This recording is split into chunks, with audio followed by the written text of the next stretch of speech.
This game is not suitable for children or those who are easily disturbed. I don't think I'm easily disturbed. Individuals suffering from anxiety or depression may not have a safe experience playing this game. Content warnings, please see the content warning page. By playing Doki Doki Literature Club, you agree that you are at least 13 years of age and you consent to your exposure of highly disturbing content. What's considered highly disturbing? I am intrigued. Of course you are. Not suitable for children or those who are easily disturbed. Again. It looks harmless and cute. Yeah, that's the point. It's trick you. Yeah. So there's only the 4 girls? What? That music tune just sounds super familiar. It was probably in a Siva rip, and you didn't realize it. No, I mean, like, it sounds like from another game. Anyways.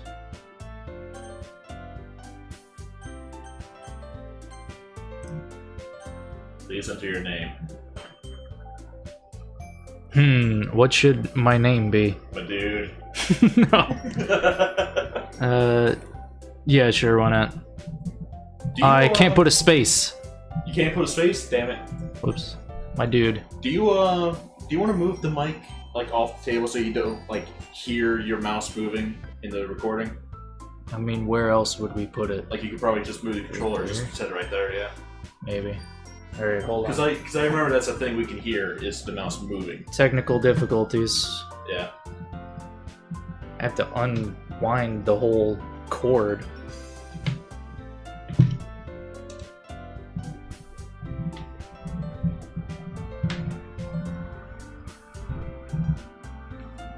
There we go, that should be a lot better. Yeah, but then how well is that gonna catch? I think it's still gonna catch you pretty good. Alright, so my dude. My dude.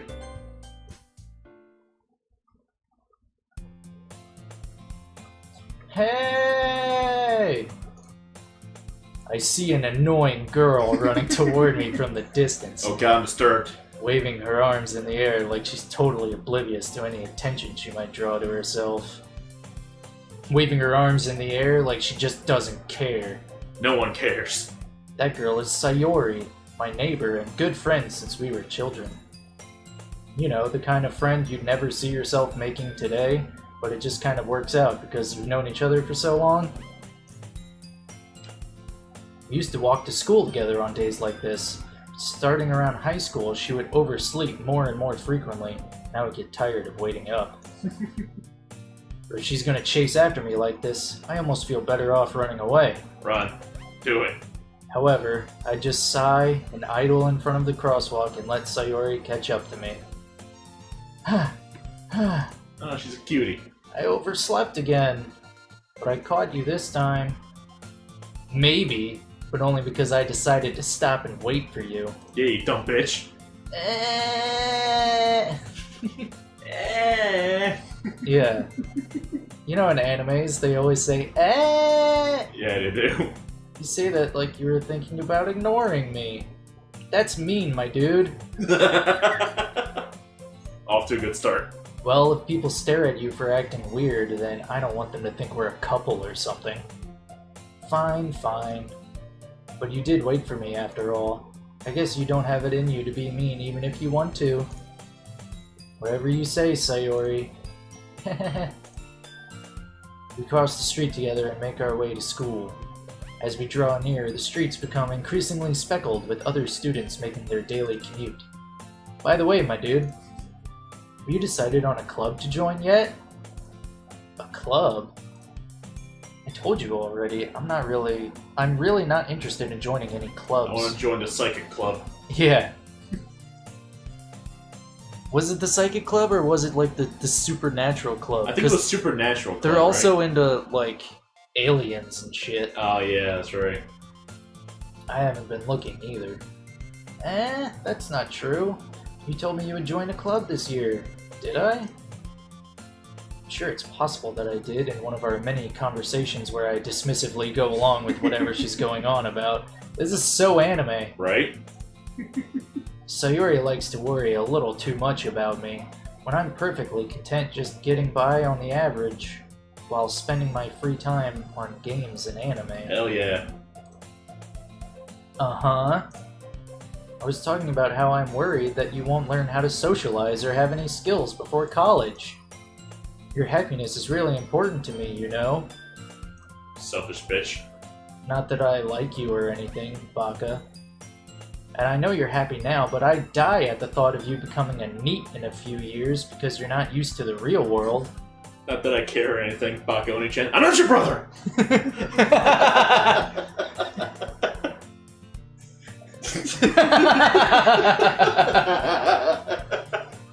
So if nobody has seen Blazing Transfer Students on Netflix. It's the fucking greatest show I've ever seen. It is amazing. It's live action adaptation of a manga, more or less. No, it's a sequel. Sequel? Oh, right, yeah. But like, the characters are live action, and they act as if they're in a goofy anime. They act like manga. animes. Yeah. And it is amazing. And I don't know how common that is for Japanese TV, but I want to check out more stuff similar to Blazing Transfer Students. Absolutely. That show's hilarious. Anyways, I don't want to see you becoming a NEET. You know what a NEET is, right? No, I don't know what it is specifically. It's just like a dude who just stays indoors and watches anime a whole bunch or something. Yeah, it's... I think it stands for not enrolled in education or training. Which means, like, they're unemployed, basically. Okay. They're unemployed and they're not, like, going to school or in some sort of training to get a job. They're just kind of lazing about. Yeah. Okay. Like us. Yeah, I'm a NEET. That's pretty neat. Trust me, right? Don't make me keep worrying about you. Alright. I'll look at a few clubs if it makes you happy. No promises, though. Will you at least promise me you'll try a little? No. Yeah, I guess I'll promise you that. Yay! Why do I let myself get lectured by such a carefree girl? More than that, I'm surprised I even let myself relent to her. You're the main character, it's what you do. Yeah. Like, the main character in any kind of, like, slice of life anime always just goes along with things. He never is, like, assertive or anything. Yeah. I guess seeing her worry so much about me makes me want to ease her mind a little. Or at least a little bit. Even if she does exaggerate everything inside of her head. Like his inner monologue is always, in these slice of life animes, the inner monologue is always like, these fucking assholes, I hate them all. And then the actual actions is like, oh yeah, okay, let's go with that. They will never understand the burdens of being a main character. School day is as ordinary as ever, and it's over before I know it. After I pack up my things, I stare blankly at the wall, looking for an ounce of motivation. Clubs. Sayori wants me to check out some clubs. Guess I have no choice but to start with the anime club! Hell yeah! Guys, let's watch Boku no Hero. Which I still haven't watched. Right? Let's watch the new season of One Punch Man, which hasn't come out yet. Let's watch Blazing Transfer Students Season 2. That's not an anime. It might as fucking well be. Hello? Sayori? Sayori must have come into the classroom while I was spacing out. I look around and realize that I'm the only one left in the classroom. Just like a main character. I thought I'd catch you coming out of the classroom, but I saw you just sitting here and spacing out, so I came in. Honestly, you're even worse than me sometimes. I'm impressed! You don't need to wait up for me if it's going to make you late to your own club. Well, I thought you might need some encouragement, so I thought, you know... Oh, she's blushing. Know what? Well, that you could come to my club. Sayori. Yeah? There's no way I'm going to your club. I wish I could do the perfect... Yeah. Meanie. You gotta say it like the delinquent kid in anime. It's just like, Nandayo! Meanie! Sayori is vice president of the literature club. Not that I was ever aware that she had any interest in literature. In fact, I'm 99% sure she only did it because she thought it would be fun to help start a new club. Since she was the first one to show interest after the one who proposed the club, she inherited the title Vice President. That said, my interest in literature is guaranteed to be even less. Yeah, I'm going to the anime club. Hell yeah. Come on, please. No. Why do you care so much anyway? Well, I kind of told the club yesterday I would bring in a new member. And Natsuki made cupcakes and everything. Cupcakes? I'm sold. Don't make promises you can't keep. Make your promise. Make it good. I can't tell if Sayori is really that much of an airhead or if she's so cunning as to have planned all of this out.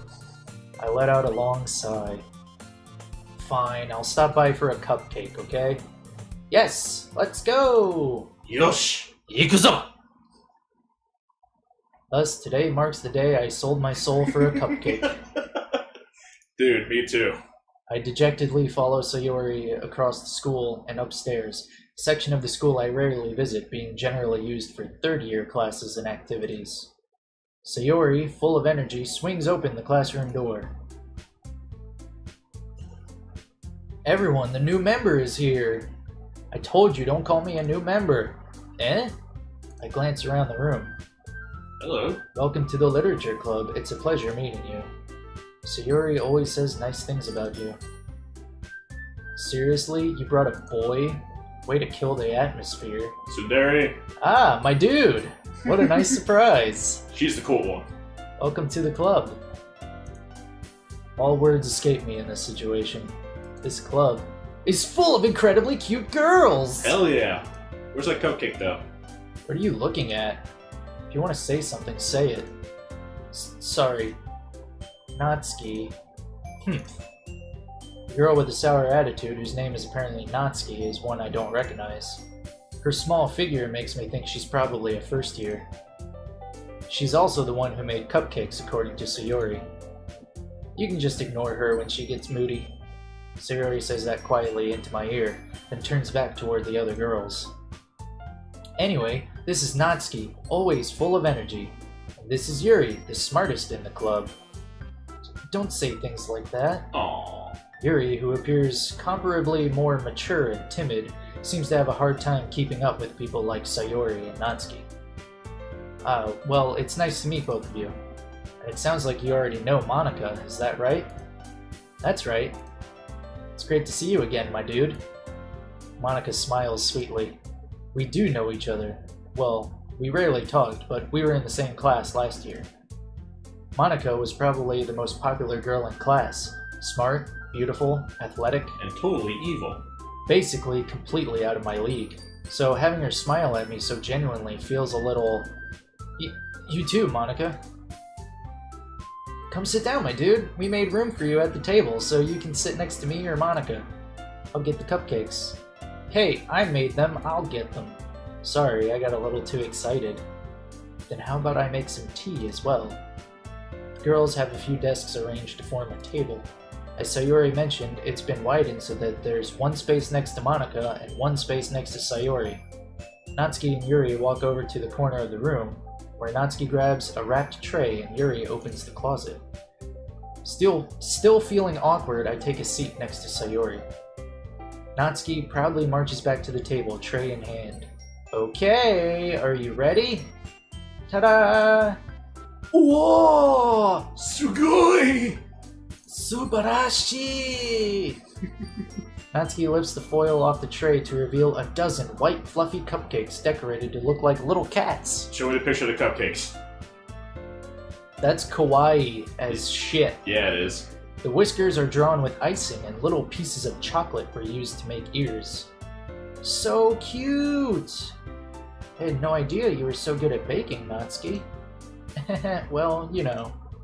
Just hurry and take one. Sayori grabs one first, then Monica. I follow. It's delicious! Sayori talks with her mouth full and has already managed to get icing on her face. I turn the cupcake around in my fingers, looking for the best angle to take a bite. Natsuki is quiet. Can't help but notice her sneaking glances in my direction. Oh my gosh, she likes you already. Is she waiting for me to take a bite? I finally bite down. The icing is sweet, full of flavor. I wonder if she made it herself. This is really good. Thank you, Natsuki. Why are you thanking me? It's not like I...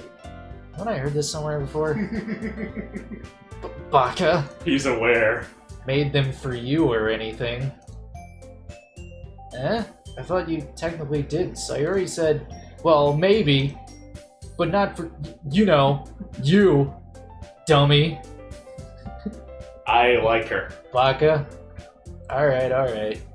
I give up on Natsuki's weird logic and dismiss the conversation. Yuri returns to the table, carrying a tea set.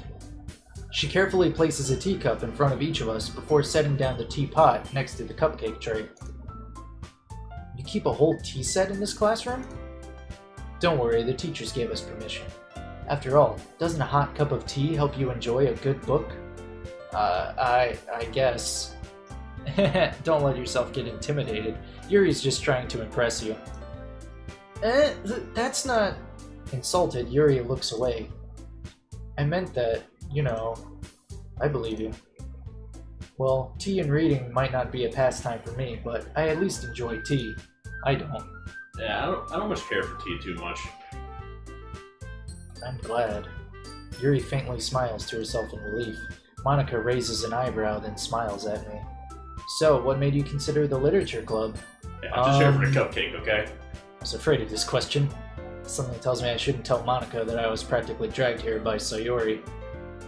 Well, I haven't joined any clubs yet, and Sayori seemed really happy here, so...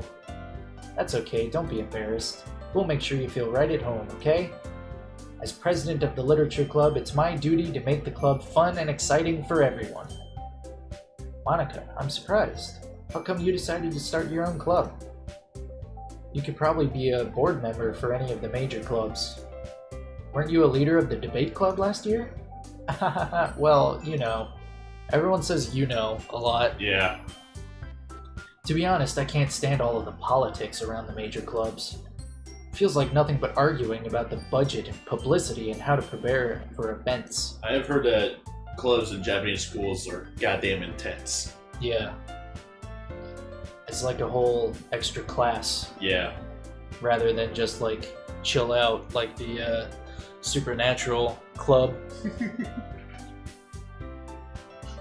I'd much rather take something I personally enjoy and make something special out of it.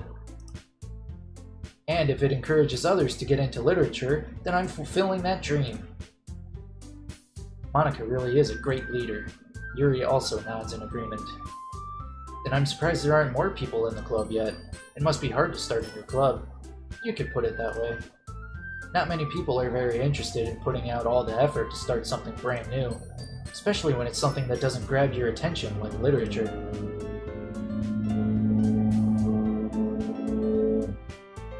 Thanks. I don't know how much that actually caught. I wasn't paying attention to the bars, I don't know if it did or not. You have to work hard to convince people that you're both fun and worthwhile, but it makes school events, like the festival, that much more important. I'm confident that we can all really grow this club before we graduate. Right, everyone? Yeah! We'll do our best. You know it. Everyone enthusiastically agrees. Such different girls, all interested in the same goal. Monica must have worked really hard just to find these three. Maybe that's why they were all so delighted by the idea of a new member joining. No, they're just excited that you're a boy. Right. I guess. Did it state that? Well, Natsuki didn't even know that she was bringing a boy. Because she's like the first thing she said was, really? You brought a boy? Oh, yeah, okay. Way to kill the atmosphere. I just couldn't remember if it like stayed at the beginning of the game. I've already forgotten so much of what's happening. Though I still don't really know if I can keep up with their level of enthusiasm about literature. So, my dude, What kinds of things do you like to read? Well, considering how little I've read these past few years, I don't really have a good way of answering that. Manga?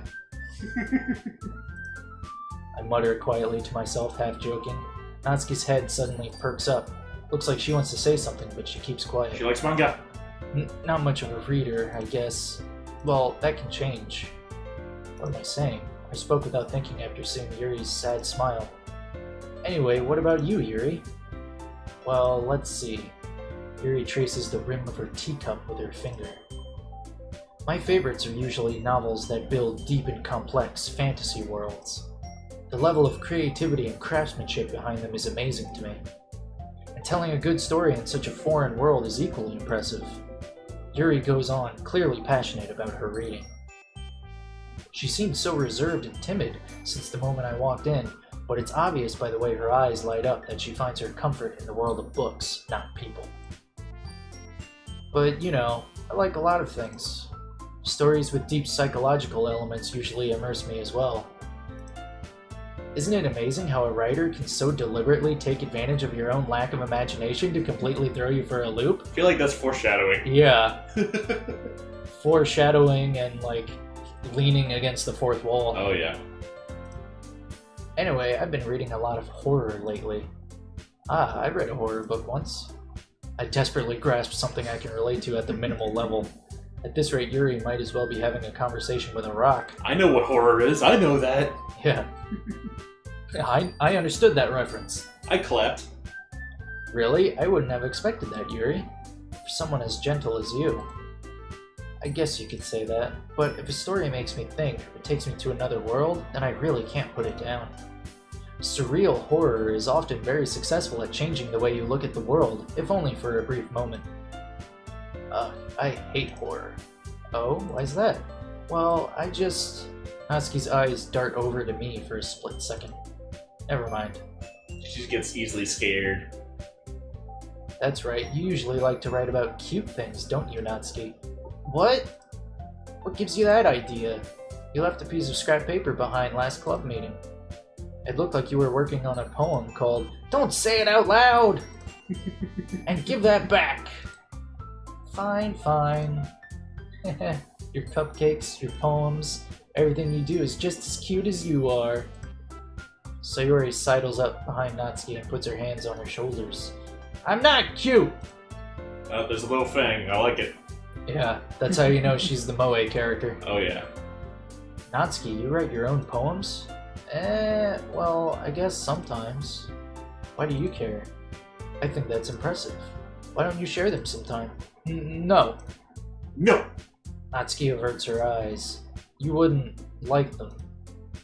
Not a very confident writer yet? I understand how Natsuki feels. Sharing that level of writing takes more than just confidence. The truest form of writing is writing to oneself. You must be willing to open up to your readers, exposing your vulnerabilities and showing even the deepest reaches of your heart. Do you have writing experience too, Yuri? Maybe if you share some of your work, you can set an example and help Natsuki feel comfortable enough to share hers. I guess it's the same for Yuri. Aw, I wanted to read everyone's poems. We all sit in silence for a moment. Okay, I have an idea, everyone. Nani? Nandayo. Nandayo, Kisama! It looked like that maxed out the fucking bar. Natsuki and Yuri look quizzically at Monika. Let's all go home and write a poem of our own. Then next time we meet, we'll all share them with each other. That way, everyone is even. Yeah, let's do it. Plus, now that we have a new member, I think it will help us all get a little more comfortable with each other and strengthen the bond of the club. Isn't that right, my dude? Monika smiles warmly at me Every once time again. someone says your name, I just, smile. I can't help it. Hold on, there's still one problem. What's that? Now that we're back to the original topic of me joining the club, I bluntly come forth with what's been on my mind the entire time. I never said I would join this club. Sayori may have convinced me to stop by, but I never made any decision. I still have other clubs to look at, and, I lose my train of thought. I was about to say, they're always just gonna give him a Yeah, sad face. just look at them all. They're so sad. All 4 girls stare back at me with dejected eyes. Don't make the cutie sad. But... I'm sorry, I thought... my dude... You all... I'm defenseless against these girls. How am I supposed to make a clear-headed decision when it's like this? That is, if writing poems is the price I need to pay in order to spend every day with these beautiful girls. Right. Okay, I've decided then. I'll join the literature club. One by one, the girls' eyes light up. Yes, I'm so happy! Zuri wraps her arms around me, jumping up and down. Hey! You really did scare me for a moment. If you really just came for the cupcakes, I would be super pissed. Don't tell her that. That makes it official. Welcome to the literature club. Thanks, I guess. Okay, everyone. I think with that, we can officially end today's meeting on a good note. Everyone remember tonight's assignment. Write a poem to bring to the next meeting so we can all share. Monica looks over at me once more.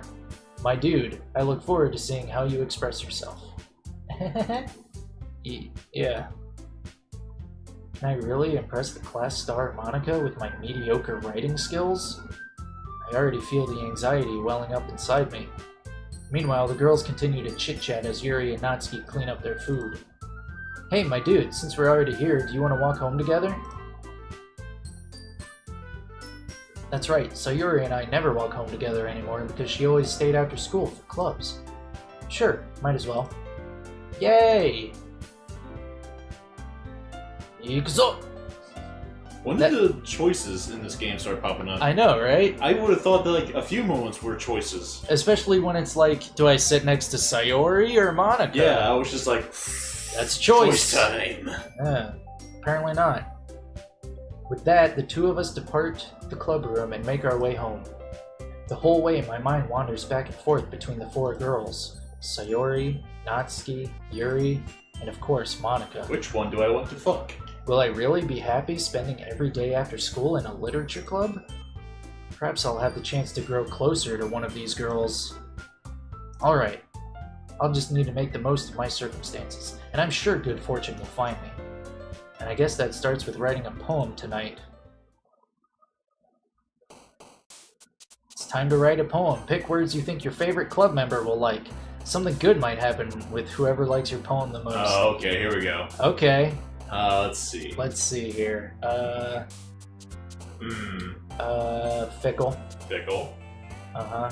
Let's Raindrops. go with raindrops, okay. Horror, yep. Or Kitty? Giddy. Let's see, What is entropy? how come there's only the 3 of them? Where's Monica? Maybe she's like a secret ending or something, I don't know. The true ending is Monica. Alright, let's go. Entropy. What even is that? It's, like something dying. Oh. Guess we know which one was the Let's yandere. go Misery. Let's go with Boop. Boop. Marshmallow. Marshmallow. Inferno. Inferno it is. Swimsuit, always good. Swimsuit, that's pretty nice. Let's go Judgment.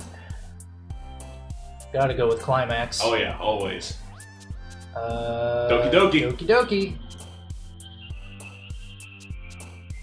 You'll know later why there is no Monica. Also, hi. Hey, what's up, Wombat Repellent? So that's a later thing. Okay. It's been a while since we saw you in chat. Yeah, when did we last see him? I think during the Paper Mario finale. Was it? I thought it was like this other one. That's when the most people showed up. Oh yeah, that's true. Tenacious. D. Lollipop. Lollipop. Chainsaw. Anime. Anime, there it is. Yep. Poof. Poof. Incongruent. Kawaii. Man, we're just getting Natsuki and Yuri over and over. Nightgown.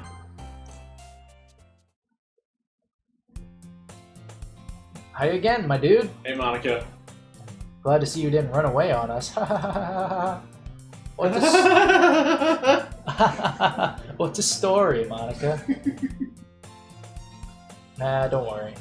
This might be a little strange for me, but I at least keep my word. Well, I'm back at the literature club. I was the last to come in, so everyone else is already hanging out. Thanks for keeping your promise, my dude. I hope this isn't too overwhelming of a commitment for you. That's great. Making you dive headfirst into literature when you're not accustomed to it. Oh, come on, like he deserves any slack.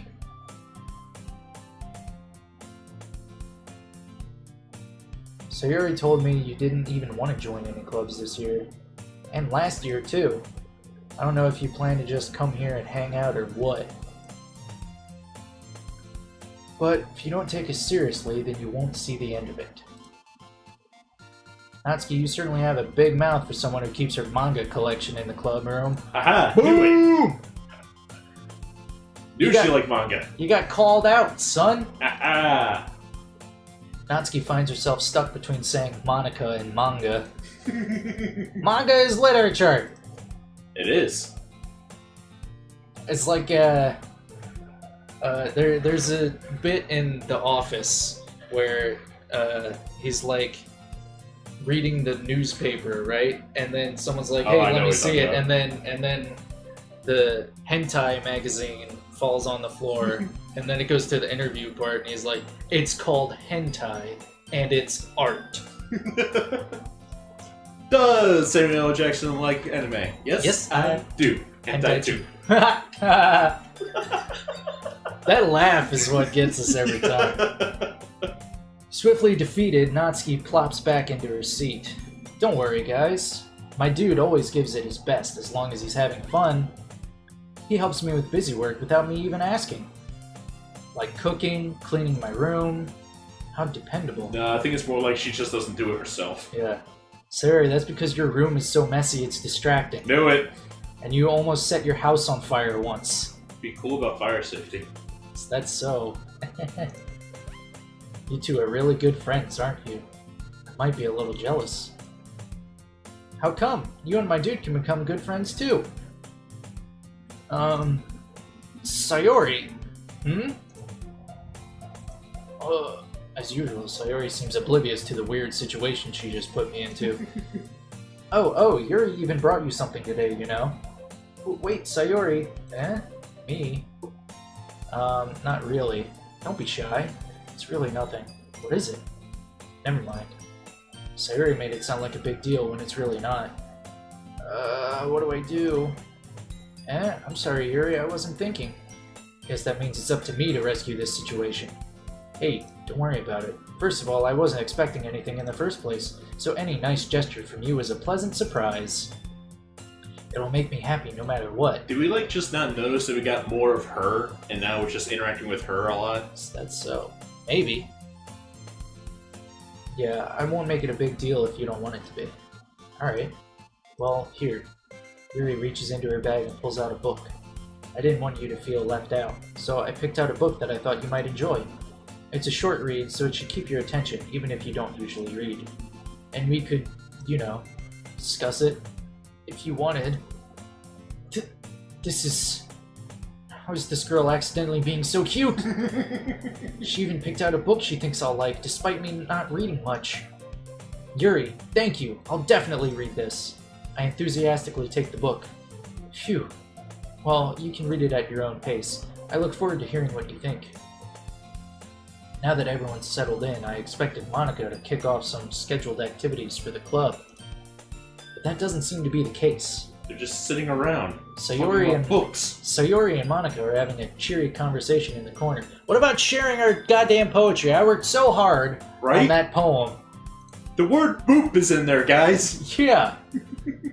Yuri's face is already buried in a book. I can't help but notice her intense expression, like she was waiting for this chance. Hello, Andy. What's up, dude? Doki Doki's a great game. We're told it's a great game. That's what I've heard. Yeah.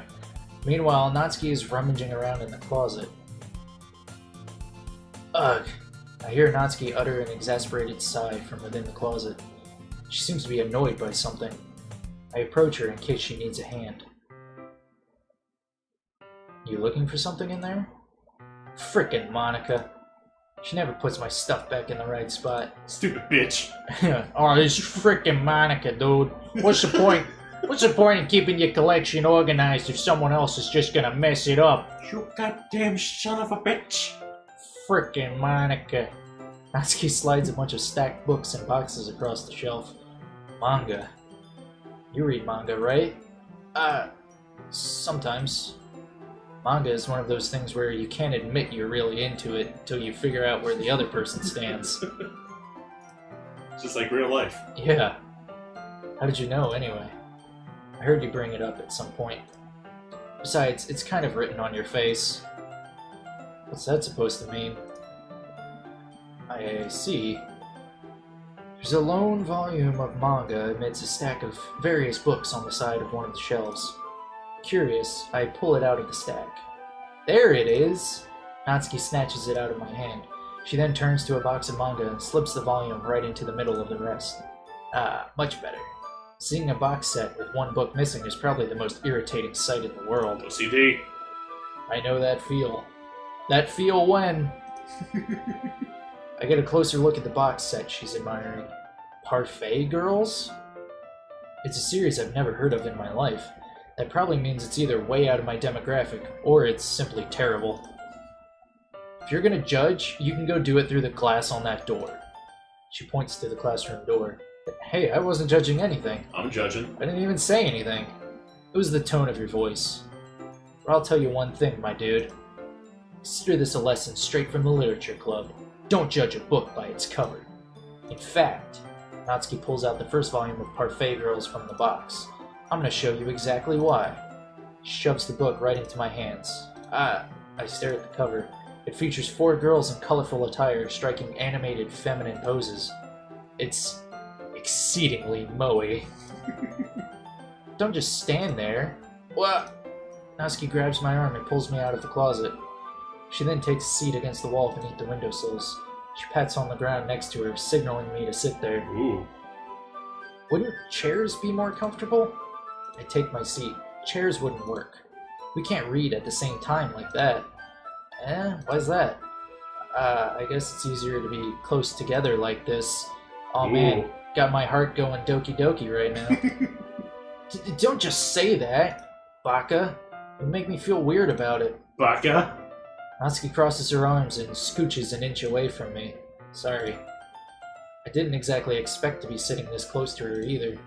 Not that I can say it's a particularly bad thing. I open the book. It's only a few seconds before Natsuki once again inches closer, reclaiming the additional space while she hopes I wouldn't notice. I can feel her peering over my shoulder, much more eager to begin reading than I am. Wow, how long has it been since I read the beginning? You don't go back and flip through the older volumes every now and then? Not really. Maybe sometimes after I've already finished the series.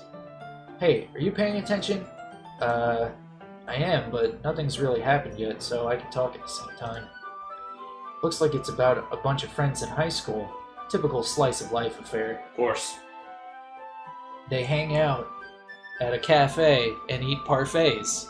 That's why it's called Parfait Girls. Yeah, Boom! That sounds like it would be right. You know slice of life animus. There was a slice of life that I read once called something sketchbook. I think it was like Hidari Sketch, something like that. Okay. And it was about like a high school art club. Oh. And they just like sketched stuff. Okay. It was fucking sweet. I kind of grew out of these since it's rare for the writing to be entertaining enough to make up for the lack of plot. This is more foreshadowing fourth wall shit. Yeah. Gonna be seeing that a lot. So, what should I expect from this? Is there going to be a plot? Well, obviously. You think I would enjoy something that didn't have a plot?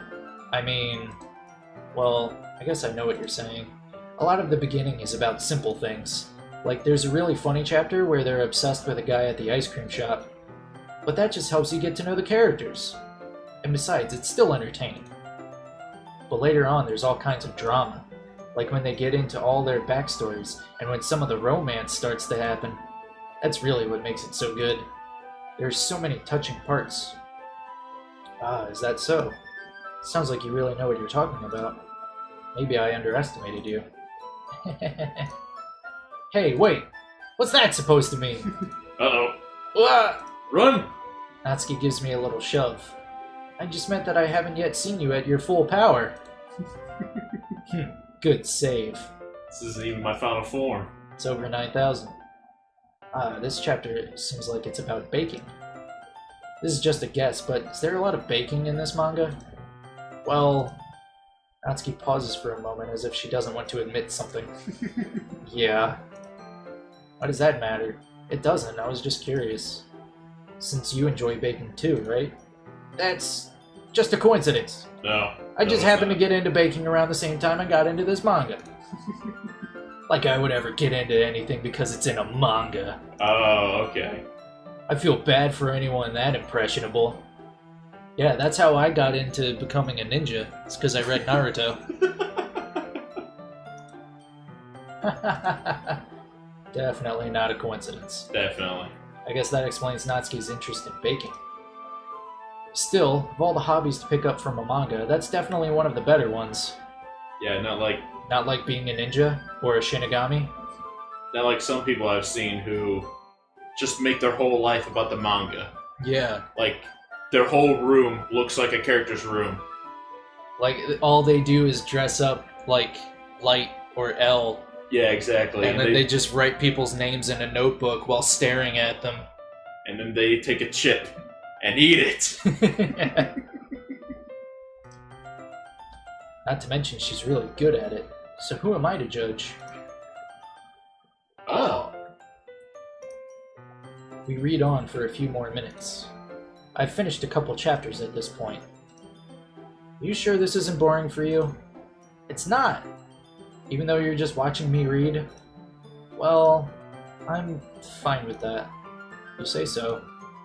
I guess it's fun sharing something you like with someone else. I always get excited when I convince any of my friends to pick up a series I enjoy. You know what I mean? Oh? Eh? You don't? That's not... Well, I wouldn't really know. She doesn't have any friends. Yeah. What do you mean? Don't you share your manga with your friends? Could you not rub it in? Jeez. Sorry. Think I could ever get my friends to read this. She's just super embarrassed. Oh, yeah. They think manga is for kids. It is not for kids. It's beautiful. I can't even bring it up without them being all like, you still haven't grown out of that yet? Makes me want to punch them in the face. I know those kinds of people. Honestly, it takes a lot of effort to find friends who don't judge, much less friends who are also into it. I'm already kind of a loser, so I guess I gravitated toward the other losers over time. That's very typical slice of life protagonist. Oh, yeah. They're a fucking loser. And all his friends are losers or weirdos. It's probably harder for someone like you. Yeah, that's pretty accurate. Wait, which part? I mean, I feel like I can't even keep it in my own room. I don't even know what my dad would do if he found this. At least it's safe here in the club room. Except Monica was kind of a jerk about it. I just can't win, can I? I don't think Monica was really a jerk about it. I think she was just like, you left some, or whatever. She, like, messed up the collection, or whatever. She left one of the books out of the set. Oh. Well, it paid off in the end, didn't it? I mean, here I am, reading it. Well, it's not like that solves any of my problems. Maybe. But at least you're enjoying yourself, right? So? Jeez, that's enough. Are you gonna keep reading or what? Yeah. I flip the page. Suddenly, Natsuki starts laughing. What the story? I totally forgot that happens. Don't you be doing no goddamn room references. You already did two, that's it. I should have named the character Mark. so that anytime someone laughs, they can just go, What the story, my dude? What's the story? Natsuki puts her finger on one of the panels. Minori is my favorite character. You always feel a little bad for her since she's so unlucky, but it gets especially bad when... Oh! I shouldn't be talking about that yet. Just finish this chapter. Natsuki's voice sparkles with excitement. It's a stark contrast to her usually bossy tone. But if she's not used to sharing her favorite manga with her friends, I can understand why. It's hard to express in words the feeling you get when connecting with someone. Being able to provide that to Natsuki, for whom it's a rare experience, the thought makes me smile a little to myself. Okay, everyone. Eh? Are you all ready with today's poems? Here we go! Finally. Oh, come on. Should your timing be any worse? Sorry. I just need to make sure we have enough time. Though you do look pretty cozy over there. What's the story, Monica? Natsuki suddenly notices how close she's gotten to me. She hastily slides herself a good 12 inches away from me. Adorable. Alright, guess I'll stop here for now. I close the book and hand it towards Natsuki. Just giving it back? Don't you want to know what happens? Yeah, but Monica just said, don't be dumb. Just take it home with you. Eh? Is that really alright? I say that mostly because I really didn't plan on using my spare time to read this. Well, of course. It would take forever to finish if you didn't take it home. Just finish that one before tomorrow so we can start the next one. And if it gets bent, I'll kill you. By tomorrow, I only got part way through the volume so far. Might fall behind on some shows if I try to get through this. Oh no, how are we supposed to watch Blazing Transfer Student? No! But I suppose that's a necessary sacrifice in exchange for seeing Natsuki's enthusiastic face. So I'm guessing we got more points with Natsuki. Oh yeah. Because we got the little scene with her. Yeah, the little scene of her being adorable. Or am I more scared of what will happen if I don't finish it? Alright then, stand up. I return to where I put my stuff and carefully slip the book into my bag. By the way, did you remember to write a poem last night? Yeah. Wrote the most bomb-ass poem. It's got boop. It's got boop, swimsuits, Kawaii. entropy. My relaxation ends. Can't believe I agreed to do something so embarrassing. Couldn't really find much inspiration since I've never really done this before. He just starts reading out the words we chose and that's it. That would be awesome. Well, now that everyone's ready, why don't you find someone to share with? I can't wait! Sayori and Monica enthusiastically pull out their poems. Sayori's is on a wrinkled sheet of loose leaf torn from a spiral notebook. On the other hand, Monica wrote hers in a composition notebook. I can already see Monica's pristine handwriting from where I sit. Natsuki and Yuri reluctantly comply as well, reaching into their bags. I do the same myself. Who should I show my poem to first? Alright, first decision. Yeah, first decision. I kind of want to say Natsuki, like, right off the bat. Just because we already took a step forward in that relationship? Yeah, kinda. I told Natsuki I was interested in her poems yesterday. It's probably only fair if I shared mine with her first. That makes sense. Huh? Okay, well, let's start with the things I don't like. First of all, Natsuki rereads my poem. Oh, it's not even like an actual fucking poem. Damn it! Never mind, I don't feel like giving you my opinion. Eh? Then what's the point of sharing in the first place? I wrote this when I could have been doing other things. In fact, remember how I said I wanted to read your poems? That's what I had in mind when writing this. I want to hope you feel comfortable enough to share yours. Like Monica said. Well,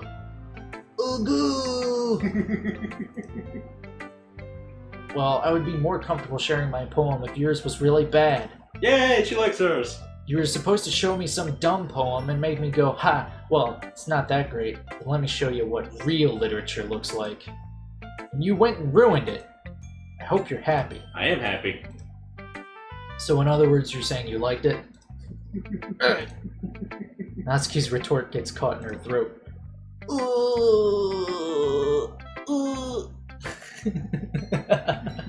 What? Just that's a thing they do? Just fucking anime voices.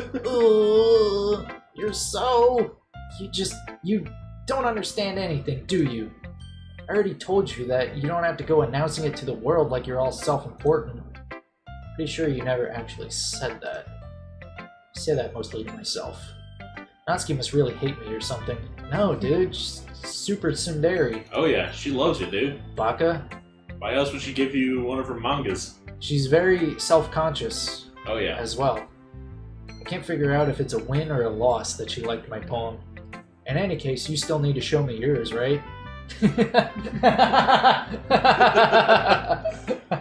ahead. Go ahead and take that out of context if you want. Yeah, I immediately took that out of context.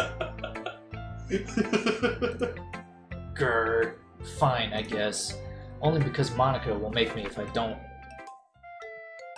Eagles can fly. Monkeys can climb. Crickets can leap. Horses can race. Owls can seek. Cheetahs can run. Eagles can fly. People can try. But that's about it. If you look at the first letter, it spells out Enigma. Took you long enough. I don't even think... No, it doesn't spell It doesn't spell out anything. Maybe it's an anagram. Maybe. It's an anagram, It's an anagram for get out. Tsundere. Yeah, maybe. It's an anagram for there's no crickets in Wayward Pines. Yeah. I told you that you weren't gonna like it. I like it. What? Just be honest. I am. I am. Are you so convinced that I wouldn't like it? Well, because everyone in high school thinks that writing has to be all sophisticated and stuff. Not even true. So people don't even take my writing seriously. But isn't the point of poems for people to express themselves? Your writing style wouldn't make your message any less valid. Yes, exactly! I like when it's easy to read, but it hits you hard. Like in this poem. Seeing everyone around you do great things can be really disheartening, so I decided to write about it. Yeah, I understand. But the other nice thing about simple writing is that it puts more weight on the wordplay. Like I set up for a rhyme at the end, but then made it fall flat on purpose. It helps bring out the feeling in the last line. So you did. I guess more went into it than I realized. That's what it means to be a pro. I'm glad you learned something. Didn't expect that from the youngest one here, did you? Please tell me there's an option later on to pet her head. Yeah, just head pat. Because I just want to pat her head and for her to freak out. Yeah, her face gets all beet red. Yeah. And then she goes, "What are you doing, idiot?" This is a video I saw of like just like a close-up of a cat and then some girl like singing a little song holding a flower. Like the cat's just looking at the flower, but the moment it gets on its head, the cat just freaks the fuck out. It just freezes and doesn't know how to work. I decided to humor her with that last comment. I don't really care how old everyone is, but if Natsuki is feeling proud, then I won't take that away from her. Who should I show my poem to next? Okay. Yuri. So I guess I really like that face. it's just gonna like go through the list. I guess. Yeah, there's Entropy. She liked Entropy. It was them two that was Yeah, she liked a few things in it. hopping up and down the most. Yuri stares at the poem.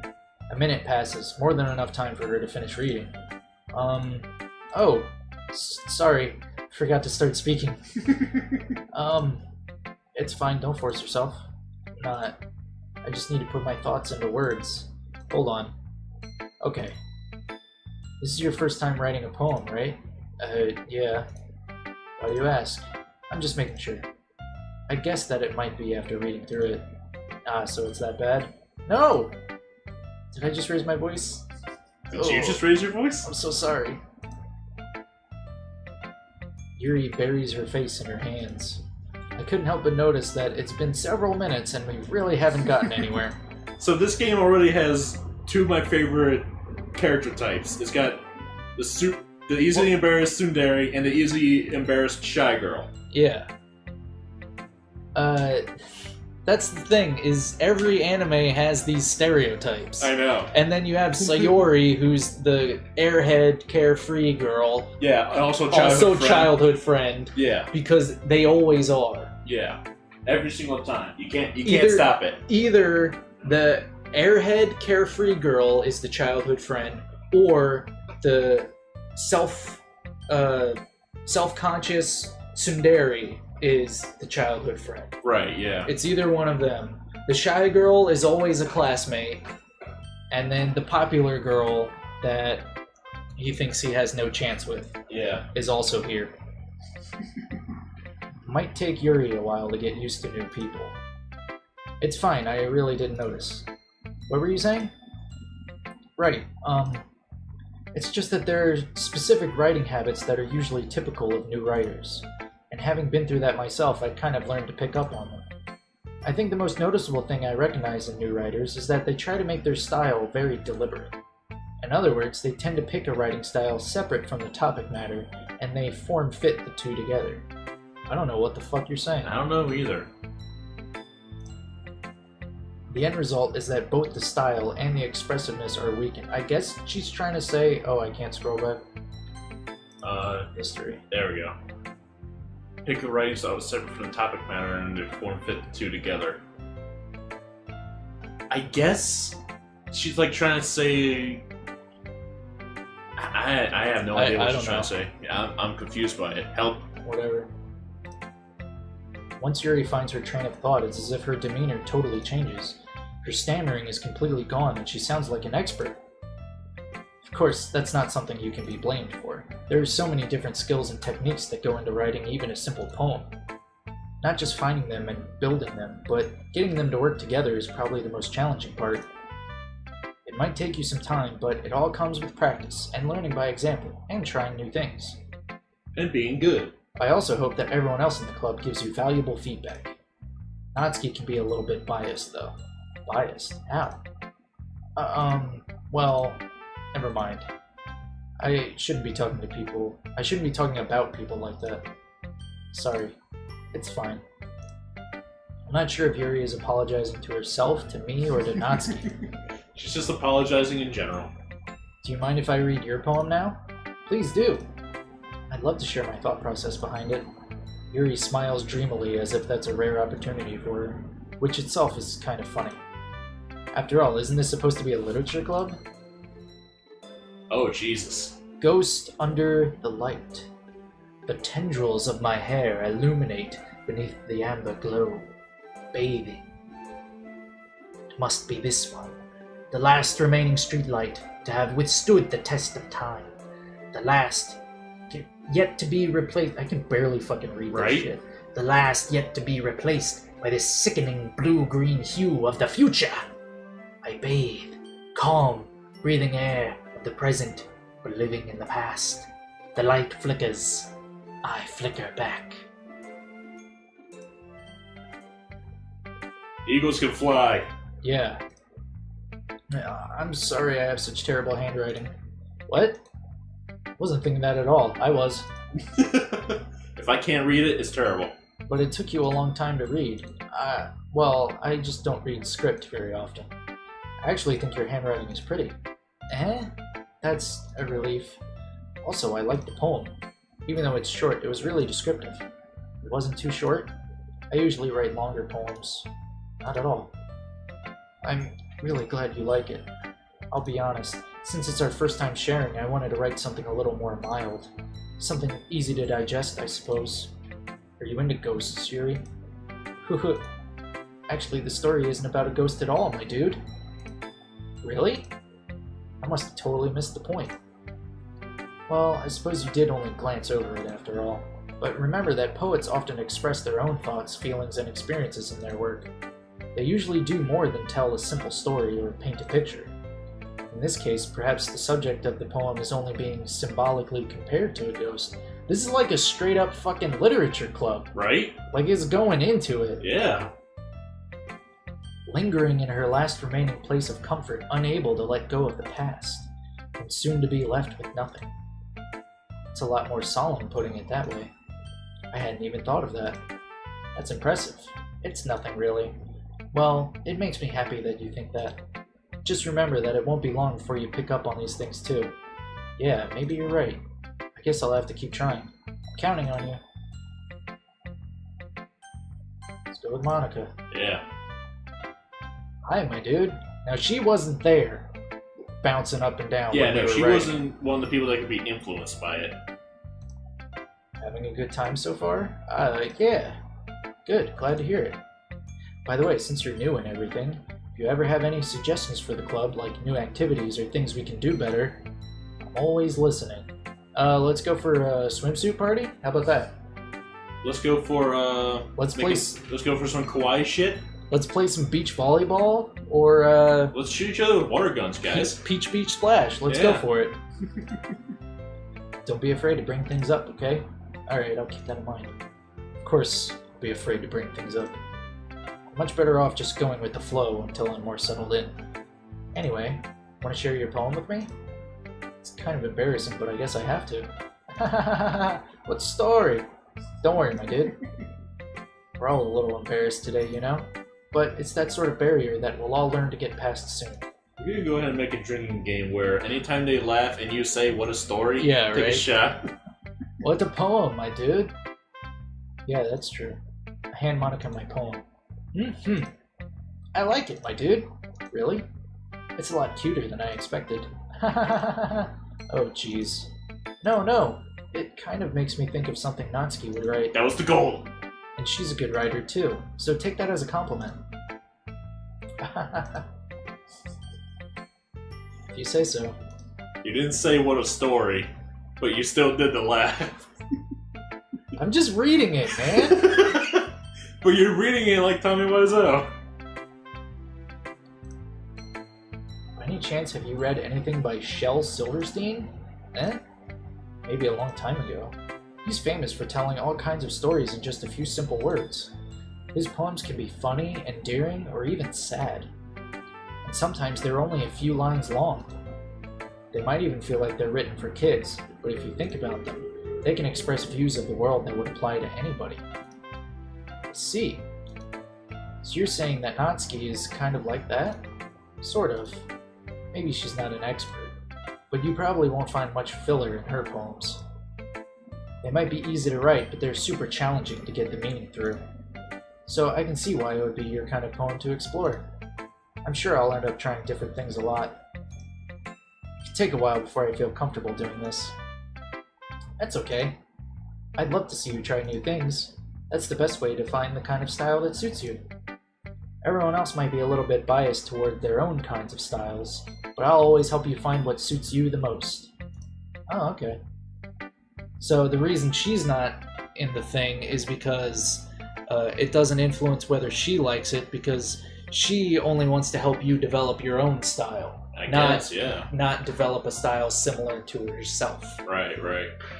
So don't force yourself to write the way everyone else wants you to write. It's not like you have to worry about impressing them or anything. I want to write cute things, though. Yeah. I want to write about Moe and Boop.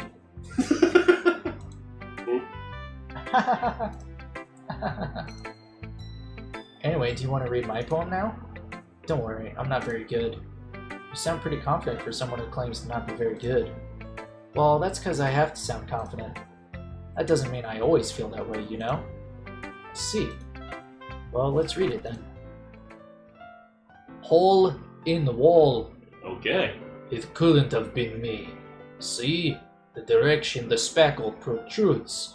Noisy neighbor, an angry boyfriend. I'll never know I wasn't home. I peer inside for a clue. No, I can't see. I reel, blind, like a film left out in the sun. But it's too late. My retinas already scorched with a permanent copy of the meaningless image. It's just a little hole. It wasn't too bright. It was too deep. Stretching forever into everything. A hole of infinite choices. I realize now that I wasn't looking in. I was looking out. And he, on the other side, was looking in. So, someone got mad and poked your eye? That's what I'm getting from this. So, what do you think? It's very freeform, if that's what you call it.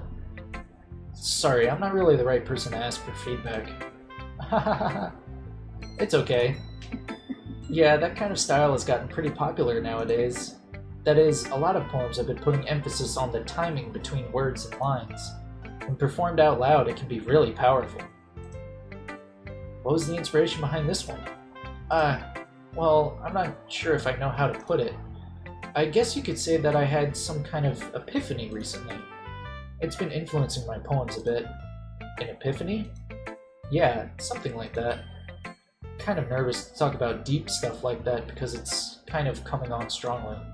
Maybe after everyone is better friends with each other. Anyway, here's Monica's writing tip of the day. Sometimes when you're writing a poem or a story, your brain gets too fixated on a specific point. If you try so hard to make it perfect, then you'll never make any progress. Just force yourself to get something down on the paper and tidy it up later. Another way to think about this is, if you keep your pen in the same spot for too long, you'll just get a big dark puddle of ink. So just move your hand, go with the flow. That's my advice for today. Thanks for listening. Sound like a TV show. Right?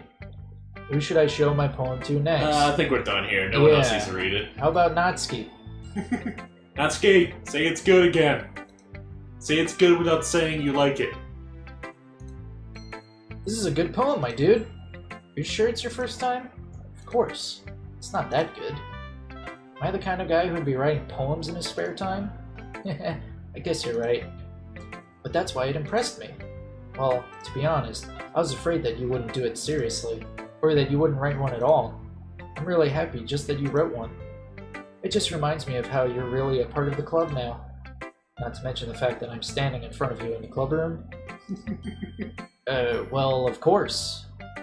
Not really into it yet, but that doesn't mean I'll break my promise. See? It's like I said before, my dude. Deep down, you're not selfish at all, you know? Trying new things like this for other people, that's something that only really good people do. Thanks, Sayori. Not sure if Sayori sees the full picture of my motive here. Then again, I can't deny that she's part of the reason I joined, knowing how much this means to her and all. Yeah, I'm gonna make sure you have lots of fun here, okay? That will be my way of thanking you. Alright, I'm gonna hold you to that then. Yay! Now you'll read my poem too, right? Don't worry, I'm really bad at this. We'll see about that. Dear sunshine, the way you glow through my blinds in the morning, it makes me feel like you missed me. Kissing my forehead to help me out of bed, making me rub the sleepy from my eyes. Are you asking me to come out and play? Are you trusting me to wish away a rainy day? I look above. The sky is blue. It's a secret, but I trust you too. If it wasn't for you, I could sleep forever. But I'm not mad. I want breakfast. I want pancakes. Sayori, this is just a guess, but did you wait until this morning to write this? No. Just a little bit. You can't answer just a little bit to a yes or no question. Yes, you can. I forgot to do it last night. Well, at least that makes me feel a little better about myself. Don't be mean. I still tried my best. Yeah, I didn't mean to say that it was a bad poem. It came out nice, or how should I put it? It sounds just like you. Really? Yeah. Especially that last line. I made eggs and toast! Even though you were late to school? It's bad to skip breakfast. I get all cranky. Well, I guess there's no point in arguing. Anyway, thanks for showing me. This was so much fun. Monica's the best. Yeah. Next time, I won't forget. And I'm gonna write the best poem ever. Well, I guess I look forward to it. Phew. I guess that's everyone. I glance around the room. That was a little more stressful than I anticipated. If you say so. It's as if everyone is judging me for my mediocre writing abilities. Even if they're just being nice, there's no way my poems can stand up to theirs. This is a literature club, after all. I sigh. I guess that's what I ended up getting myself into. Across the room, Sayori and Monica are happily chatting. My eyes land on Yuri and Natsuki. The top two. They gingerly exchange sheets of paper, sharing their respective poems. As they read in tandem, I watch each of their expressions change. Natsuki's eyebrows furrow in frustration. Meanwhile, Yuri smiles sadly. What's with this language? Eh?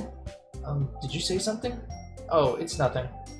Natsuki dismissively returns the poem to the desk with one hand. I guess you could say it's fancy. Ah, thanks. Yours is cute. Cute? Did you completely miss the symbolism or something? It's clearly about the feeling of giving up.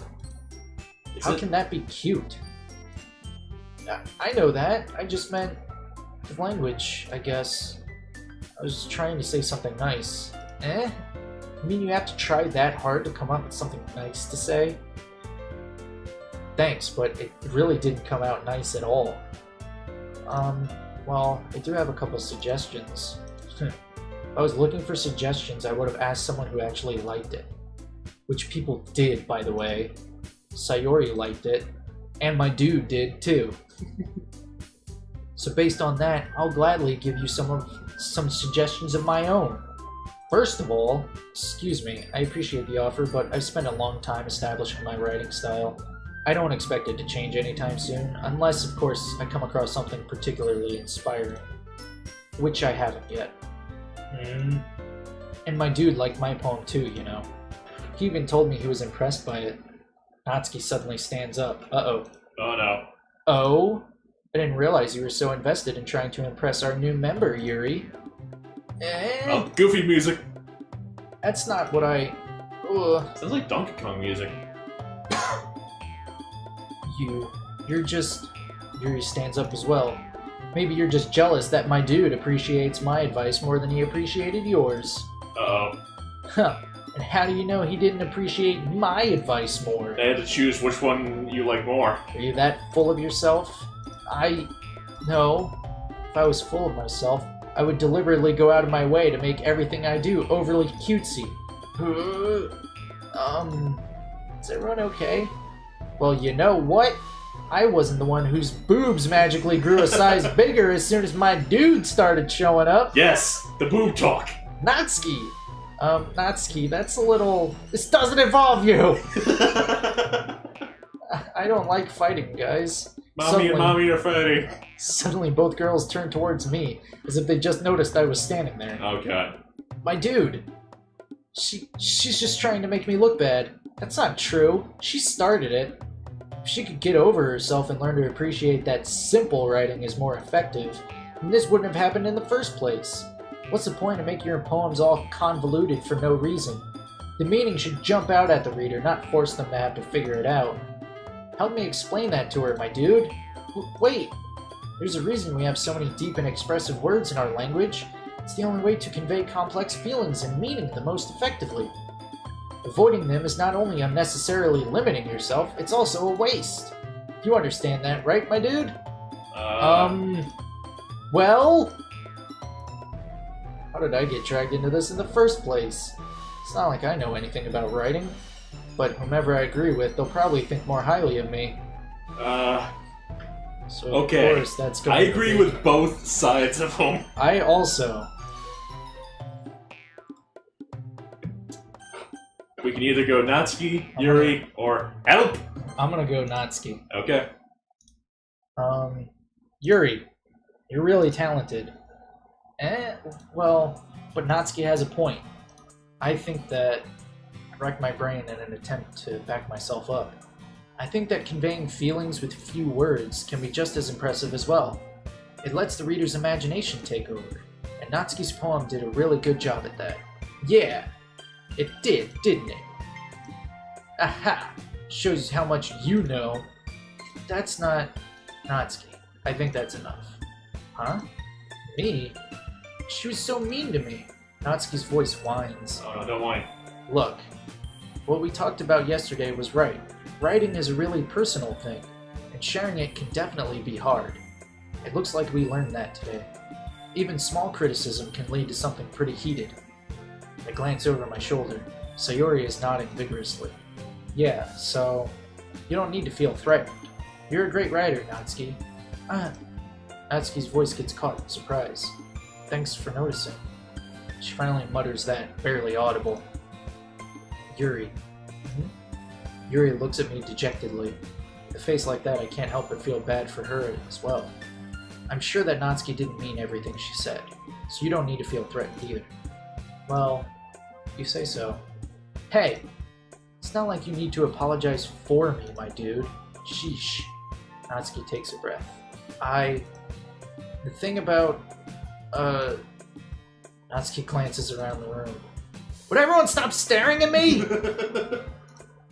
Unsurprisingly, Natsuki has a harder time with it than she boasted. Meanwhile, my dude is just like inches from her face. Yeah. Just like, apologize.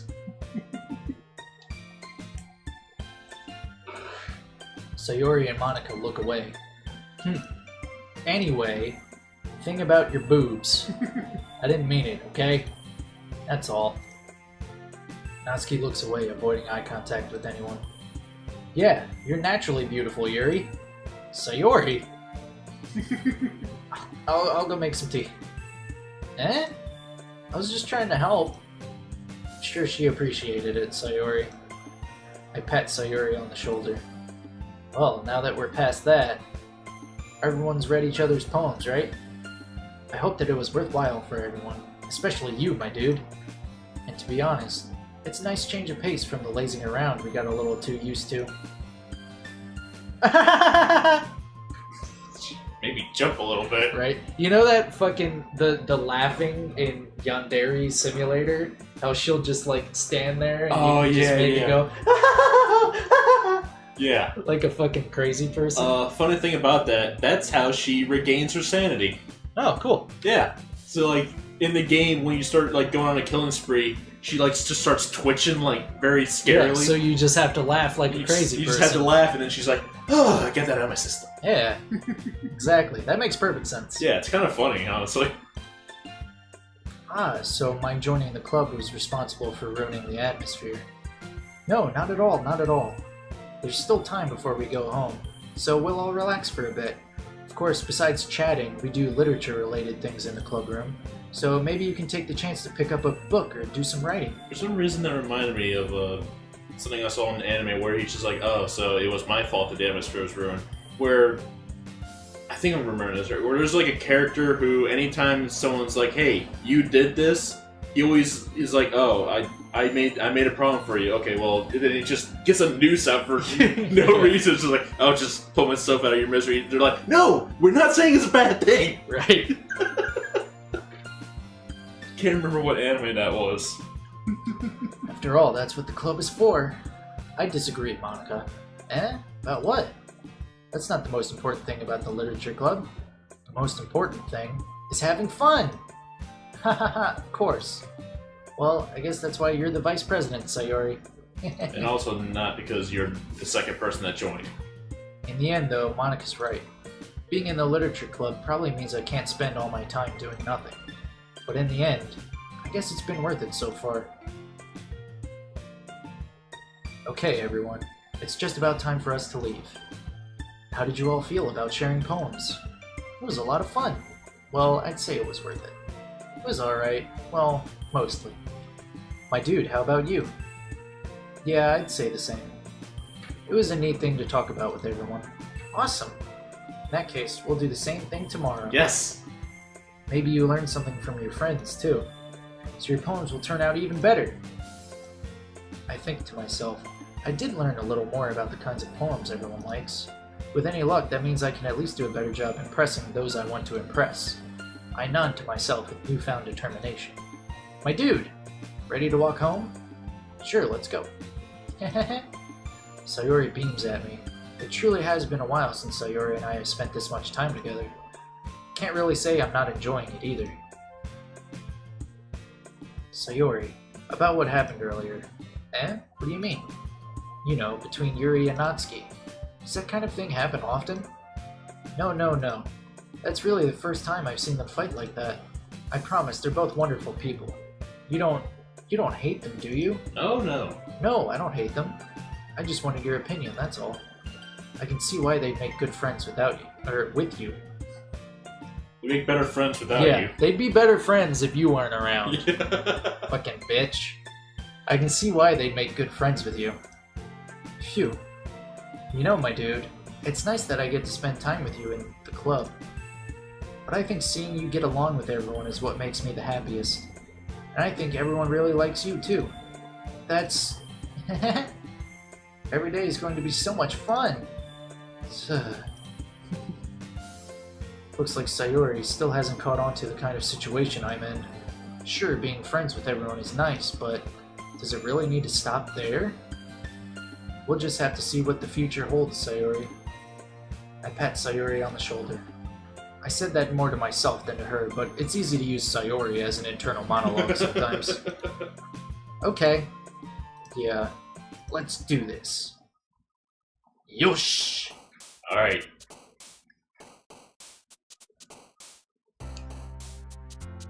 Okay, let's go with love.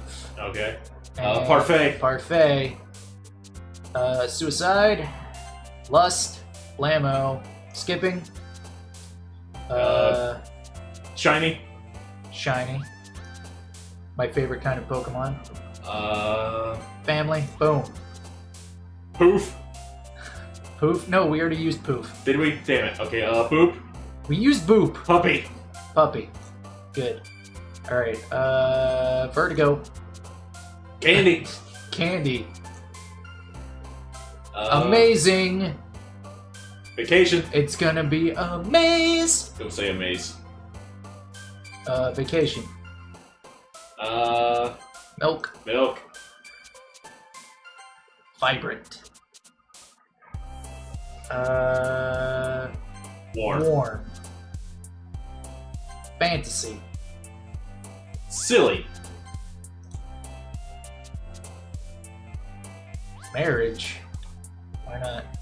Bouncy. Hell yeah. And uncontrollable. There's quite a bit of Natsuki and Sayuri in there. Yeah. Another day passes and it's time for the club meeting already. I've gotten a little more comfortable here over the past couple days. Entering the club room, the usual scene greets me. Hi, my dude! Yo, Sayori. Yo, it's not nice to call her the usual scene. Looks like you're in a good mood today. I'm still not used to you being in the club, that's all. I see. That's a pretty simple thing to get you in a good mood. But I guess it's always the simple things with you anyway. Speaking of which, I'm kinda hungry. Will you come with me to buy a snack? No thanks. That's not like you at all. I have my reasons. Why don't we take a look at your purse, Sayori? Why that, all of a sudden? No reason, really. I just wanted to look at it. She has no money. Yeah. Sayori nervously retrieves her coin purse. She fumbles with the latch and gets it open. Then she turns it upside down and lets its contents spill onto the desk. Only 2 small coins fall out. I knew it. I can see right through you, Sayori. That's not fair. How did you even know? It's simple. If you had enough money in the first place, you would have bought a snack before coming to the club room.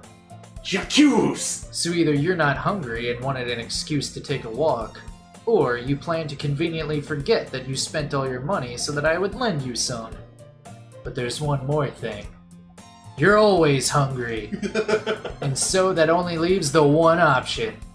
Ah! I give up. Don't make me feel guilty. Arrest her. If you feel guilty, that means you deserve to feel guilty. Yuri suddenly giggles. Eh? I didn't notice that she was listening in. Her face is in her book as always. I wasn't listening or anything. I was just something in my book. Yuri, tell my dude to let me borrow some money. Don't get me involved like that, Sayori. Besides, you should only buy what you can responsibly afford. And frankly, after pulling a mischievous little stunt like that, your suffering is fair enough retribution. Did I just... I didn't mean that. I got too absorbed into my book. I really like when you speak your mind, Yuri. It doesn't happen much, but it's a fun side of you. That's There's no way you could think that. You were right, though. I did something bad, and now I have to accept the revolution. Revolution. Retribution. There you go. That. Still, coming from you, Sayori. I guess there's a little devil inside all of us, isn't there? Foreshadowing. Don't let her fool you. Sayori knows exactly what she's doing. After all, she told you guys she was bringing me to the club before she even told me. But you wouldn't have come if it weren't for the cupcakes, so I had to trick Natsuki into making them.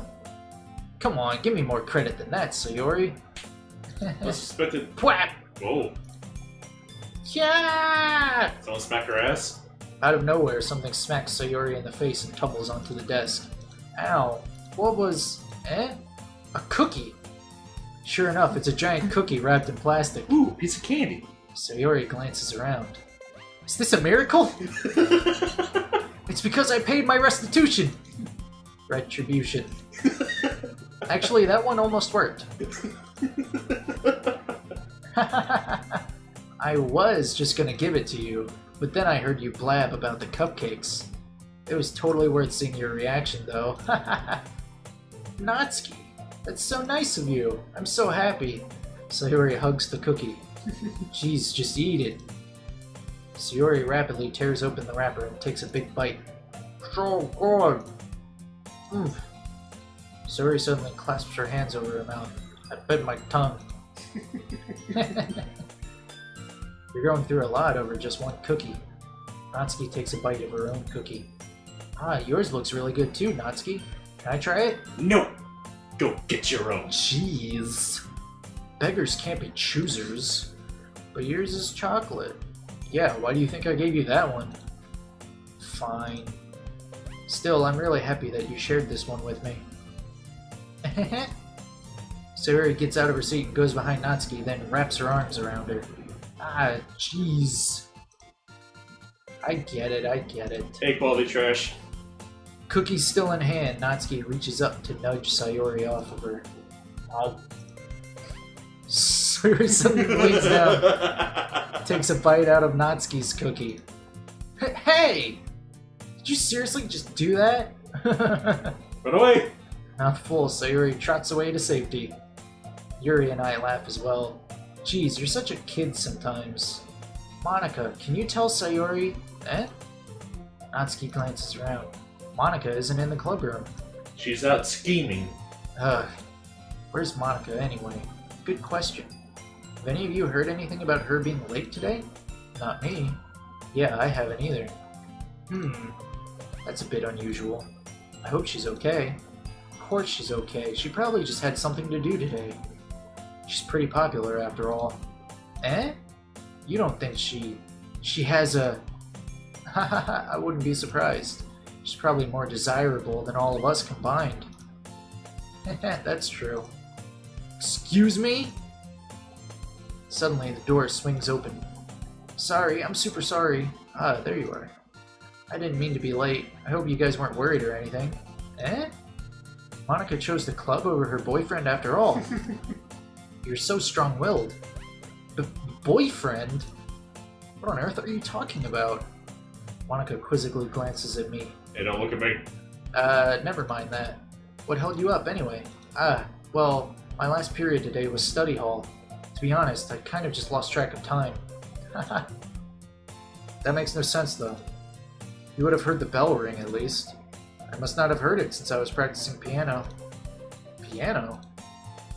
I wasn't aware you played music as well, Monika. I don't, really. I kind of just started recently.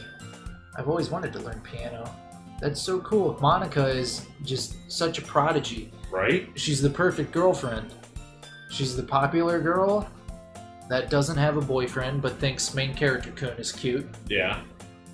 She does the literature club stuff, and she plays piano. And she studies very hard. Right? You should play something for us, Monika. Monika looks at me. Maybe once I get a little bit better, I will. Yay! That sounds cool. I'd also look forward to it. Is that so? In that case, I won't let you down, my dude. Monika smiles sweetly. I didn't mean any pressure or anything like that. Haha, don't worry. I've been practicing a whole lot recently, and I'd really love the chance to share once I'm ready. I see. In that case, best of luck. Thanks. So, I didn't miss anything, did I? Not really. I chose to leave out Sayori's mischievous escapade. I'm sure Natsuki will end up complaining to her anyway. Looks like everyone has already settled down. Sayori somehow already finished her entire cookie.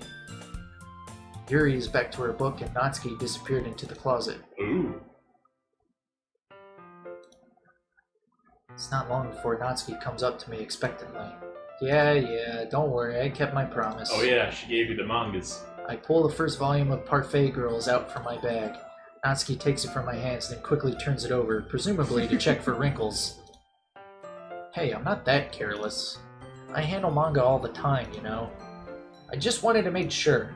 Can you blame me for being paranoid? Yes. I don't give people my manga every day, you know. That's true. I don't blame you. Well, anyway, let me put this one back. I'm gonna get the next one, okay? Natsuki makes her way to the closet. I follow. So you're gonna tell me everything you thought, right? Where did this volume leave off again? I forget. Ah, the chapter ended when Minori and Alice found Monica! Natsuki's voice resonates out from inside the closet. Eh? I peer inside. All of Natsuki's books are lined up on the top shelf. Did you move my manga again? Ah, sorry. The teacher got mad at me for taking up so much space in her closet, so I had to move some stuff around and clean up a little bit. It's all still there, I just had to organize it a bit. The top shelf is far above Natsuki's head. Okay. She makes a futile hop, trying to figure out how to reach her manga. Jeez, this is so inconvenient. I'm moving these all back down. There's plenty of room on these shelves, and besides, they're really pretty to look at when they're all lined up. Why would you waste that on the top shelf? Natsuki, there's a stool on the wall there. In the closet, there's a collapsible stool that's hanging on the wall. If you want, I can reach up there and hand them to you. I can get them myself. I want to, grab her by the waist. Yeah, and just lift her. And lift her up. I saw an image of someone doing that to a midget. And, it just made me laugh really hard. Good story. Yeah. I tell good stories, okay? Natsuki grabs the stool from the wall and unfolds it. You think I'm too short or something? I mean, I knew it. Well, you know what? Just watch me. Natsuki hops onto the stool, which ends up being a little wobbly because of its collapsible design. Catch her. Careful. I know what I'm doing. Standing on the stool, Natsuki's fingertips reach the top shelf. The stool would be enough for me to easily grab the books, but Natsuki is being stubborn as usual. Natsuki uses her fingers to scoot one of the smaller boxes to the edge of the shelf. See? Yeah! The box suddenly tips. Oh, hello, IDK. Or LDK, I don't know how that one is. You're not getting mod quality trash, alright? That's too much power for you. Maybe in the future. Maybe. We'll see. We shall see. Not right now. For now, sit down and do your homework. Join the literature club. Natsuki barely catches it before it falls to the floor. The stool wobbles. Wah! Losing balance, Natsuki hops off the stool. Thankfully, she was able to stay on her feet. Damn it! Wanted to catch her. It's just be like, I'm here for you. I wanted to catch her and then hold her in the princess carrying pose, right? And then there's a moment, right? And then the flowers show up around us. And then after that, split second, she's like, "What are you doing, Baka?" No, it's like she's still in that moment, and then you just start petting her head, and then she's like, "What the hell?" Thankfully, she was able to stay on her feet. She holds the box triumphantly. There! Having almost fell, Natsuki is a bit shaken up. Jeez, no need to prove yourself to me. There's no way you'll be able to get the bigger boxes like that. I can reach them, so just... I said I can do it. I don't want your help, okay? I'm gonna get a chair, so just hang on. Natsuki forces her way past me out of the closet. Let's see. The classroom chairs have the desks attached, so they're too inconvenient to fit into the closet. Aha! Natsuki trots over to the teacher's desk, which has a computer chair behind it. Uh-oh. This is gonna be great.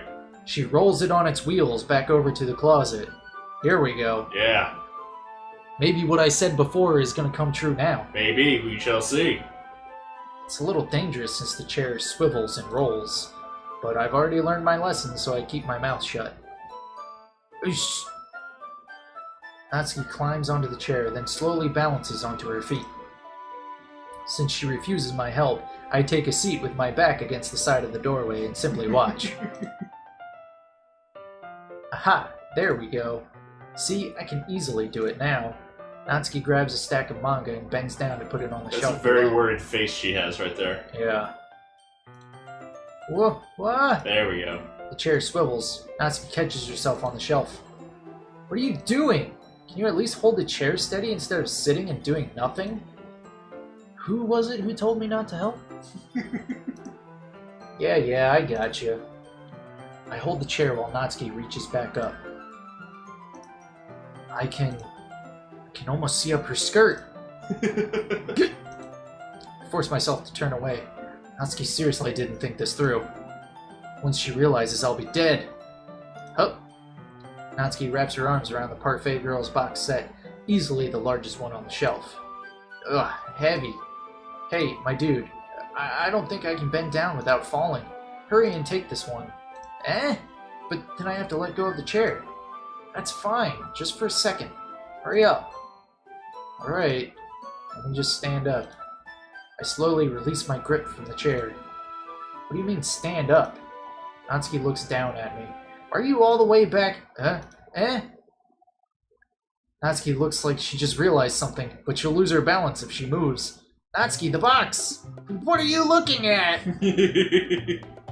Yeah! Not exactly the scene we were anticipating. You trying to look at my...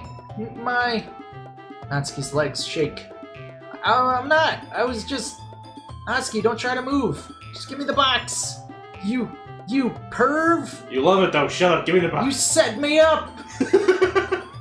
Go away! Get out! But I'll do it myself. The chair suddenly swivels beneath Natsuki's feet. Natsuki! Kya! And she's dead. The scene turns to chaos in a split second. The chair flies from under Natsuki's feet. Frantically, I try to catch her. The box topples out of her hands, and the books go flying. I got you! Crash. So instead of the princess hold and the nice, like, romantic comedy thing, Yeah.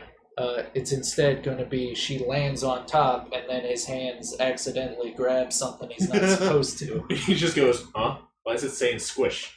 Yeah. Why is there a squish sound effect? Yeah. Or no, he's just like flat. So, yeah. So instead of it being a like romantic comedy moment thing, it is instead an ecchi comedy moment thing. Yeah. Which I prefer the romantic slice of life rather than ecchi. I still want him to be ruined by just petting her head. Yeah. The full force of Natsuki's body against me throws me to the ground. A whole bunch of books pelt me in the face. Natsuki tries to shield herself with her own arms as her face lands straight on my chest. Oh. My right arm and my back seriously felt the impact. Slowly Natsuki comes to her senses. Yuck. She presses her arms straight into me to prop herself up. Eh? Natsuki seems to realize that it's not the floor that's beneath her. It's me. Gah! And she's sitting like directly on my dude's crotch. Yeah. Obviously. That's how it always works. Gross, gross. Yak! A fist pounds into my chest. Natsuki then hoists herself to her feet. What were you thinking? you sicko. Everything okay over there? I heard a loud noise. Heard several loud noises. Monica suddenly peers in. Yeah, it's a whole lot of crashing and shouting. Yeah. You guys okay? I expected one of them to just be reading a book and it's just like, play nice. Yeah, like Yuri's over in the corner like, this is what I have to fucking deal with. I fucking hate this place. I hate these people. One of these days, I'll just set them all on fire. One of these days. I'll set them all on fire and roast marshmallows over the corpses. I'll burn this place to the ground. I don't care. Monica, see what happens when you put the manga on the top shelf? Are you trying to kill your club members or something? Jeez. Sorry. Oh, and one more thing. It seems like your most recent club member is a total pervert. So I hope you're happy. Somehow it's impossible for me to explain this whole bizarre situation to Monica. I didn't do anything, I swear. I know, don't worry. Monica says that quietly to me. Looks like I'm off the hook. Oh no. Eh? Her books! I look down. Natsuki is kneeling on the floor, holding one of the books that are scattered all over. There's a large diagonal crease along the page that she's desperately trying to smooth out. Aw, man. No. That sucks. Auto service! It must have landed on the page. Natsuki tries a bit more to fix the crease, but she can't get it out. Suddenly, she gives up and slams the book shut, then throws it to the floor. Instead of continuing to yell, she just lowers her head. Sob. Aww. Natsuki, are you? No. Natsuki's voice squeaks. I see tears on her face. I'll help you get the crease out, okay? It's partially my fault, so... Natsuki shakes her head, still looking down. No, I don't even care that much. I'm just having a really bad day today. Natsuki sobs again. I didn't mean to take it out on you. I really didn't mean to. It's fine. Holy trash, why do you keep trying to sing? He's just quoting emo songs. This is not the time. Nothing in this has been emo. Yeah, there's nothing emo happening. Yeah. Stop it or we're going to burn your corpse. Yeah, we're gonna have to burn the whole school down. Yeah, that's better. There you go. Is there anything you want to talk about? Natsuki shakes her head. Just every day is so hard. I just want to come to the club and... Natsuki falls silent again. I can't press her, so I can only do what I know how to do. Alright. Well, I'll help clean this up. And I'll move the rest of your manga for you. I pick up volume 2 of Parfait Girls. We'll set this one aside. This'll help cheer you up a bit, right? We can get started on it once I'm done here. Natsuki looks up with her glossy eyes. Her lip quivers. You're really nice to me. Eh? That sounds really strange coming from Natsuki. I didn't expect it at all. Well, I'm just treating you like a friend, you know? Natsuki lowers her head and stifles another sob. Not sure what happened to her today, but being nice is the least I could do. The next couple minutes are silent between us as I begin gathering the scattered books. I make sure to slip them into the box in their correct order. After a little bit, Natsuki starts helping. It isn't long before we're done, and I hoist the box onto the shelf where Natsuki wanted to put it. Then I get on the stool and quickly finish moving the rest of her books from the top shelf. Alright, that should do it. I hop off the stool. Natsuki averts her gaze. Thanks. It's nothing. Natsuki is holding the volume I set aside in her hands. Alright, I'm ready. Good. Even if you weren't, I'd make you anyway. You're taking responsibility for what you said. The thing about cheering me up. If you insist. We sit in the same spot as last time, and I open the second volume. Natsuki's mood quickly improves, laughing and pointing things out to me. She's surprisingly sharp, making note of a lot of subtle, repeated jokes and background elements. In the end, I'm pretty impressed by how everything ties together in this manga. I guess Natsuki has good taste after all. After some time, Monika gets our attention as usual, and it's time to share poems again. Guess I'll be holding on to this for now. Yep. Even if you sound more enthusiastic this time. Well, I'm starting to get into it, you know? Told you. Yeah. I don't even know what What song... is happening in chat right now? I don't even know what song you guys are talking about now. I'm like trying to focus on the game, and I keep seeing chat happening. And I'm just like, what?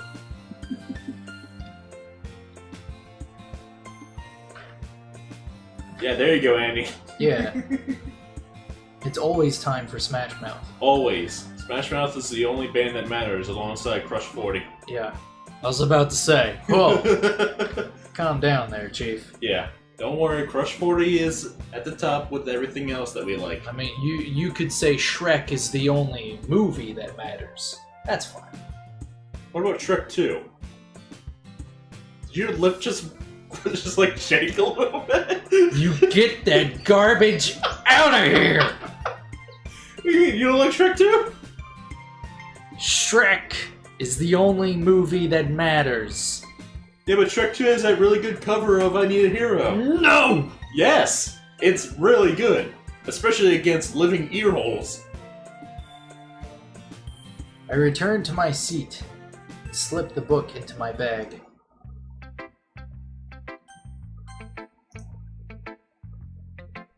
Hi again, my dude. How's the writing going? Alright, I guess. I'll take that. As long as it's not going bad.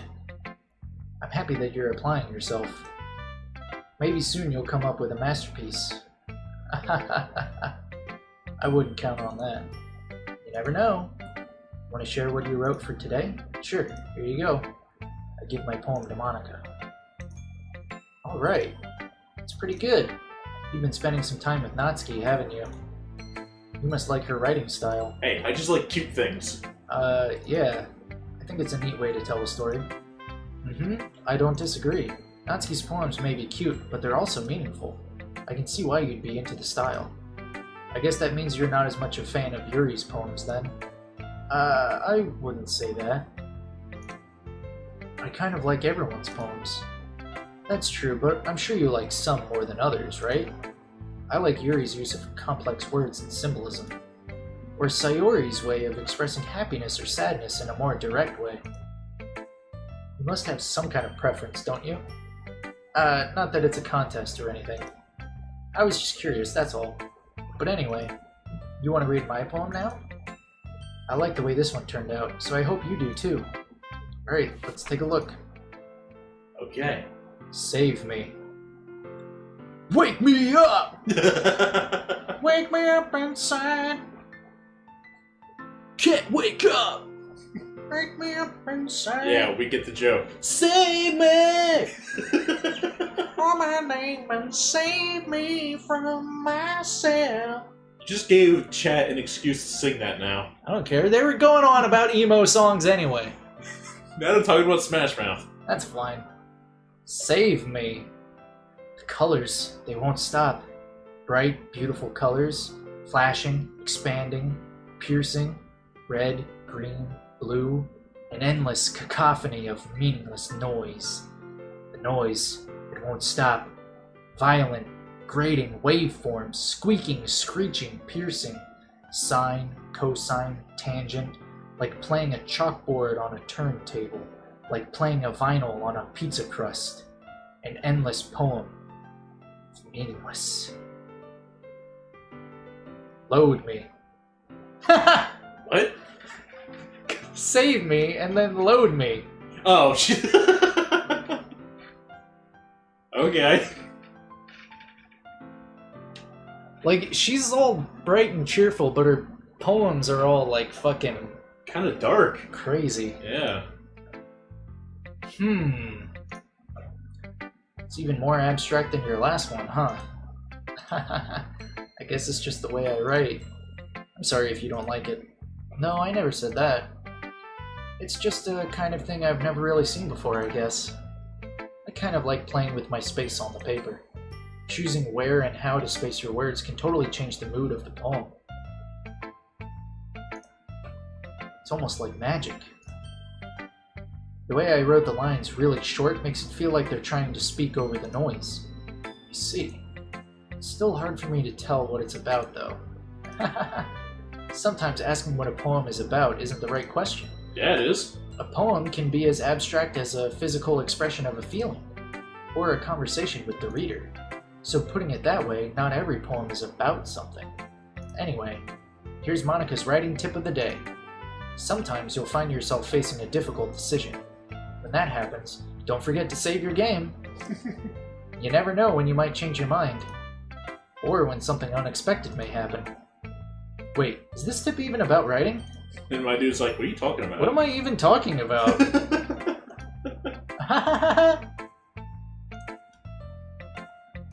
That's my advice for today. Thanks for listening. Natsuki. Obviously. Natsuki reads my poem. She keeps glancing at me, then back to the poem. By now, she must have read it more than once. Why is it so good? Is it that bad? No, it's not. It's good. It's really good, okay? There, I said it. Suck you. This wasn't supposed to happen at all. Why can't you just be bad at this? My poems are supposed to impress you, not the other way around. You're trying to impress me? Obviously. You think I'd let you enjoy Yuri's writing more than mine? Give me a break. Well, Adorable. in that case, what's the problem with me trying to impress you? I'll tell you, you... Natsuki's face freezes like she just realized something. You're trying to impress me? Natsuki vigorously scans her eyes over my poem one more time. Then the poem slips out of her hands and flutters to the floor. She's freaking out. I have to use the bathroom. Bye-bye. Red-faced, Natsuki quickly walks out of the room. Hey, my dude. Did you do something to Natsuki? I just saw her rush out of the room like that. You didn't do anything terrible, did you? No. I just told her that... My voice gets caught in my throat. There's no way I could tell Monica that I'm trying to impress Natsuki. Monica sees the poem lying on the floor and swiftly picks it up. She skims over it a second time, her smile not fading from her face. I see. At first I just thought you liked her writing style, but you wrote this for Natsuki, didn't you? I mean... That wasn't really our intent, we just picked words we liked. Yeah, not really. They just happened to be cool. In fact, didn't she like your poem a lot the other day, too? I'm surprised you know her taste so well already. Are you sure you're not cheating, my dude? Cheating? What do you mean by that? Never mind, I'm just kidding.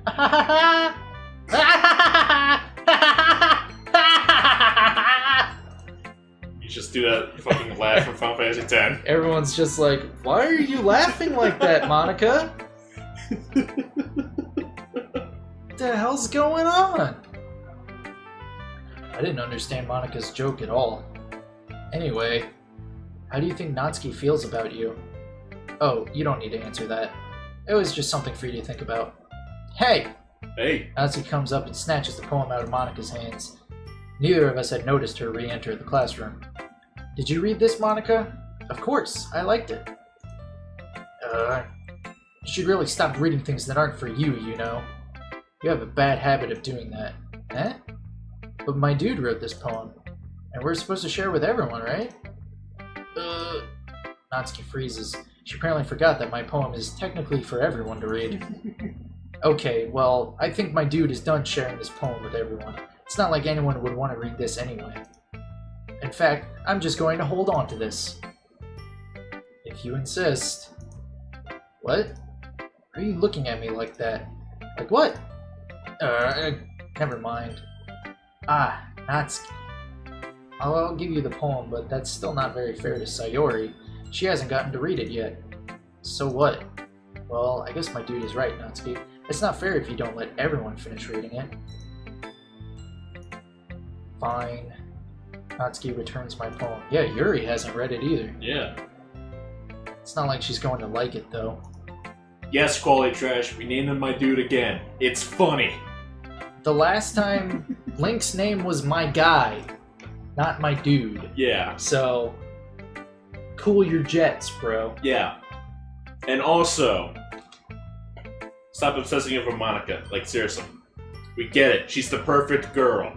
She's also kind of nutso. She's kind of crazy. Yeah. Save me. Load me. Moving on. Anyway, read my poem now. And no, I won't let you keep it. I'm keeping it. This is my only copy. I'm keeping it, though. Oh, Jesus. Amy likes spiders. You know what I heard about Amy? Amy likes spiders. Icky, wriggly, hairy, ugly spiders. That's why I'm not friends with her. Amy has a cute singing voice. I heard her singing my favorite love song. Every time she sang the chorus, my heart would pound to the rhythm of the words. But she likes spiders. That's why I'm not friends with her. One time I hurt my leg really bad. Amy helped me up and took me to the nurse. I tried not to let her touch me. She likes spiders, so her hands are probably gross. That's why I'm not friends with her. Amy has a lot of friends. I always see her talking to people. She probably talks about spiders. What if her friends start to like spiders too? That's why I'm not friends with her. It doesn't matter if she has other hobbies. It doesn't matter if she keeps it private. It doesn't matter if it doesn't hurt anyone. It's gross. She's gross. The world is better off without spider lovers. And I'm gonna tell everyone. It doesn't seem like a poem, it just seems like a statement. What? No, this is about... It's not about Amy. It's about her. And how she likes manga, and nobody will be her friend because she likes manga. No, I get that, but like... I don't see this as a poem, but whatever. It's freeform, man. Poems don't have to rhyme anymore. Poems don't have to be anything. There's no criteria for poems anymore. That's true, but then again, same can be said about art. Someone can take a picture of a string and just be like, this is art. This is art. Someone could take every page out of a phone book and frame it. Art. Yeah, that actually was in the Museum of Modern Art. For some reason. Just pages of a phone book. But yeah, you could like write down a fucking grocery list and say that it's a poem. Yeah, someone will see that and just be like, oh, so deep. Apparently spiders is a racist slur according to Quality Trash. Quality Trash, do you just not like spiders? That gives this some different meaning. It kind of does, yeah. Fucking disgusting money-grubbing spiders. Why do they gotta be money grubbing? What? They're obsessed with money, they've got long noses, and they're good at basketball. Okay, you're mixing it. Good. That's good. And also they're lazy, and also stealing all of our jobs. They're just a little bit from everything. And they can't drive. They're really good at math. And basketball. It's not fair! And they're also super rich and fat. Not bad, right? It's quite a bit longer than yesterday's. Yesterday's was way too short. I was just warming up. I hope you didn't think that that was the best I could do. No, of course not. Anyway, the message is pretty straightforward in this poem. I doubt I have to explain it. Sometimes you can explain complicated issues with much simpler analogies. And it helps people realize how stupid they're being. Yeah, she would make a good children's book author. Yeah, probably. Like, anyone would agree that the subject of this poem is an ignorant jerk. Do you know people like that? Of course. It's about how everyone thinks That doesn't matter. It can be about anything. I wrote it to be easy to relate to. Everyone has some kind of weird hobby or a guilty pleasure. Something that you're afraid if people find out they'd make fun of you or think less of you. But that just makes people stupid. Who cares what someone likes as long as they're not hurting anyone and it makes them happy? I think people really need to learn to respect others for liking weird things. Well, you're definitely right. At least I can relate to that. And I'm sure a lot of other people can too. You know, I'm glad that you can appreciate this kind of writing. I mean, I know I was talking about that yesterday, but I've been enjoying sharing my writing with you, so consider yourself lucky, okay? Well, thanks for being honest. What's that supposed to mean? I'm always honest. Jeez. Just look forward to tomorrow, too, okay? Alright, I will. Now, for Yuri. No, Sayori. Okay. Because Sayori and Natsuki were the ones that were jumping up and down. Oh, yeah. More than Yuri. Oh, yeah, that's true. Ooh, I like this one, my dude. It has some nice feelings in it. I'm glad. Does that mean it's better than yesterday's? Let me think.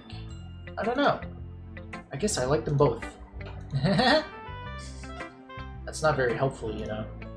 Well, I'm not very good at figuring out if poems are good or bad. But that's why I just go by my heart. If it makes me feel things, then it must be a good poem. Not sure that's exactly how it works. Then again, I guess conveying feelings is a pretty important part of this whole thing. Yeah, maybe. Honestly, I don't even know what kind of writing you like in the first place. Yeah! Me neither! Why don't you at least try giving it some thought? Aw, you want to write something for me? That's so sweet! Yeah, right. But you're always thinking about other people. You need to think about yourself once in a while. If you don't, you might end up getting hurt at some point. Eh? Well, I don't really know what you mean, but I'll try to keep it in mind. I like the face she's making. Whatever, yeah. She's so confused. What? Well, whatever. Anyway, let's see. I guess I like happy poems. Wait, sometimes I like sad poems too. Sometimes a little bit of both. There's a word for that, right? What's the word I'm looking for? Bittersweet. Yeah. I like things that are happy and things that are sad. Happy and sad? I can't see you liking something sad, Sayori. Well, I like happy the most. But sometimes when you have a little rain cloud in your head, a sad poem can help give the rain cloud a little hug and make a nice happy rainbow. You Bob Ross? Sayori, that's unexpectedly poetic. Eh? It is? Maybe I'm getting better at expressing my feelings after all. Thanks, my dude. I should go write that down then. You can read my poem now, okay? Bottles. I pop off my scalp like the lid of a cookie jar. Sorry? It's the secret place where I keep all my dreams. Little balls of sunshine all rubbing together like a bundle of kittens. I reach inside with my thumb and forefinger and pluck one out. It's warm and tingly, but there's no time to waste. I put it in a bottle to keep it safe, and I put the bottle on the shelf with all of the other bottles. Happy thoughts, happy thoughts, happy thoughts in bottles, all in a row. My collection makes me lots of friends, each bottle a starlight to make amends. Sometimes my friend feels a certain way. Down comes a bottle to save the day. Night after night, more dreams. Friend after friend, more bottles. Deeper and deeper my fingers go, like exploring a dark cave, discovering the secrets hiding in the nooks and crannies. Digging and digging, scraping and scraping. I blow dust off my bottle caps. It doesn't feel like time elapsed. My empty shelf could use some more. My friends look through my locked front door. Finally, all done. I open up, and in come my friends. In they come, in such a hurry. Do they want my bottles that much? I frantically pull them from the shelf, one after the other, holding them out to each and every friend, each and every bottle. But every time I let one go, it shatters against the tile between my feet. Happy thoughts, happy thoughts, happy thoughts in shards all over the floor. They were supposed to be for my friends who aren't smiling.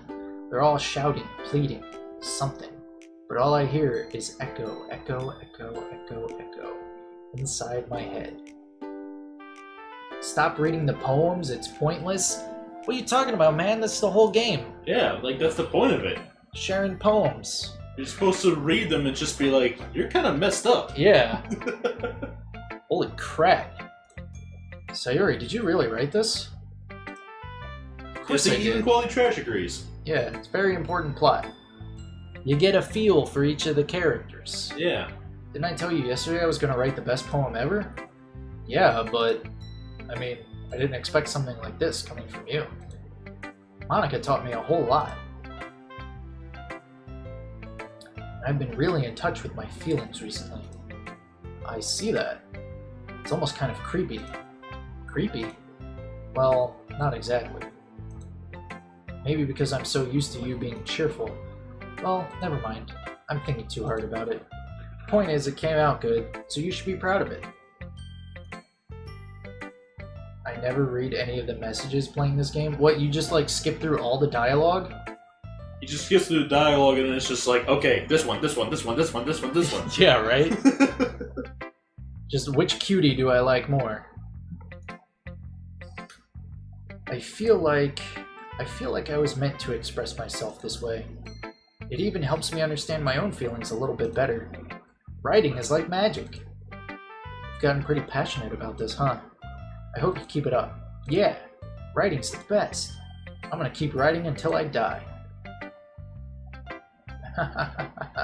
Don't get ahead of yourself.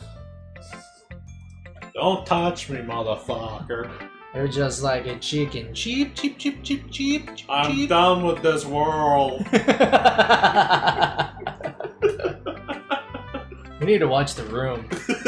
No, we know enough just from the memes. Sayori's always had a habit of getting obsessed with something, before dropping it no more than a week later. I wonder if this is one of those times.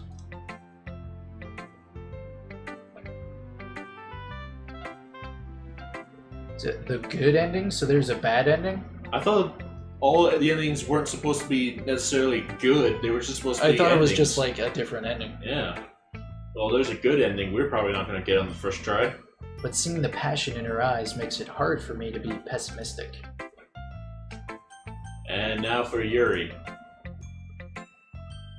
Let's see what you've written for today.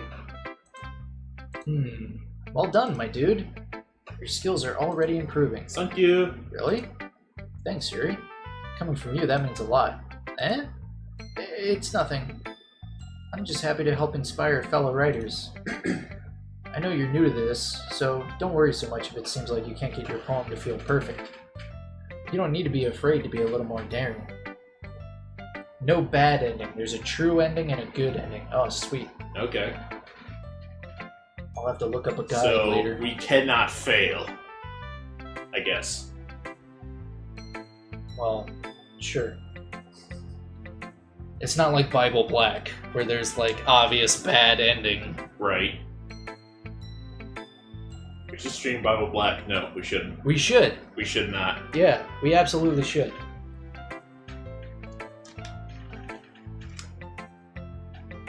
The good ending is designed so that nobody would really think to try for it until after they've beaten the game once. Okay. I guess. You don't need to be afraid to do it a little more daring. Metaphors can go a long way. Don't feel like you need to work with your brain like turning a bunch of gears. Try letting your mind wander through your feelings. And write down the things you see and hear. That's one way to truly enable your reader to see into your mind. It's a very intimate exercise. I see.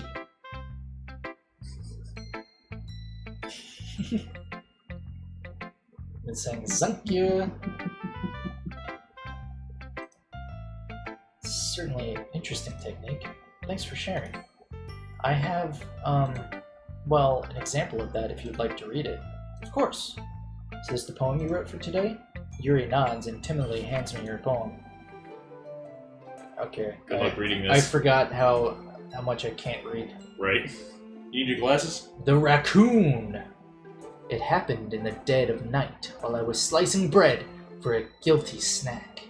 My attention was caught by the scuttering of a raccoon outside my window.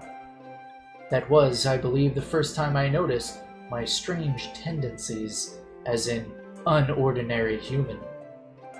I gave the raccoon a piece of bread, my subconscious well aware of the consequences. Well aware that a raccoon that is fed will always come back for more. Good. Raccoons are adorable. What was it like? Don't give a mouse a cookie. If you It's like a children's book. If you give a mouse a cookie, it's gonna want some milk. If you give a mouse some milk, it's gonna want to spill it, and then two naked dudes show up.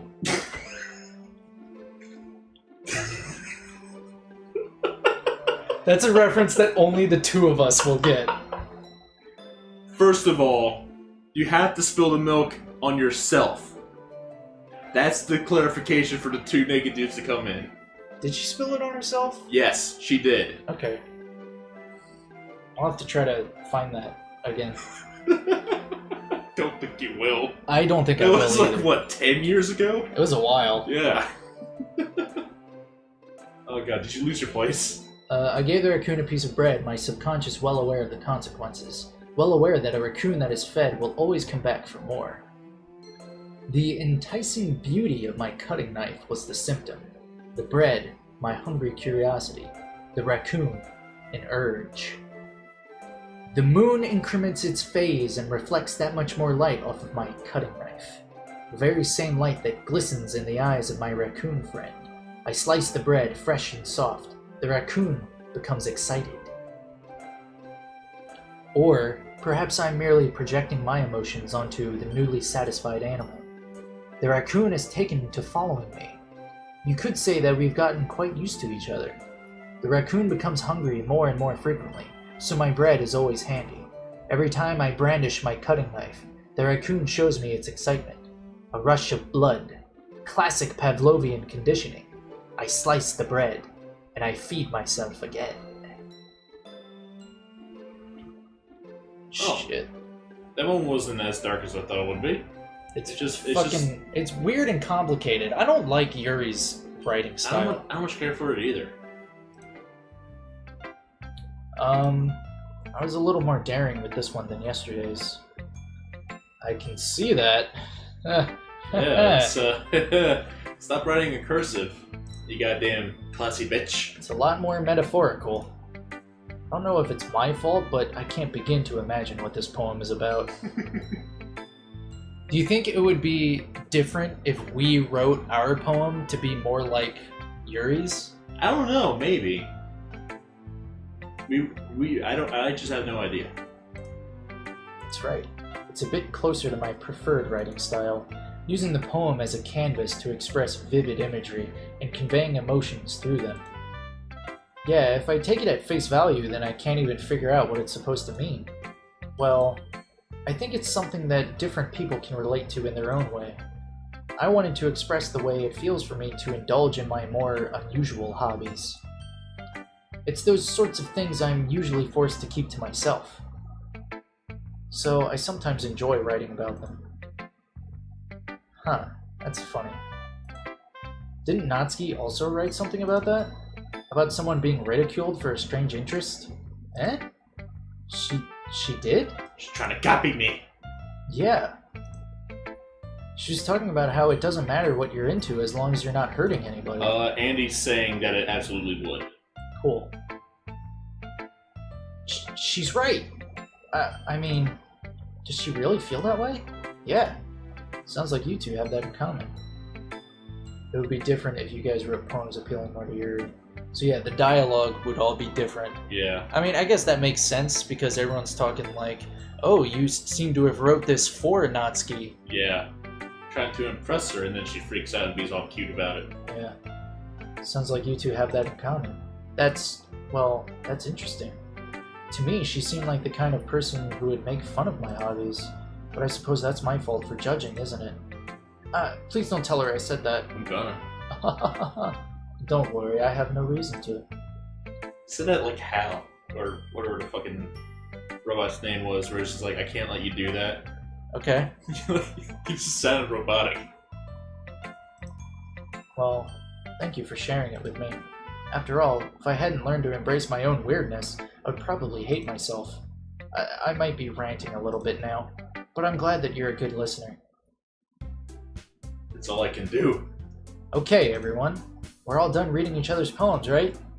I have something extra planned today, so if everyone could come sit at the front of the room. Is this about the festival? Well, sort of. Do we really have to do something for the festival? It's not like we can put together anything good in just a few days. We'll just end up embarrassing ourselves instead of getting any new members. That's a concern of mine as well. I don't really do well with last-minute preparations. Don't worry so much. We're going to keep it simple, okay? We won't need much more than a few decorations. Sayori has been working on posters, and I've designed some pamphlets we can give out during the event. I think it would be nice to have like a live poetry reading.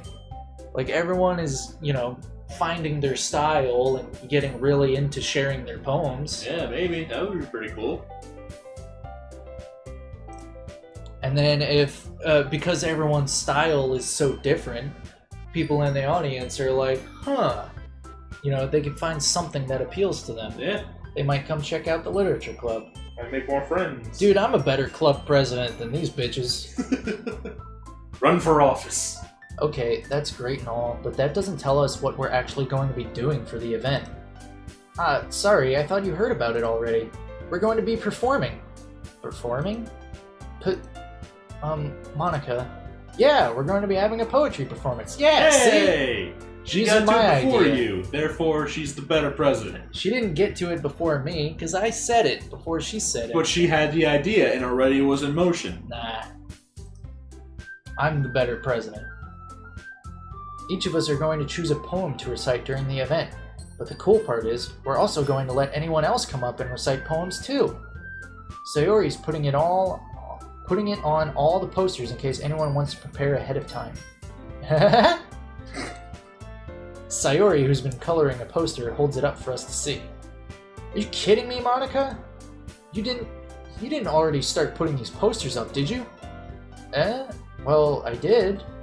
Do you really think it's that bad of an idea? Well, no.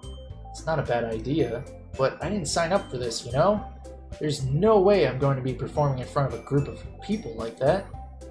I agree with Natsuki. I could never in my life do something like that.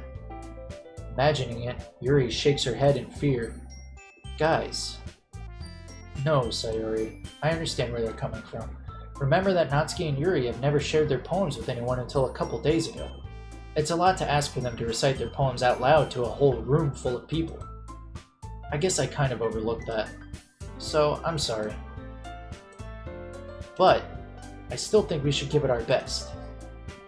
We're the only ones responsible for the fate of this club. I'm sorry this is making you super uncomfortable, but we're doing it. Yeah, right?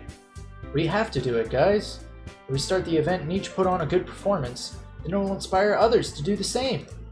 And the more people who perform, the better we'll be able to show everyone what literature's all about. Yeah!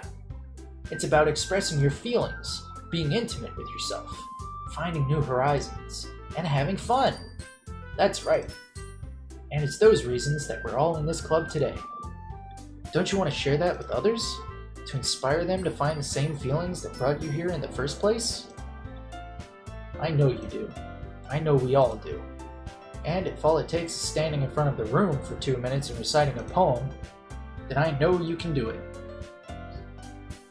See ya, quality trash. Natsuki and Yuri remain silent.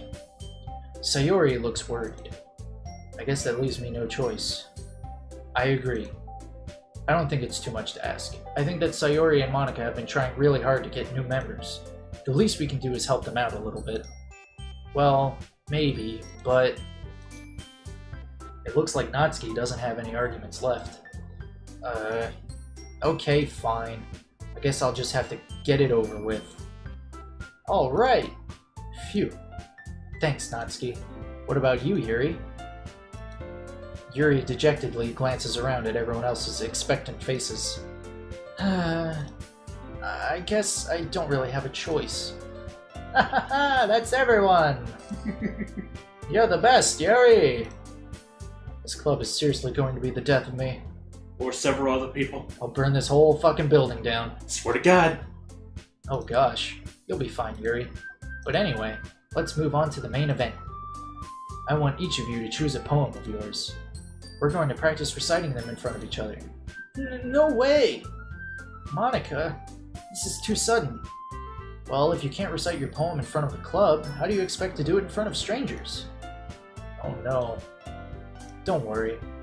I'll start off to help everyone feel a little more comfortable. Can I go next?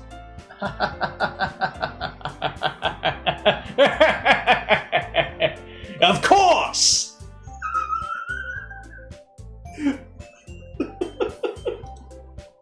Now, let's see. I mean, I gotta make it so that's not just me reading the whole time. I know. Monica flips through her notebook to the specific poem she has in mind for herself. She then stands behind the podium. The title of this poem is The Way They Fly. Ahem. Monica begins reciting her poem. Her clear, confident voice fills the room. More than that, her inflection is pristine. She knows exactly how to imply emotion behind each line she recites, bringing the words to life. Is this something she's done before, or is she simply a natural? Perfect waifu. More evidence. I glance around me. There should be like a perfect waifu trifusion. We need a commission plague to draw. Monica, Eris. Who else is considered perfect waifu?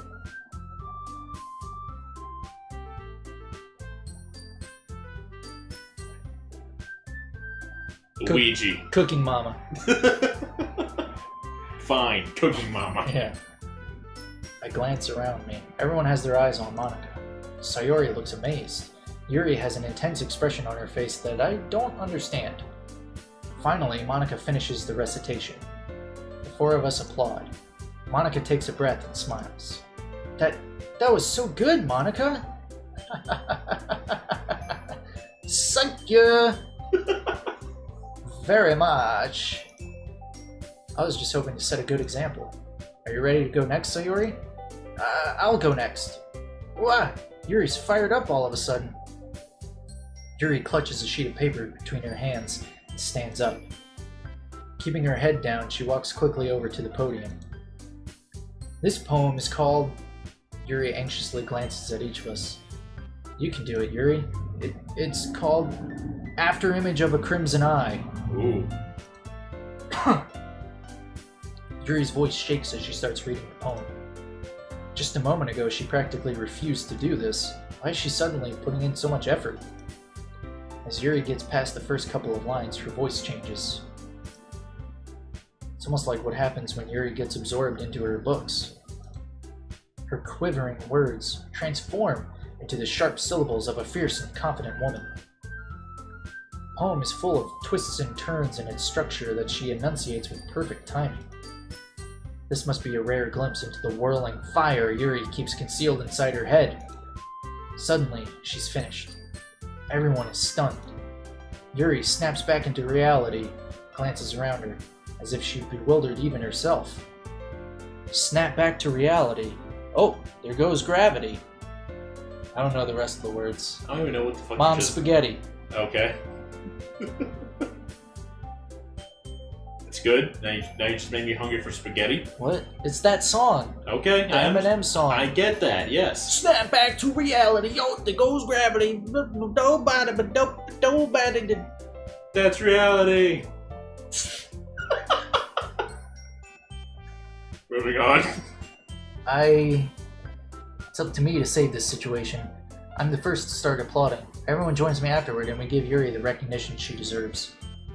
It's not that we didn't want to applaud for her, but we were caught so off guard that we must have forgotten. As we applaud, Yuri holds the poem to her chest and rushes back into her seat. Yuri, that was really good. Thank you for sharing. Looks like Yuri is down for the count. Okay, I guess I'm next then. So Yuri hops out of her chair and cheerfully walks to the podium. This one's called My Meadow. Ah. Ha ha ha. Sorry, I giggled. Sayori, it's a lot harder than I thought. How did you guys do it so easily?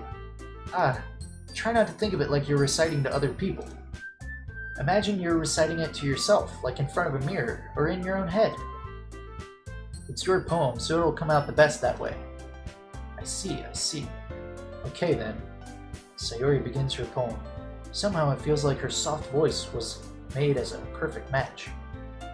The poem isn't aimlessly cheery like Sayori is. It's serene and bittersweet.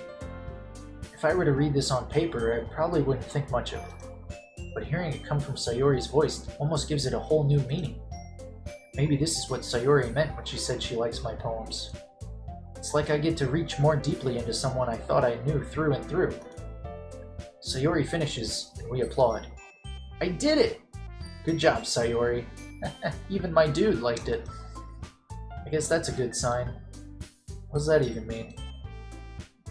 Came out nicely, Sayori. The atmosphere of the poem fits you really nicely, but it might be that other poems wouldn't work quite as well with that kind of delivery. Eh? I don't really understand. In other words, I've seen poems of yours where that sort of gentle delivery wouldn't work as well. They might need a little more force behind them depending on what you're reading. Oh, I know what you mean. Well, I've been practicing that kind of thing. It's just embarrassing to do in front of everyone. Here we go again. Can you get right into the mic with that? No. Good. Then next time, I'm going to make you pick a poem that challenges you a little. You don't have much time before the festival, you know? Okay. Now, who's next? Natsuki? Don't make me go before my dude. It's not like I can compare to you guys anyway. Might as well let my dude lower everyone's standards a little before I have to do it. Rude. Natsuki. It's fine. I might as well get it over with. But it's not like I have much of a selection of what to read. I'll just have to go with what I wrote for today. I stand up and step in front of the podium. Everyone has their eyes on me, making me feel terribly awkward. I recite my poem. Since I'm not exactly confident in my own writing, it's hard to put energy into it. Despite that, once I finish, I receive applause anyway. Sorry I'm not really as good as everyone else. Don't worry about it so much. I think it's less about your abilities and more about your lack of confidence in your writing. That's something that'll improve over time, though. Yeah, maybe. Alright then. That just leaves you, Natsuki. Yeah. I'm going. Natsuki begrudgingly gets out of her seat and makes her way to the podium. The poem is called... Why are you all looking at me? Because you're presenting. Anyway, the poem is called Jump. Jump up, and get down! Natsuki takes a breath. Once she starts reciting the poem, her sour attitude disappears a little. While she's still a little unenthused, her poem has a rhythm and rhyme to it. It's Natsuki's trademark style, and it works surprisingly well when spoken aloud. The words feel like they bounce up and down, as if giving life to the poem. Natsuki finishes, and everyone applauds. She huffs back to her seat. That wasn't so bad, was it? Easy for you to say. You better not make me do that again. I could do it again. Well, do you at least feel prepared enough to recite a poem in front of other people? I mean, doing it in front of other people will be way easier. I can put on whatever face I want for other people. But when it's just my friends, it's just embarrassing. That's a surprise, Natsuki. I think it would be the other way around for me. Well, that's just how it is, so... Well, I guess in that case, you won't have much to worry about for the festival. That said, I want to thank everyone for coming through. It might be hard, but I hope that you all have an idea of what it's like now. Make sure you pick a poem and get enough practice before the festival, okay? I'll be making pamphlets, so let me know ahead of time what you'll be reciting. Jeez, I should probably find some other poem to recite instead. That's fine too. It doesn't have to be your own. I'm already pleasantly surprised that you're putting in all this effort for the club. It makes me really happy. Yeah, no problem. Okay, everyone. I think that's about it for today. I know the festival is coming up, but let's try to write poems for tomorrow as well. It's been working out really nicely so far, so I'd like to continue that. As for the festival, we'll finish up planning tomorrow, and then we'll have the weekend to prepare. Monday's the big day. I can't wait. I can do this. I can do this. Alright. I stand up. There's no way I'll be able to find the same enthusiasm as Sayori and Monica, but I'll do my best to get through it. If it's for the sake of the club and impressing Monica, then I'll have to do my best. Ready to go, Sayori? Yep. Look at you two always going home together like that. It's kind of adorable, isn't it? Jeez, guys. Jeez. Don't make such a big deal out of it. It's not like we're dating or anything, they say at the same time in a very defensive manner that makes it seem like they're dating. It must be a little nice, though. Well, how am I supposed to respond to that? It's okay, my dude, you don't have to say it. Whatever, let's go already. I walk home with Sayori once more. Even though it's only been a few days, a lot of things have already changed. But today, Sayori is being a little quieter than usual on the way home. Hey, Sayori.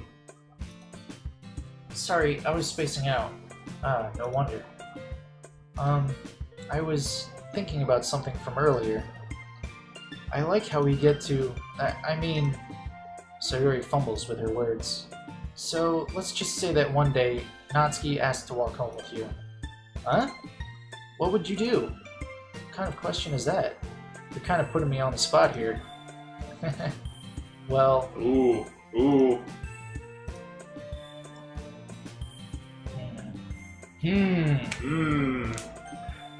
I'd still walk home with you. It's not like Natsuki lives nearby. Yeah. So what would be the point? Yeah, exactly.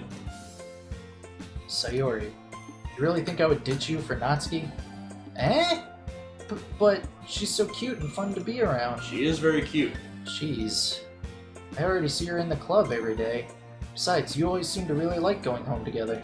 Plus, you live, like, next door, don't you? Yeah. I wouldn't just ruin that for you. You're so silly, my dude. You think about me too much sometimes. Natsuki would deserve it if she wanted it, so... Sayori, I've already made up my mind. I really can't figure you out sometimes. Sorry. Besides, what's the point in speculating something that's never going to happen? Conversation trails off. It's kind of a weird thing for Sayori to care so much about. But I want to respect her and keep her happy, too. Then again, the festival is only a few days away. Who knows what will happen in that time? Ah, shit. Alright, we're gonna take a quick break.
Alright, we're back.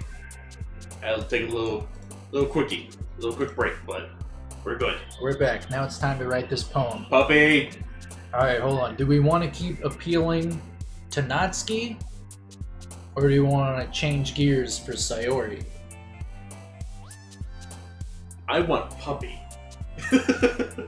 I think we already used puppy. It doesn't matter if we already used puppy. Just Alright, use puppy. There we go. Okay. We'll just use whatever words we like. Twirl. Okay. Pout. I'm a big fan of pouting.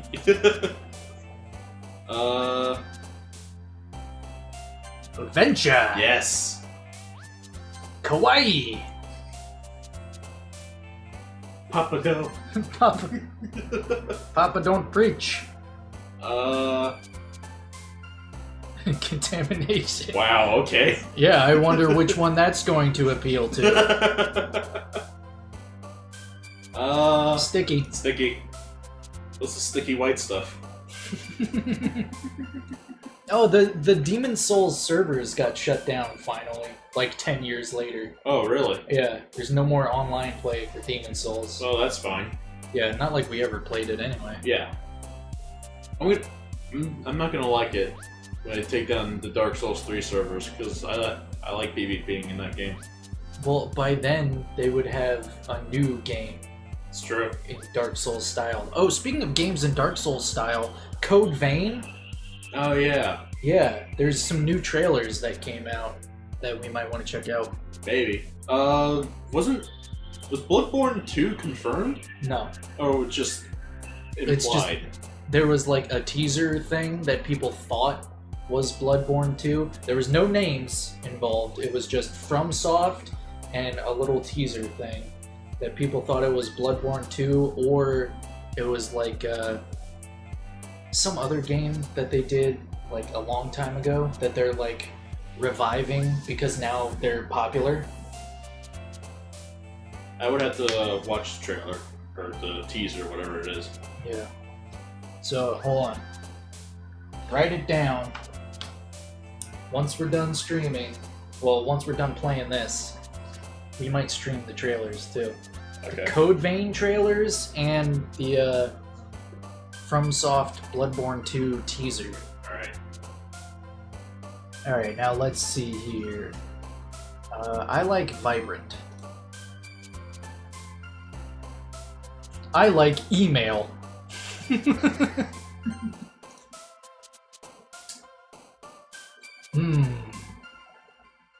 Fluffy. Misery. Oh, you know what's always good? Party! Skirts. Oh yeah, skirts. More anime. Hey, there's poop again. Funny. Funny. Pure. I think we have a favorite among the three there. It's kind of unintentional though. Okay, let's do something that we know is not her. Let's do Journey. Playground. Okay, no, never mind. Playground was totally gonna be her. You No, kidding it was me? gonna be the other one, Sayori. Maybe. Suicide. Oh, we already know who that's gonna appeal to. That's my favorite. Suicide. Depression. It's wonderful. It's wonderful. You'll cry about it. Yeah. Suicide and depression. It's so wonderful you'll cry about it. A disaster will happen that'll make you want to poof away on a vacation. And fester loudly in the portrait. I don't fucking know. Yeah, I don't know. Yeah. Let's go on vacation, dude. Yeah. Memories, I think, is gonna be Sayori. Yeah, probably. Yep. Dazzle. Give him the old razzle dazzle.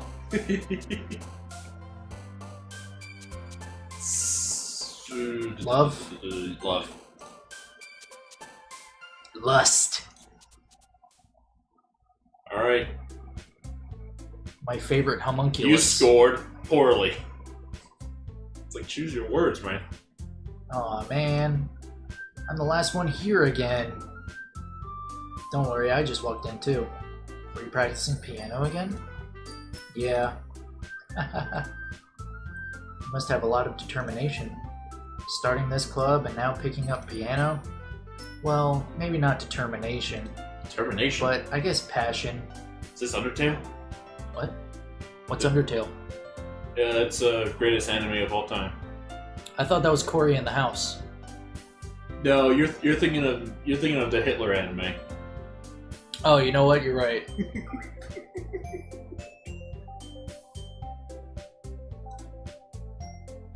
Remember that the club wouldn't be here if it wasn't for all of you. And I'm super happy that you're all willing to help out for the festival too. I can't wait for the festival. It's gonna be great. Eh? Weren't you complaining about it just yesterday, Natsuki? Well, yeah. I'm not talking about our part of the festival. But it's a whole day of school where we get to play around and eat all kinds of delicious food. You sound a bit like Sayori all of a sudden. Monica, do they usually have fried squid? Squid? That's a pretty specific thing to look forward to. Oh, come on. You saying you don't like squid? I've never had squid. I never have either. I never had, like, really sushi. Yeah, neither have I. I'm told sushi's really good and at times just really bad. We should go to Japan and have some authentic Japanese cuisine. No. And We then, should go to Japan and only have ramen. No, go to Japan dressed like samurai. Just like Samurai Gourmet. You didn't go around dressed as a samurai. No, You but kept flashing back to samurai time. but dressed up like the samurai from Samurai Gourmet. Remember the last episode when it flashed into samurai mode and it was actually Kasumi? Oh yeah, that's right. That was the best. Yeah, it was. And then afterwards, he reversed back, and the narrator's just like, he's not a samurai yet. Yeah, he's not yet a samurai. Another show for people to watch alongside Blazing Transfer Students. Blazing Transfer Students and Samurai Gourmet. Note: if you watch Samurai Gourmet, have some snacks nearby. Yeah. You will be hungry. Like it's not just you're gonna be hungry, it's you're going to be nostalgic for something you never experienced. Exactly. Oh, that's such a good show. Yeah. I love it to death. It's great. We need to check out what is it? Sweet Tooth Taro or whatever? Oh yeah, where it's kind of like the same premise, only the dude just really loves He sweets. really loves sweets. We need to check that out later today. Yeah, we do. I'll write that down. What was it? Sweet Tart Taro? Sweet Tooth Sweet Tooth. Taro. Alright. It's something like that. Anyways, you of all people. Eh? I didn't say I don't like it. Besides, what do you mean by you of all people? Because it's right in your name. Monica? Eh? That's not how you say my name at all. Also, that joke makes no sense in translation. Yeah, so Monica's already breaking the fourth wall. Yeah. Well, she already did it when she was like, be sure to save your game. Yeah.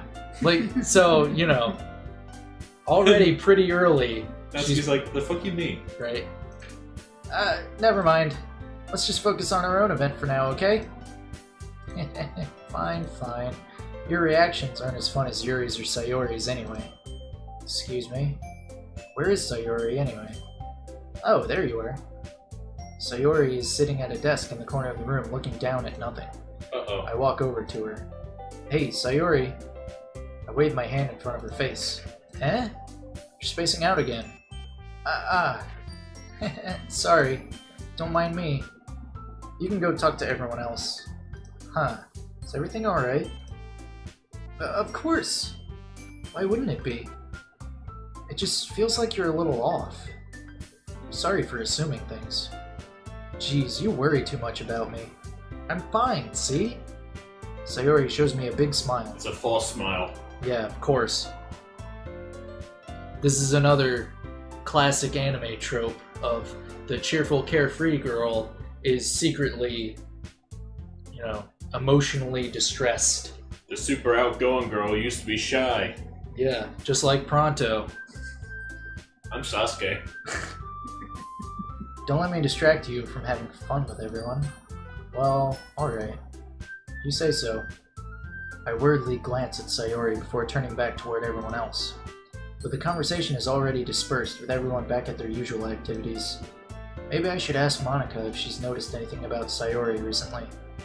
Since they've been preparing for the festival, they must be spending a lot of time together. I timidly approach Monica, who's shuffling through some papers at her desk. My dude, what's up? The proper response. Hey, this might sound a little strange, but have you noticed anything up with Sayori recently? Anything up with her? In what way do you mean? Maybe I'm reading into it a little too much, but she seems a bit downcast today. Oh, you think so? Can't say I've noticed anything about her. Monica peers across the room at Sayori, who's idly dragging a rubber eraser up and down her desk. Yeah, she doesn't seem depressed at all. Yeah, she doesn't seem different than her usual self. Goddamn blind people. Maybe there is something on her mind. I'm surprised I'm not the one asking you, my dude. You certainly know her a lot better than I do. Yeah, but she's never really like this. She's always talked to me about things that bothered her. But this time when I asked her, she was really dismissive. Sorry, I know it's not your problem. I just wanted to ask if you knew anything, so I'll drop it now. No. It's important to me, too. I mean, I'm also friends with her. And I also care about the well-being of my club members, you know? Maybe I'll try talking to her myself. Are you sure about that? She seemed like she wanted to be left alone. You sure? Maybe she just has a hard time bringing it up with the person of interest. Person of interest? What do you mean by that? I'm saying that maybe the thing on her mind is you, my dude! Me? How on earth would you come to that conclusion? Well, I probably shouldn't say too much, but... I read the script. I was about to say that. What? Why are you saying that? Did you read the script? Hey, what's that in the corner? Is that the script?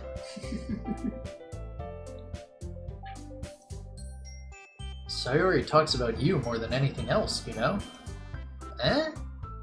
She's been so much happier ever since you joined the club. It's like an extra light was turned on inside of her. What? No way. Sayori is always like that. She's always been full of sunshine. It's not any different now than it always has been. You're so funny, my dude. Have you thought that maybe you've always seen her as so cheerful? Because that's just how she feels? What? That's just how she is when she's around you? I put a word in there that wasn't there. You did. I think you have depression. I said too much. I'm sorry. What do I know anyway? I didn't mean to jump to conclusions, so you should just forget about what I said. I'll try to talk to her, so try not to think about it for now. Alright. Monica smiles meaningfully.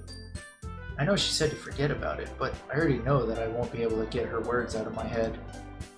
Monica stands up from her desk, walks across the room to where Sayori is sitting. I watch her kneel down next to Sayori and gently talk to her, but she's keeping her voice so quiet that I can't hear her from here. I sigh and sit myself She's down. talking to her, be like, he knows. Yeah, Get yourself and run. Just walks up to her and is like, bitch, you better knock it the fuck off. She just walks up to her and is like, What the fuck is your problem? You mopey little bitch. I'm over here breaking the fourth wall and you're not doing a goddamn thing? I'm over here trying to be the best waifu. And you're over here acting like a spoiled, entitled little cunt. Get it together. And then she walks away all smiley and cheerful. She's just talking to us like, you, right now, you're ruining my plans. So either shape up, or I will beat your ass so hard you'll have something else to be depressed about. I got some fucking schemes going, and your whole vibe is bringing it down. I need you to knock it off. You feel me? You're bringing me down from a 5-star to a 4-star right now. Knock it off. I'm a 5-star man! Anyway. Back to the game. I know Sayori told me not to worry about her, and to have fun with everyone else, but that's impossible to do when she's behaving like this. Exactly how much do I care about her that I'm letting this weigh on me, that I'm letting this weigh me down so much. What's up with even words like right now? Well, it's because I'm like trying to read it faster. Like my mouth can move faster than my eyes can read it. Oh, okay. So I'm like throwing in my own words. So when I stumble my words when I'm thinking too fast, you just call me an idiot. Yeah, because you're thinking. You're not trying to read it. Oh, so I should just stop thinking? Yeah. You're not good at it. Way ahead of you.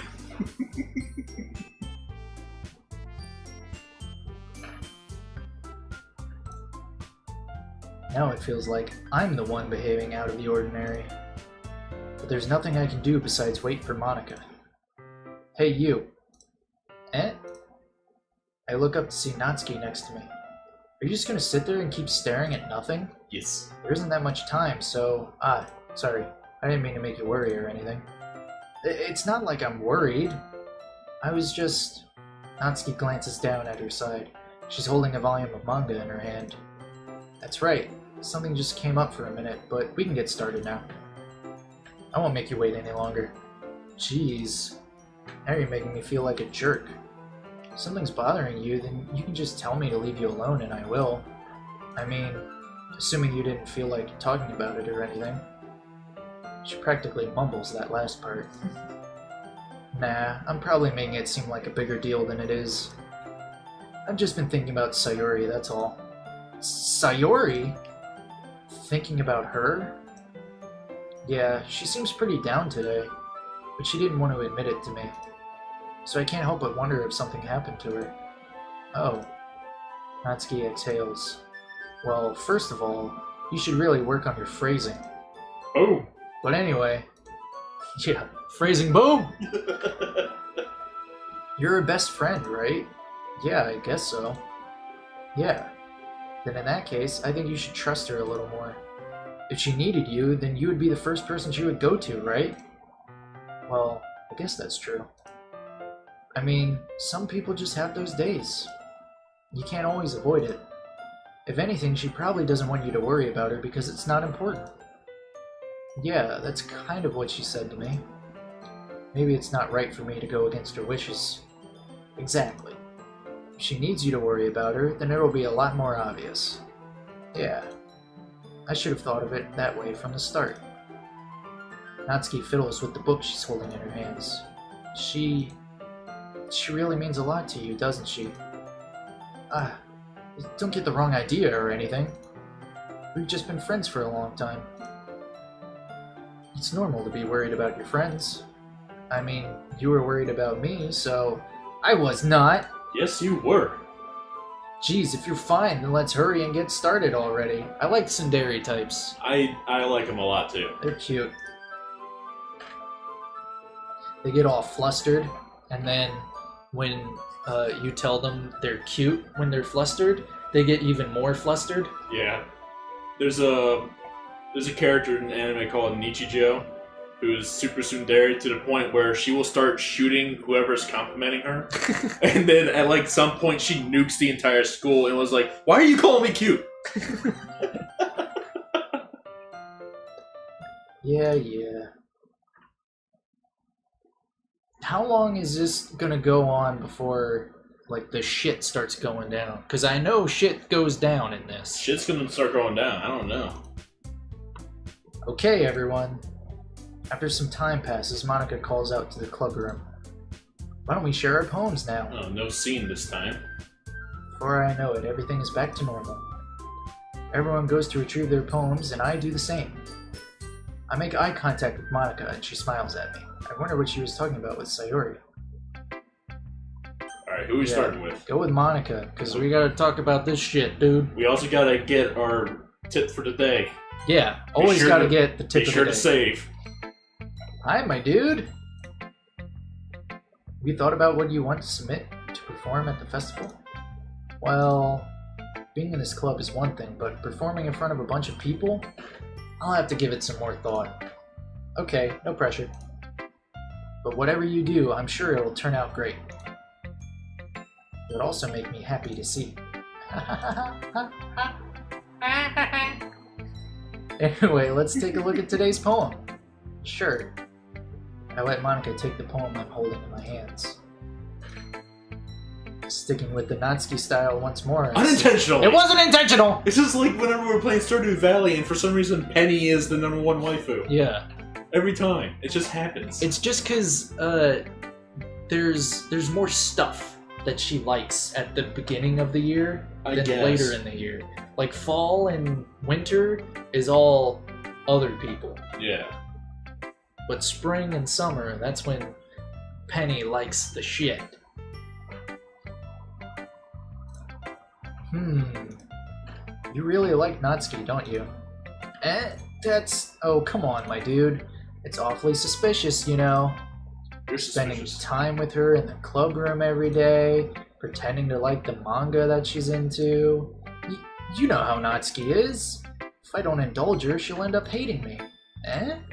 No, I think you're misunderstanding, my dude. It's not like Natsuki just hates anyone who doesn't give her what she wants. Yeah, she's assertive, but she's not that selfish. In fact, I think you're the only one who's indulged her as much as you have.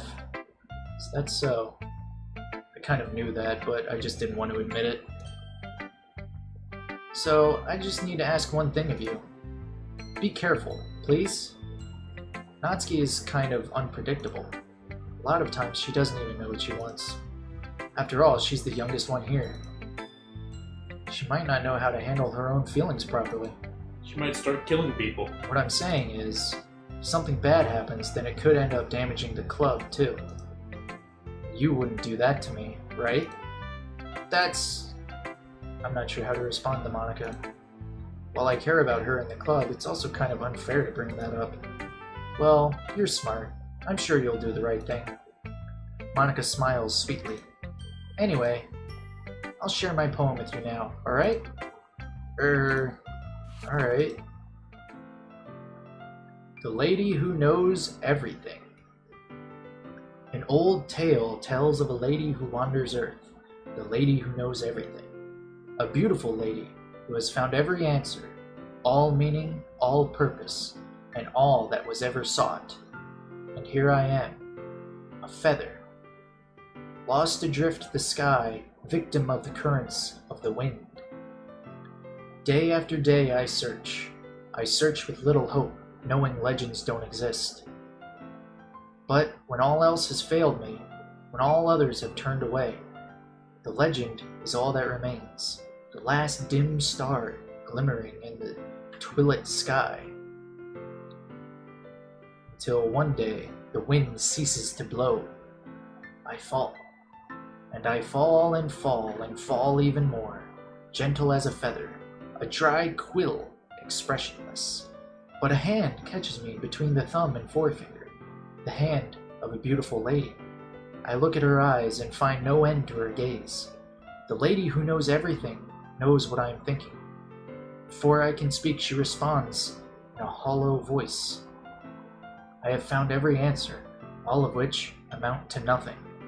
There is no meaning, there is no purpose, and we seek only the impossible.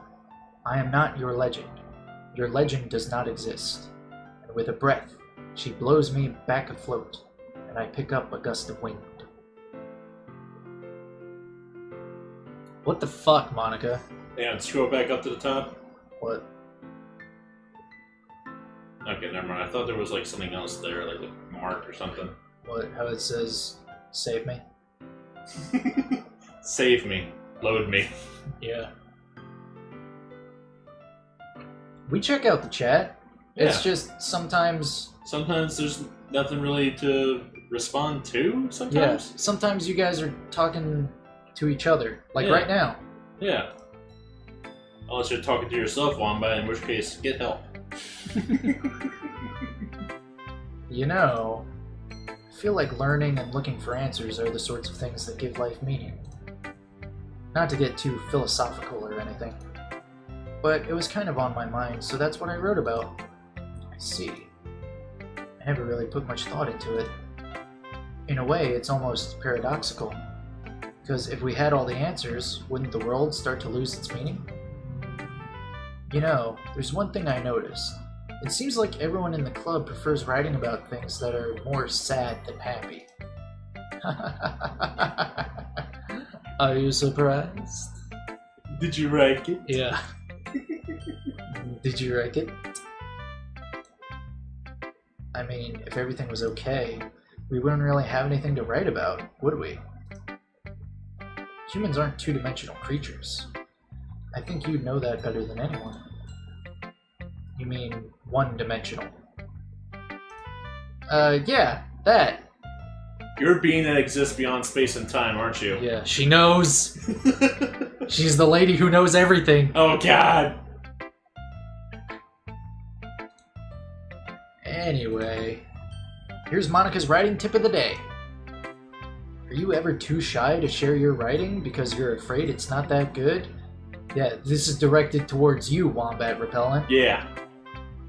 Listen up. It can be really disheartening to get a lukewarm response to something you put so much into.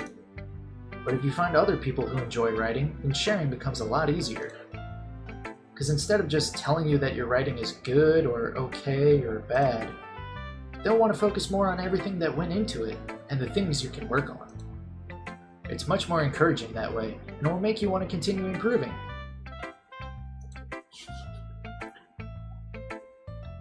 It's almost like having your own little literature club, don't you think? That's my advice for today. Thanks for listening. I love Monica's advice. Yeah. This is the great. best part of this game. Alright, let's try to cheer up Sayori. It's nice, I guess. Come on, I can already tell you don't like it. Well, you don't need to worry about what I think. After all, you wrote this for someone else, didn't you?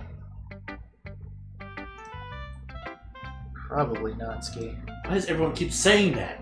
I just like cute things! Because we keep writing for Natsuki! We're not doing that, though! We're just choosing words, and Natsuki just happens But to like them. it's the same style as Natsuki. Saying boop once Yeah. does not mean Natsuki likes it. Saying boop and kawaii and puppies and fluffy. Why is that Natsuki?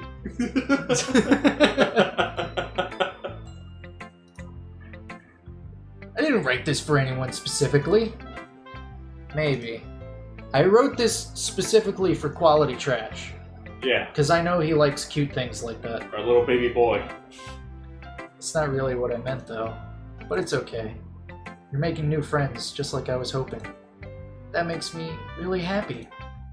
And you're happy too, right? In this club? Well, of course I am. Good. That's all that matters to me. Thank you, my dude. Sayori. So yeah, there's the different dialogue shit. Like, everything seems to be changing based on the fact that we keep writing for Natsuki. It's a little scary. It's not scary. That's how these games work. I said a little. But that's how these games work, dude. Have you never played a visual novel?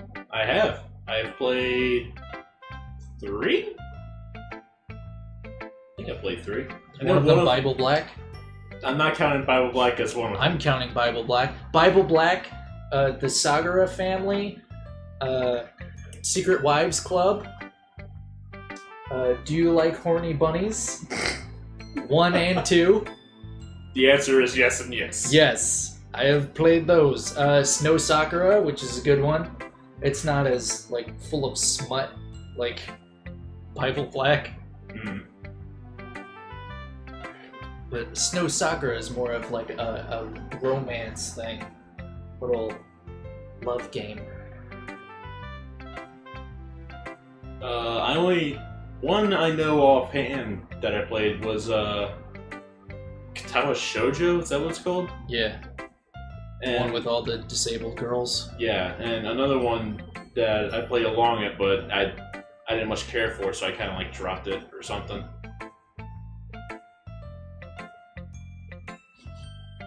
Holy trash! Can you calm down a little bit? Yeah, right. Stop getting defensive. We don't need you to defend us right now. Calm down.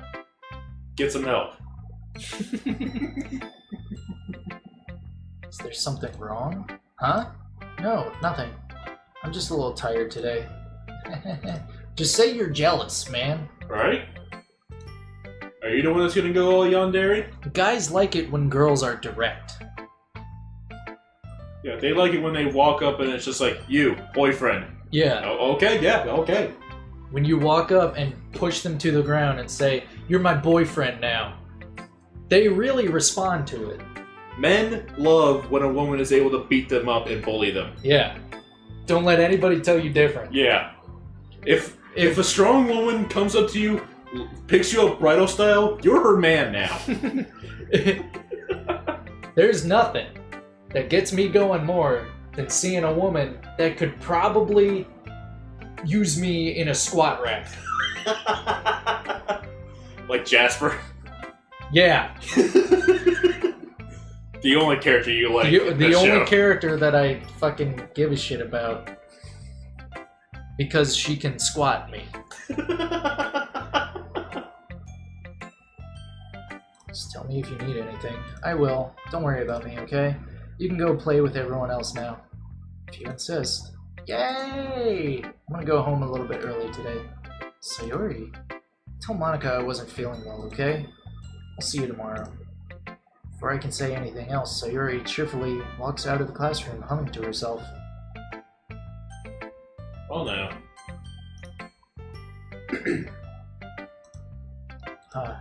Decided to try something different today? I guess so.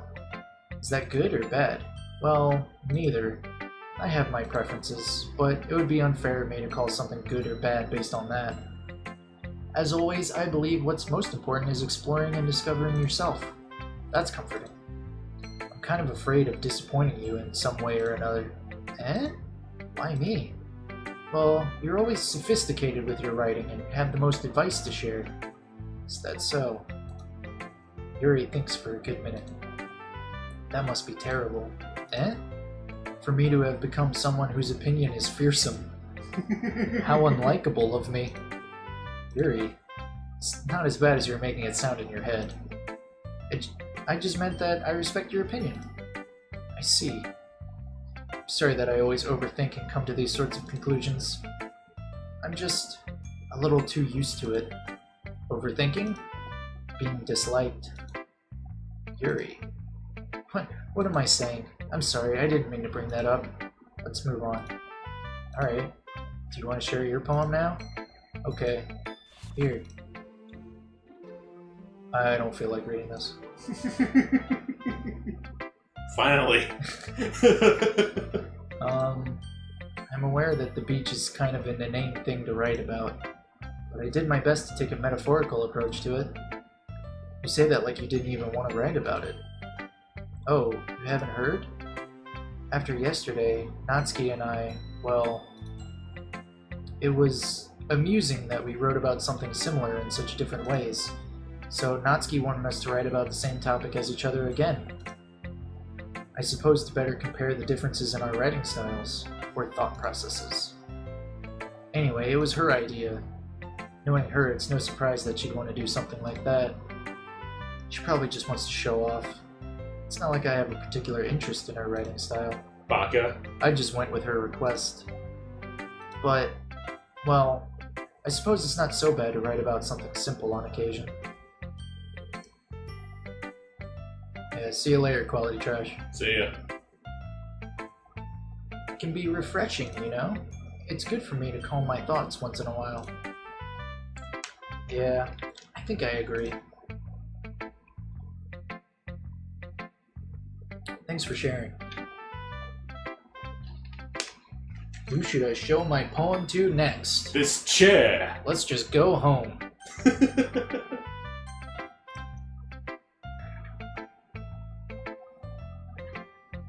Let's see. You're certainly enthusiastic today. Of course. You know I like your writing. Good. I'm just surprised. It seemed like you had a lot of trouble admitting that before. Well, of course. I just had to put you in your place a little bit. It's not like... What's she gonna say? Baka. Baka I mean- Oni-chan? It's not like I was shy or anything stupid like that. See, this is why I love Tsunderes. Or jealous. They can say I wasn't being shy at all, and then I just immediately reply with, "You were though." It's not like I was being shy or jealous or anything like that, and I can just go, Baka. It's like cry chopper on head. Yeah. I really wasn't jealous. Just because you happen to be a good writer.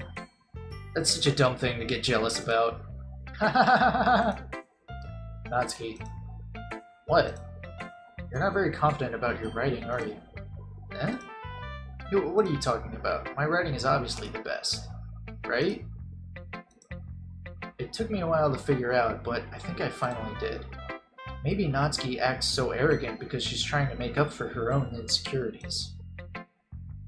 If she acts like she's the best, then other people might think that way too. Right? My dude, please just tell me you like my poems. I don't care if you hate them. Just please tell me I'm the best. I just really need to hear that from someone. Praise me. It's fucking hitting it on the nose here. Right? I'm gonna turn the gain up on this mic a little bit. Okay. Just a tad. Just a little bit. Just a little extra. Just a little bit of gain. I just really need to hear that from someone. I know I sound stupid, but there's a reason I never shared my poems before this. Natsuki. Because nobody ever takes me seriously. What's the point in sharing my poems if people just laugh and say, "That's so cute, just like you, Natsuki"? But being cute is cool. Sometimes I don't want to be cute. Well, too bad. You're adorable. But nobody understands that. I try really hard when I write. The style doesn't matter. The emotions are there. Why can't anyone see that? I just want... Natsuki trails off. Maybe it's because her lips started to quiver. I look down. Her fists are clenched really tightly. Hey, Natsuki. If you're not careful, you'll rip your own poem. I gently grab the poem with my own hand until she relaxes her grip on it. I place it flat on the desk and smooth out the wrinkles that she put into it. Don't read it! Read it. Before I can pick it back up, Natsuki snatches the poem up from the desk. It's not any good. And I know you hate my poems, so you don't have to read this one, okay? But I want to read it. Why? Because I like your poems. I really do. Why would I judge you for your style? It's not like my own style is anything crazy. I mean, it's true that the first time I read one of your poems I didn't look much into it. But I know you better now.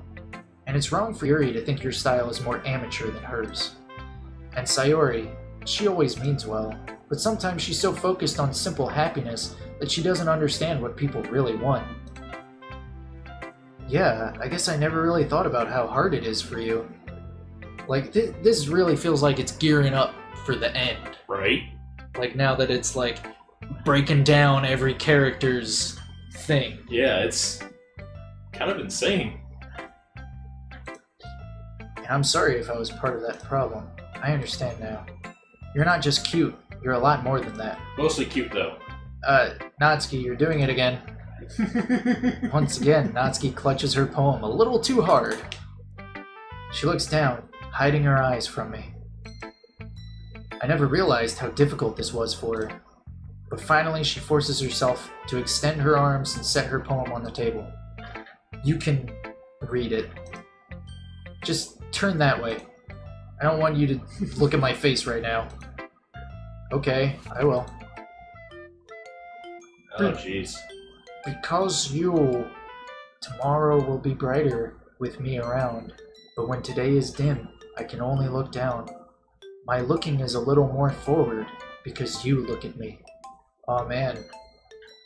It's a little love poem. Oh. Oh. What a dork. Yeah, right? When I want to say something, I say it with a shout, but my truest feelings can never come out. My words are a little less empty, because you listen to me. When something is above me, I reach for the stars. But when I still feel small, I don't get very far. My standing is a little bit taller, because you sit with me. I believe in myself with all of my heart, but what do I do when it's torn all apart? My faith is a little bit stronger, because you trusted me. My pen always puts my feelings to the test. I'm not a good writer, but my best is my best. My poems are a little bit dearer, because you think of me. Because you, because you, because you.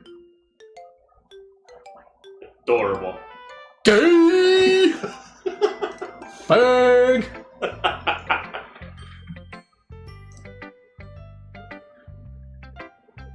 We are getting close to the end. Like, I saw on How Long to Beat that it was like 4 hours. Something like that. And we're already like Yeah, we're 3 hours in. We're gearing up for 3.5, just Yeah. about. Why are you looking at me like that? If you don't like it, then just say it. I won't get mad. No, it's not that I don't like it. It was just a little surprising to read. This clearly isn't the poem that Yuri told me she had written. Meaning I'm probably the only one she's showing this to. I guess I'm not used to hearing such nice things coming from you. Don't just say that, dummy. Dumb bitch. What do you think the point of writing is? Expressing things that you can't just say. Yeah, I understand. I'm sorry for missing the point sometimes. I always mean well, and I'm happy that you showed this to me.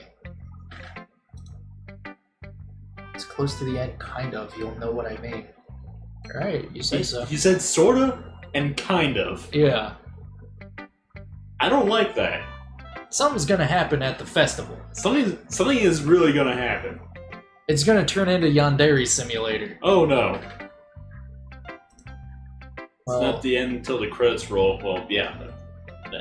okay. Right? Well, yeah. I'm a pro, so Natsuki mumbles, completely failing to sound confident like she usually does. Just remember that I can think these things sometimes too. You know, when you're nice to me, it's meaningful. Ah, I'm glad. Sensing Natsuki is satisfied, I start to hand the poem back to her. But as I do so, Natsuki takes my hands and pushes them back away. Her small, soft hands surprise me with their assertion. I don't want it. Eh? Why not? I just don't. Jeez. I realize what Natsuki is doing. Unable to be honest, she's trying to give me the poem in a roundabout way. We get it, Wombat. We'll sit through the credits, don't worry about it. Like you said, it's sort of coming to the end. Yeah. It's kind of coming to the end. It seems like the end. Just watch the credits, guys. It's just like, okay. Just watch the credits, and then Nick Fury's gonna show up and recruit Monica into the Avengers. Because we've already clarified that she is the woman She's that the knows lady everything. who knows everything. Yeah. Therefore, she knows who works for Hydra. She's an interdimensional being. Yes. Obviously. She knows about save states, just like saying. Unable to be honest, she's trying to give me the poem in a roundabout way. Well, in that case, I'm going to keep it. Instead of teasing her, I choose to go along with it. Good. If you didn't, I would... Ooh, I'd fuck you up. Never mind. Just, I'm glad that you won it. Natsuki backpedals on her words and leaves it at that. Despite her best efforts to hide her expression, I can see her faintly smiling to herself. Adorable. That's all for now, so go put it away before someone sees it, okay? Yeah. I'll go do that. With that, I return to my seat so I can put away Natsuki's poem. Okay, you three. We're all done sharing poems, right? Why don't we start figuring out... Hold on a second. Is it just me, or did you say something strange just now? Eh? Something did sound a bit unusual. That's right. You deviated from your usual catchphrase when addressing the club. Catchphrase? I don't have a catchphrase. Jeez. Why is the mood so weird today? Look, even Yuri isn't immune to it. Stagnating air is common foreshadowing that something terrible is about to happen. Foreshadowing? In your books, maybe. Look, the only thing different is that Sayori isn't here. Ah, it seems you're right. Sayori always helps lighten the mood a little bit, doesn't she? It's almost like everyone's balance is thrown off a little when she's not around. Where the heck did she run off to, anyway? I thought she just went to pee. Natsuki, please show some decency. Oh, come on. She actually wasn't feeling too well and went home early. Is that so? I hope she's alright. Seriously? All the times to not go home with her, you pick the time she's not feeling well? So much for you two being all lovey-dovey. No. First of all, stop misunderstanding my friendship with Sayori. And second, she's kind of been avoiding me today, so I didn't want to force it. Oh? That curious expression coming from Yuri of all people? She's like, gossip, eh? Intrigue! Calm down, guys. I talked to her earlier and everything is fine. What did she say? Anyway, we need to figure out the rest of the festival preparations, so... Answer my question. Let's decide what everyone will be doing this weekend. I already know what I'm doing. That's right, Natsuki will be making cupcakes. Hell yeah. But we might need a lot of them, and different flavors. Can you handle that all by yourself, Natsuki? Challenge accepted. And as for myself, I'm going to be printing and assembling all the poetry pamphlets. Sayori will be helping me design them. And as for Yuri, you can... Guys, can you help me come up with something for Yuri? I'm useless.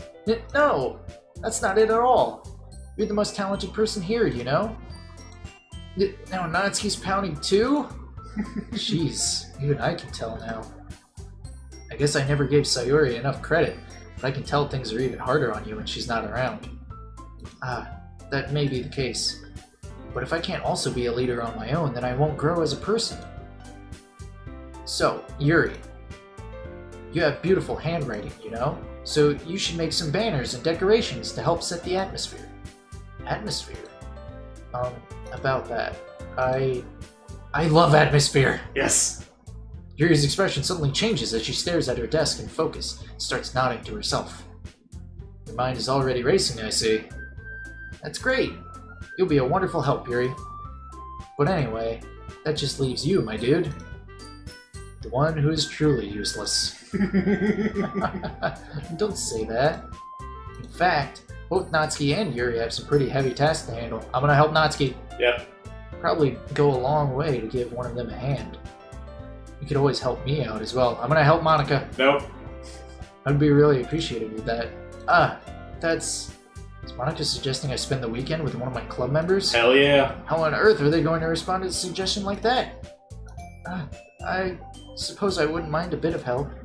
Well, even if you don't know how to bake, there's always some dirty work I could give to you. It's not like Monica's going to give me a choice, and you shouldn't be sitting on your butt anyway. Natsuki tries to mumble a bunch of excuses like that. If I recall, Natsuki, you mentioned that you would like to handle the baking on your own. My dude may not like to be around if you only make him out to be a nuisance. So, therefore, you may be more suited to assisting with the decorations. Hold on, I never said that! How hard could it be to make a few decorations anyway? Sounds more like you're just making excuses for my dude to... What are you saying? It would be extremely meticulous work. Baking isn't? Just what do you think? Guys! Let's settle down for a moment. In the end, I think it's up to my dude to decide how he'd like to contribute. Shit. Besides, he hasn't really gotten the chance to spend any time with me yet, you know? So I'm sure he's interested in... You literally just said, I'm surprised as well. Sorry. I was just saying, though. Jeez. Can we just settle this already? Yeah. My dude, you're okay with this, right? In the end, it's up to you. Meanwhile, my dude's just left. We're just arguing amongst each other. Of course. Very well. In that case, everyone looks straight at me. Oh, secret fourth answer. Should I go with Monica? I don't know, honestly. Monica or Natsuki? Want to flip a coin? I'm just gonna go with Monica. Okay, fine. Well, I guess I should probably be helping Monica. Yay, you picked me! Hold on one second. Yeah! Monica, you're the one who needs the least help out of all of us! But I agree with Natsuki. Not only is your work already most suitable for one person, but you already have Sayori as well. But my dude was the one who... that doesn't matter. You were the one who scared him into picking you in the first place. You're the club president, Monica. You're supposed to make responsible decisions for the club. Monica, you shouldn't let any ulterior motives interfere with this decision. Ulterior motives? What are you saying, Yuri? In fact, it sounds like you guys are the ones with ulterior motives. Excuse me? Otherwise, this wouldn't have been made into such a big deal in the first place. That's completely false, Monica. Yeah. We have a lot of work to do, you know. Is that you in the description? What? What? Oh, no, the photo on Twitch? No, that's Bulk. That's Bulk from Power Rangers. Hell yeah, dude. We have a lot of work to Bulk? do. Yeah, right? Who hasn't seen Power Rangers? Come on. We have a lot of work to do, you know? We won't do as good a job if you make us work alone. Maybe that's true. Think of the club, Monica. If we want our event to succeed, then we need to appropriately distribute our resources. So are you going to do the right thing, President? Okay, I get it. It's technically most logical for my dude to help one of you two. So, I guess that's what we'll do. Damn it! As Natsuki it is, then. Okay. Well, baking sounds like it could be fun. And you guys made it sound like a lot of work, so could probably use 2 people. Don't worry, baking is a ton of fun. You'll definitely agree. Eh? Just a minute ago you were saying that that's because... Never mind, okay? Well, anyway. You'll be fine by yourself, right, Yuri? Of course. I'm used to it after all. Oh no, Yeah, Yuri. fucking loser. Get the fuck out of here. No. That's good. Even though Yuri is being melodramatic, it's a little hard to not feel bad. No, we have not played this before. This is our first time. So please be gentle. So that's everything, right? Anything else we need to talk about? No, I think that's it. Are you guys excited? Yes! Everything except the performance is gonna be awesome! I don't think that really counts. What about you, my dude? Me? I guess you could say I'm interested to see how it'll turn out. That's good enough for me. What about you, Yuri? Yuri? She's still sulking. Aww. Natsuki starts pouting too. It's not that big a deal or anything. Well, it might not be just that. I think that Yuri might just be feeling a little underappreciated in general. Having to come up with something for her to do and then nobody offering to help. That doesn't mean... Natsuki glances back and forth between everyone with a worried expression. She gonna be like choose to help her now? Look. Natsuki goes over and puts her hands down on Yuri's shoulders. Yuri, you really are the most talented one here. And you're going to help make the event a lot more fun and welcome. I mean, the cupcakes will probably help a lot too. But you're going to make the atmosphere special. That'll be really important for the way that people feel during the performances. So, you need to stop being dumb and give yourself a little more credit. Natsuki releases her hands and turns around to face the other direction. You didn't really mean that, did you? Not really, but Yuri isn't the only one surprised. Monica and I are also taken aback by Natsuki's words. Natsuki, of all people, to be saying such encouraging things? But I begin to understand. Natsuki was trying to sound like Sayori. Even if it didn't work perfectly, I can tell that she tried to say something Sayori would say at a time like this. Because Sayori always helps everyone smile and feel good about themselves. I'm sorry for being dumb. I'm going to do my best. Yeah, you fucking idiot. Get out of here. Do your best. Always do your best. Oh no. All of us are going to make it a really great event. Yeah. Yeah! I hope to see everyone do their best. Do your best, do your best, do it every day. No. None of that. But with that, there's nothing more for today, so I guess it's time for us to head out. Okay, but I'm staying here a bit longer. I barely got to do any reading today, so fair enough, there's nothing wrong with that. Everyone packs up their things. I start to follow Monica and Yuri out the door as they chat between each other. Where are you going? Going home. We still need to figure out our plans for this weekend. You literally would have gotten home and realized that you didn't even have a way to contact me. Ooh. Oh, that's true. I have no idea how that slipped my mind. Geez, good thing I stopped you. I'm giving you my number, okay? You better not make it weird or anything. I'm gonna make it weird. Why would I do that? Natsuki gives me her number. Time to send her some dick pics. Just immediately. Like 5 seconds after you left the room. Yeah. I'm coming over on Sunday. I'll bring all the ingredients. Wait, you're coming to my house? Well, yeah. What's wrong with that? I mean, I just figured that since I'm the one helping, I would be going to your house.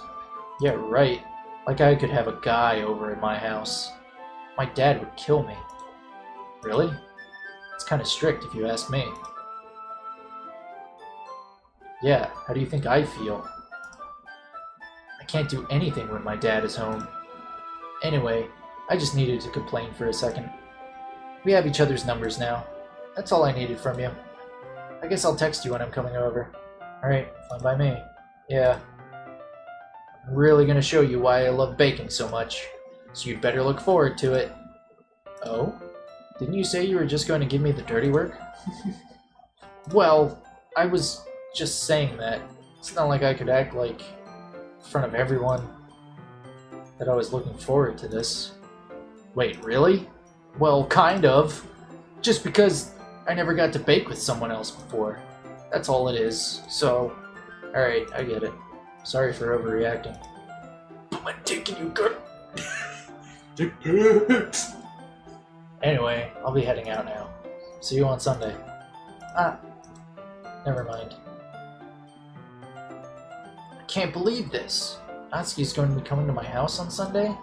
My anxiety shoots through the roof. Even though I've gotten pretty used to handling her at this point, there's no telling what might end up happening when we're outside of school. More than that, she told me that she was looking forward to it. Is this the chance I have to make something happen between us? Ooh. Or is it too early for that? Only time will tell, but until then, I won't be able to take my mind off it. I seriously can't wait! It's already Sunday. I've been getting increasingly anxious about Natsuki's upcoming visit. I keep telling myself there's no reason to be nervous, but it doesn't help much. I wonder if she'll act any different when it's just the two of us. Meanwhile, she's been texting me a lot. We sent each other one after exchanging numbers to double check, but it turned into a conversation. And dick pics. She's almost a different personality on the phone, using tons of emoji and cute language. That's not different at all, that's her. She also really likes complaining about things, but I kind of saw that one coming. But putting Natsuki aside, I haven't heard a thing from Sayori since she left club early the other day. It's not like we text each other all the time or anything, but I've been worried about her in the back of my mind. Between what Sayori said and what Monica said, is it really okay for me to put Sayori's feelings aside when she might need me? I decide to visit Sayori before Natsuki comes over. Rather than asking, I simply tell her I'm coming over, much like we've done in the past. Once I reach Sayori's house, I knock on the door before entering it myself.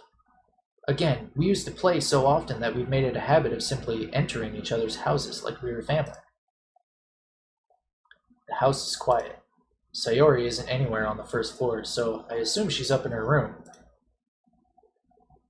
I'm getting spooked out. Yeah, she's about to go super yandere. Something's gonna happen. All over us. It's already strange of her not to run down and greet me. I head up to her bedroom where I finally find her. Did she fucking kill herself? Like what? No. Sayori? Hi, my dude. Hey, casual clothing, yay. I sit down in her room. Sayori forces a smile, but it's easy to tell that she's different. There's a minute of silence between us. You haven't come over like this in a long time, have you? We got the sad music playing. Yeah, we do.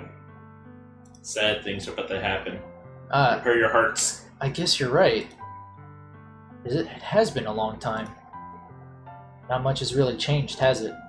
Sayori's room is as messy as it always been. I also recognize the same stuffed animals and wall decorations that she's had for years now. If you came over more often, it wouldn't be such a mess.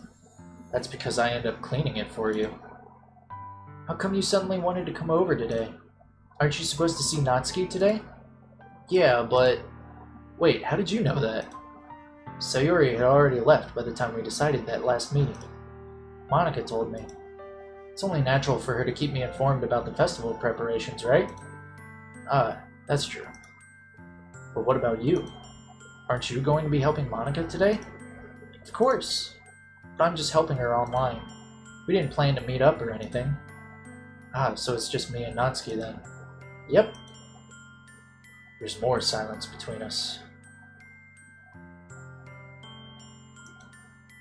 Sayori stares in a random direction. Everything about her behavior is really uncharacteristic. I finally get to the point. I just wanted to see how you were doing. After you left on Friday. When something's wrong, you can't hide it from me. I know you too well. So...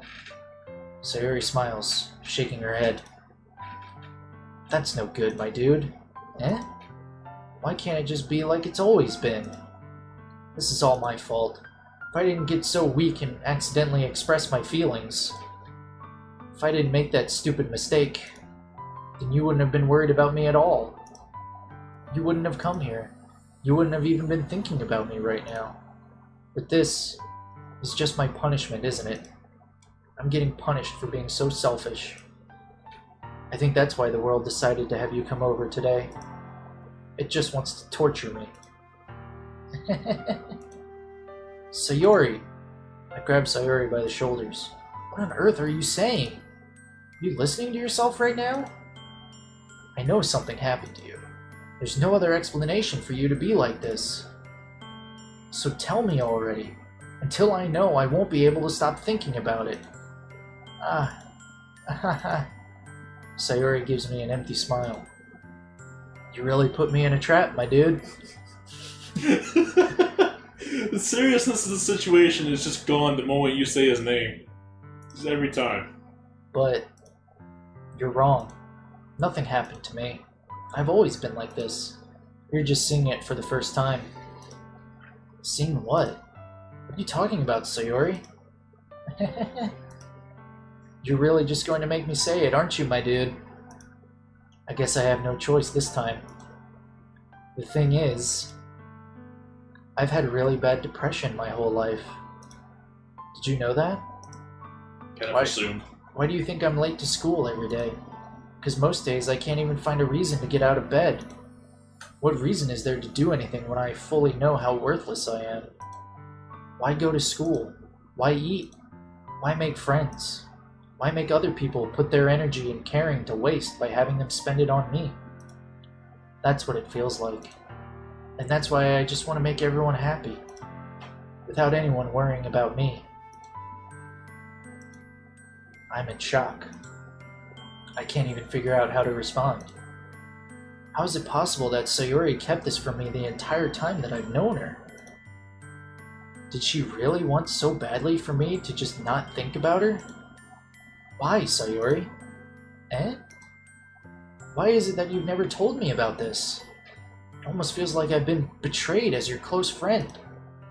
Because if I knew, I would have done everything I could to support you. Even if there's only so much that I could do. I would have tried a little bit harder to make every day a little better for you. That's why I'm your friend. All you had to do was tell me. You don't understand at all, my dude. Why do you think I didn't tell you? Because if I told you, then you would have to waste effort caring about me instead of doing important things. I don't want to be cared about. It's bittersweet when people try to care about me. It feels nice sometimes, but it also feels like a bat being swung against my head. That's why I wanted so badly for you to make friends with everyone else. Helping everyone be happy together is the best thing for me. But then, I discovered something else too. Seeing you make friends and get closer with everyone in the club, it feels like a spear going through my heart. So that's why I decided the world just wants to torture me. Every path leads to nothing but hurt. Ha ha ha ha ha ha! You're right that I don't understand. I don't understand your feelings at all, Sayori. But I don't need to understand. Whatever it takes for me to help you stop hurting, that's what I'll do. No, my dude.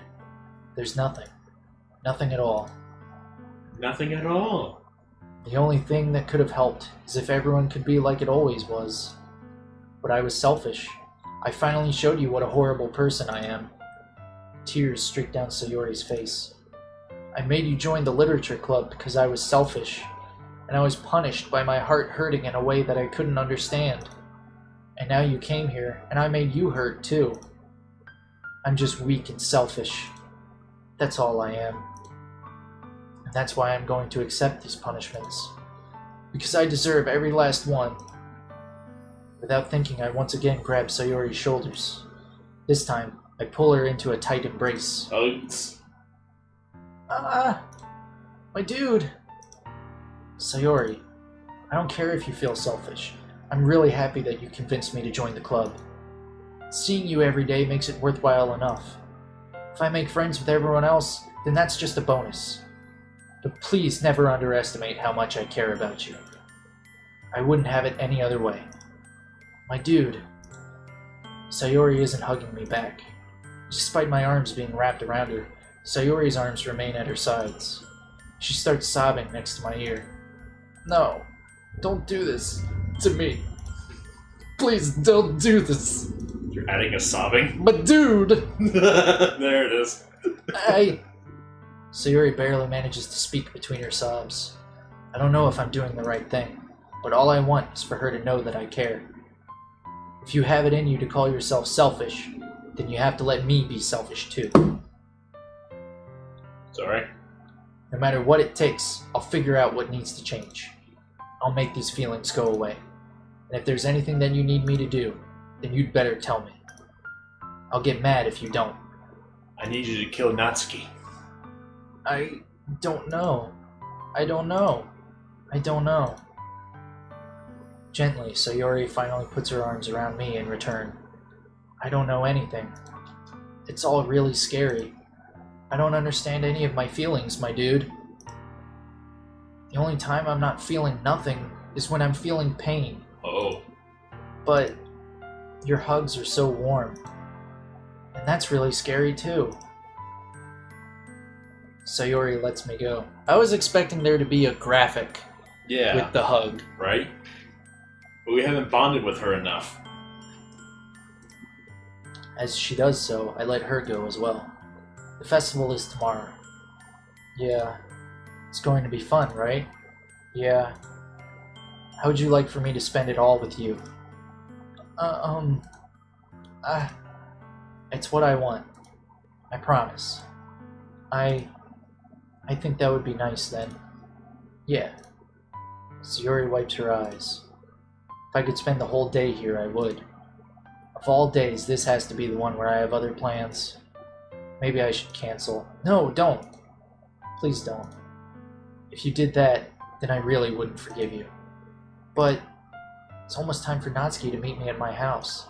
At the very least, do you want to come along and help out? It would be fun.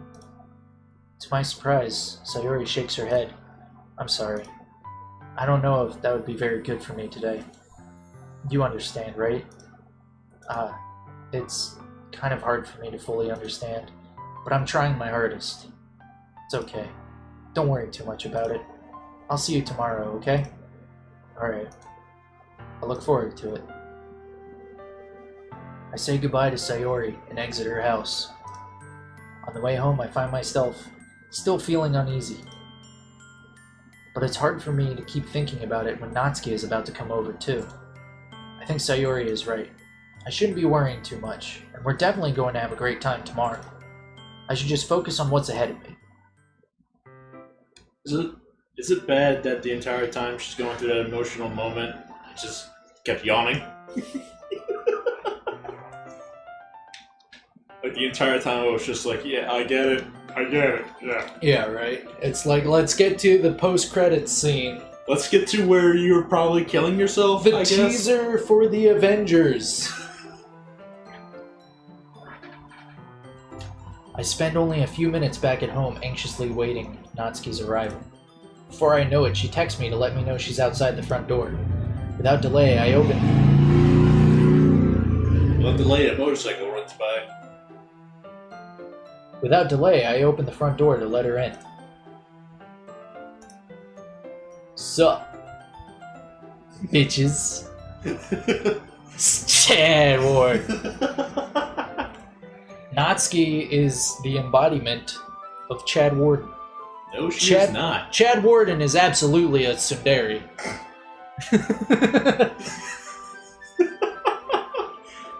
New lore revealed. Yeah. Got that PS triple. Hey. I don't know what I was expecting, but seeing Natsuki in something other than her school uniform totally threw me off. Seeing her in such cute clothes makes the uniform seem totally unfitting in comparison. Jeez, don't make it feel so awkward already. It's going to be a long afternoon, so don't be weird just because you're not used to seeing me outside of school. Anyway, I'm coming in. Jeez is her catchphrase. Jeez! See, you brought a lot of stuff. Some things. Natsuki is carrying a large bag that's probably full of baking supplies. Well, I didn't want to come all this way to find out that your kitchen isn't equipped for the job. Bought everything I asked you to, right? Yeah, I did. Yesterday, Natsuki asked me to buy a bunch of ingredients if I didn't already have them at home. Good. Glad I could count on you to do your part. Well, of course. I'm surprised to hear Natsuki suddenly say that, rather than something snarky like she usually does. Could it be that she's a little different outside of school after all? Anyway, let's go to the kitchen. What, you're not even gonna offer to take this heavy bag from me? Where's your hospitality, my dude?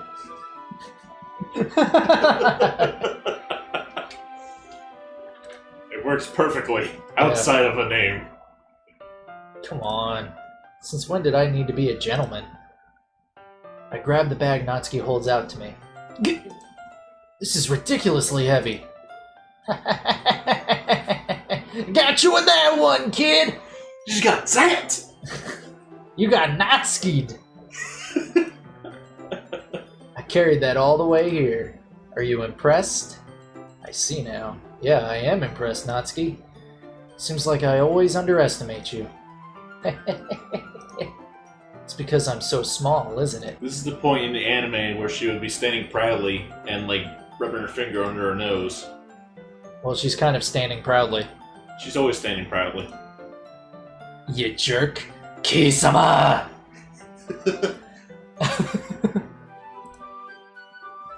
Natsuki hits a fist into my chest. Sends me flying across the room. I've been defeated in a single punch. One punch Natsuki. Hey. Your size has nothing to do with it. Do you really hate being small that much? Do you really hate being small that much as I pick you up and launch you across the room? That is exactly what I would do. Like with Just someone, to demonstrate. with somebody like that tiny that I could just pick them up. That's what I would do. Especially if it was like my cute girlfriend. Right? Just pick them up and just carry them across the room. Like, she's getting in an argument with someone, and you just pick it up, it's like, oh, okay, that's enough. Yeah. Or she's getting in an argument with me. And I just pick her up and it's like, alright, you need to sit in the corner. Time for a timeout. Yeah, you need to take a break. Just put her in like a high chair. Now, who wants some crackers? Oh man, I want a tiny girlfriend. Right? Do you really hate being small that much? It's not like I hate it. I mean, Sometimes I like proving people wrong when they only think I'm worth my size. It's fun when I get to be small and also better than other people. But, geez, never mind. What are you making me say? Don't think you can make me talk about weird things just because we're not at school. What color panties you wearing? Did you like that dick pic? Are we getting started or what? There's a lot of stuff I gotta teach you. What? That's a little bit more like you. You're more fun when you just speak your mind like that. Hey! Hey. Now you are treating me like a kid. The perfect time to just pat her on the head. Oh yeah. I was just trying to be a little nicer to you, you know? Just because I don't have a mature and sexy figure like Yuri doesn't mean you should treat me like... Natsuki catches her words, and her face turns red. Natsuki. Forget it! I didn't say anything. You did, though. I should apologize. Eh? I appreciate that you were trying to be nicer. I should have been a little more considerate, too. But also, if that's what you're thinking, then you should know that there are tons of guys who are into body types like yours. And then... Again, picking her up and launching her across the room. And again, petting her head. And not reassuring her. Yeah. And she just, like, bites her hand. Yeah, just patting her head, saying this line. Yeah. There's tons of guys that like body types like yours, and then she just goes, somehow that makes me even more pissed off.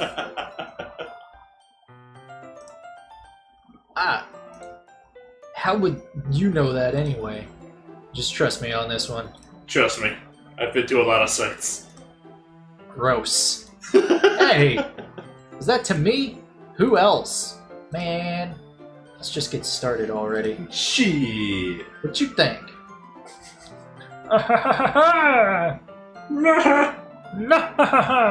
It is I, Natsuki! This tiny girlfriend. Welcome to the goofy part of this. Yeah, we've been going too long. We're just goofing off now. You get all sour when a girl calls you gross. Finally found your weakness, my dude. Natsuki smiles deviously. Please spare me. Well, if Natsuki decides to dish out more insults like that, there's no way I'm not fighting back. Well, here's what you do. If she insults you by calling you gross, pick her up and launch. Yeah. Just pick her up by her waist, launch her across the room. And if she starts trying to flail, just extend a little bit. Yeah. It's like I have longer reach than you, idiot.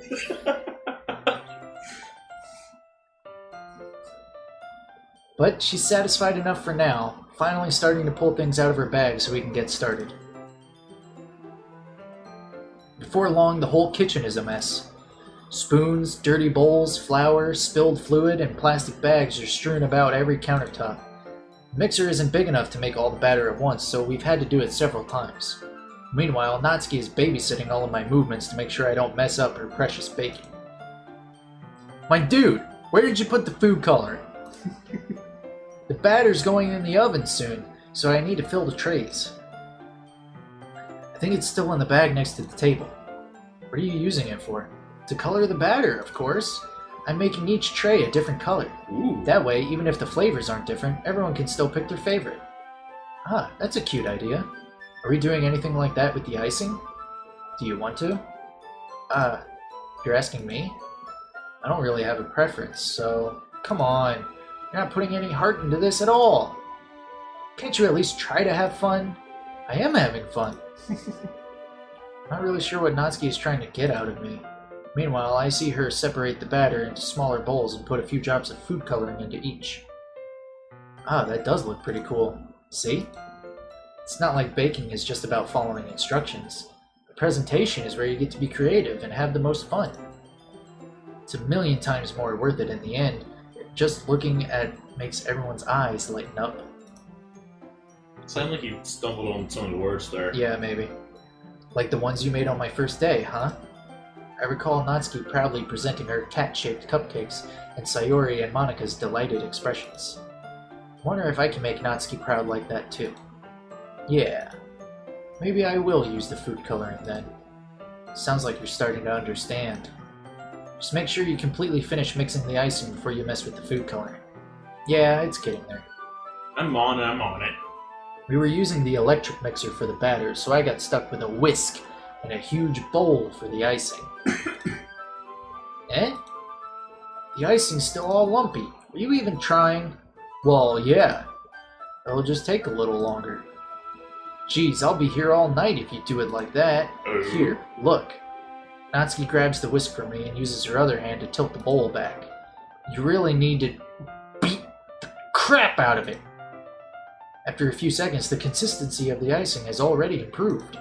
See? As if to emphasize, Natsuki sticks a finger in the icing and pops it in her mouth. I reluctantly start to do the same. Hey! Natsuki suddenly grabs my wrist. I don't want your gross fingers in my icing. Your icing, eh? Are you forgetting who did all the work? I start to fight back, trying to inch my finger toward the bowl. Don't make me beat the crap out of you next. I'd like to see you try. Again, throwing her across the room. I push harder, just enough for my finger to reach the icing. I triumphantly scoop some with my finger just as Natsuki tugs with all her might. Ah! The force of Natsuki pulling me causes me to stumble, making her stumble in return. Gross! You got it on my face! Oh. Whose fault is that?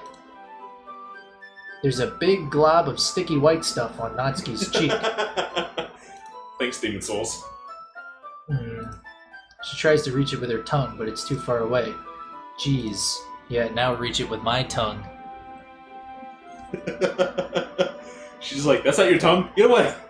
You know what? Take this! Natsuki instead wipes it off with her finger before shoving her finger toward my own face.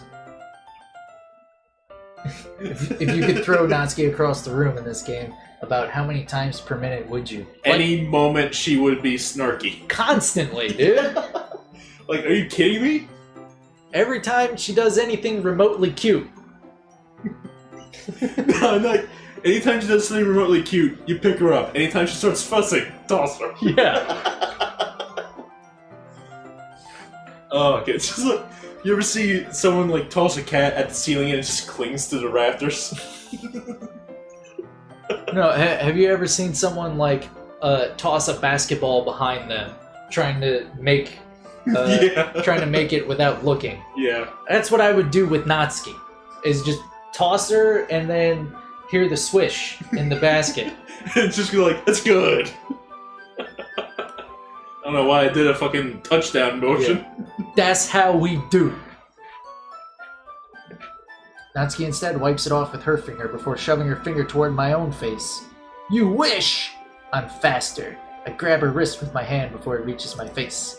Natsuki tries to use her other hand to fight back, but I grab that one as well. Yeah, here we go. Show that little fang. Stop. Okay, you did that, okay. Yeah. Mekazawa. Stop. Stop it. Not until you apologize for calling me gross. Fine, fine. I'm sorry for calling you gross. You know I don't mean it. It's just fun seeing you react to it. You do that to me all the time, you know? Saying dumb things just to get a reaction. What about like a baseball cannon for batting practice? Oh yeah! It just launches Natsuki's. Oh my god, Wombat. You're glorious. Yeah, dude, you should participate in the chat more often. Oh yeah. Coming up with good shit. Saying dumb things just to get a reaction out of me. Dumb things like, you're cute. And dumb things like petting your head and calling you cute. You really shouldn't tease girls like that. That's so. In that case, I probably shouldn't do this either. I take Natsuki's finger and put it in my mouth, Ooh. licking off the icing. Hell yeah, dude. What? Did you seriously just... Natsuki is so surprised that she can't even figure out how to get mad at me. Her face is entirely red. My dude, The fuck? you really shouldn't do that kind of thing to girls unless you really like them. You know that, right? What kind of question is she asking me just like that? How did the mood turn to this so quickly? It still has like the goofy upbeat music. Yeah, it needs it to get does. to like romantic music. Like sex music. Needs some saxophone. Absolutely.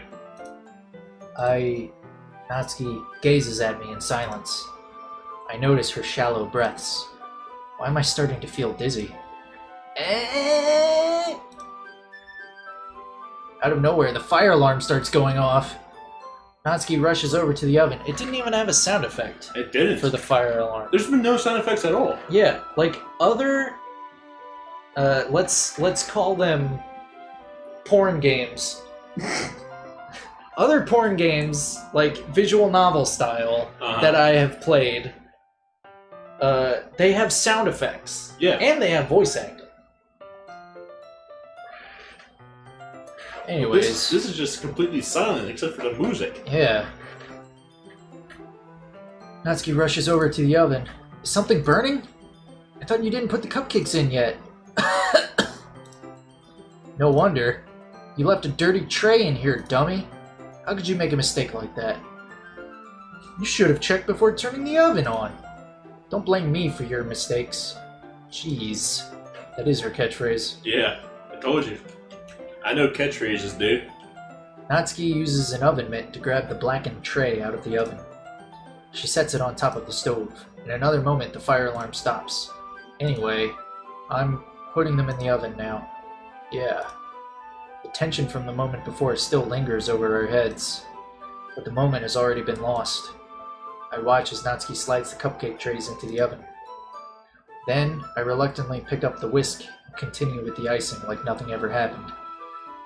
That's like on Chicago Fire, where there's like whatever kind of dramatic moment or argument is about to start, and then the alarm goes off, and then they're called off to a scene.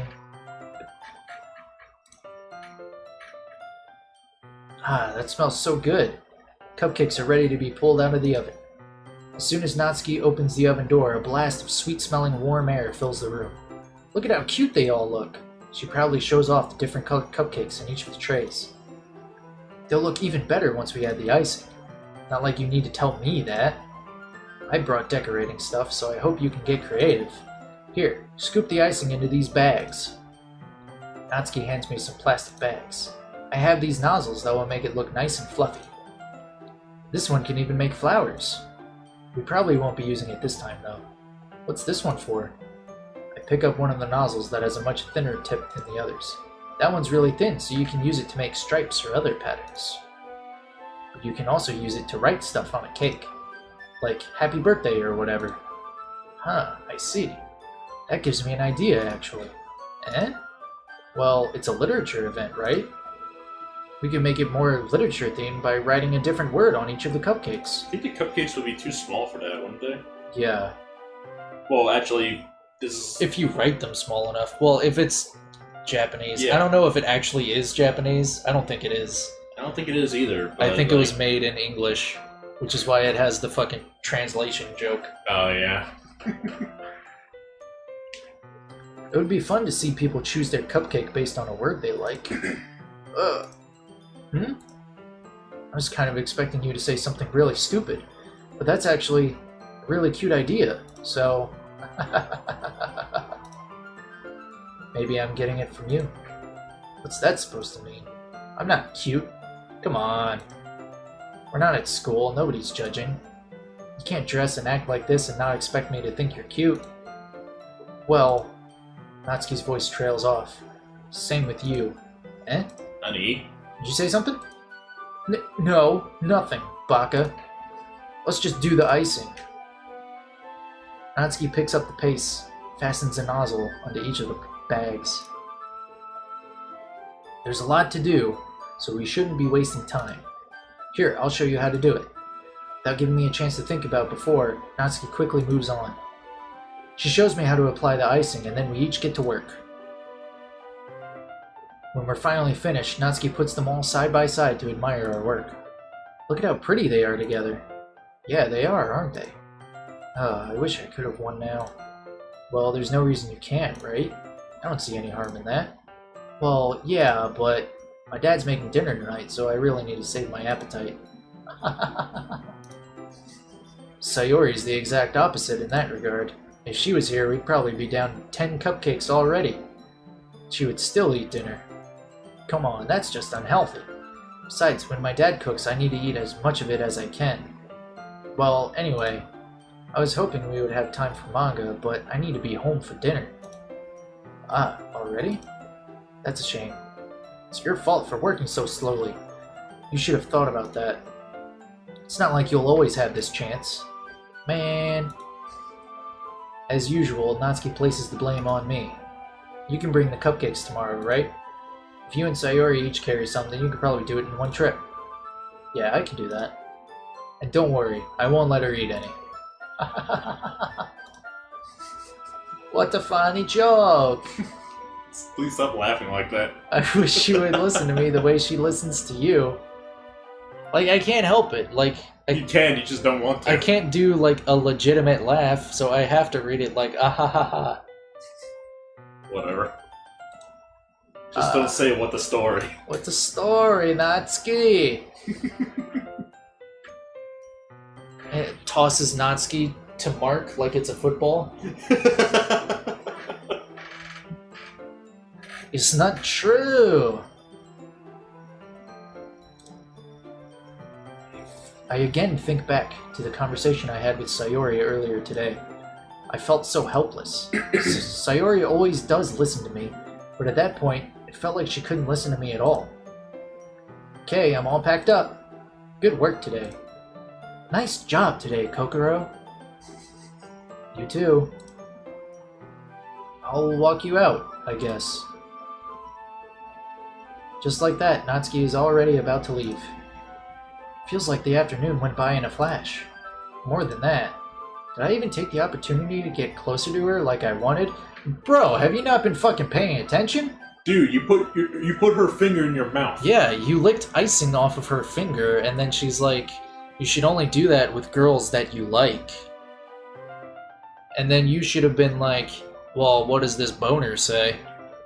And then Do you think I like you? And then she starts flailing. Then you pick her up. Well, I guess I'll be off then. Thanks for all the help and everything. I'll see you tomorrow. You kiss her on the cheek and or forehead. Forehead would be better. Wait, Natsuki. Eh? What you said before, about not always having this chance. It doesn't have to be that way at all. I had fun today. You showed me how fun baking can be like you wanted. But aside from that, you can come over anytime, okay? I think that, if possible, I'd like to spend more time like this. If you want to read manga or go out somewhere, do you really mean that? Hell yeah. Natsuki looks at me tensely, like she's trying to hide her expression. Yeah, I want to spend more time with you. My dude. I thought you only cared about getting this done. I'm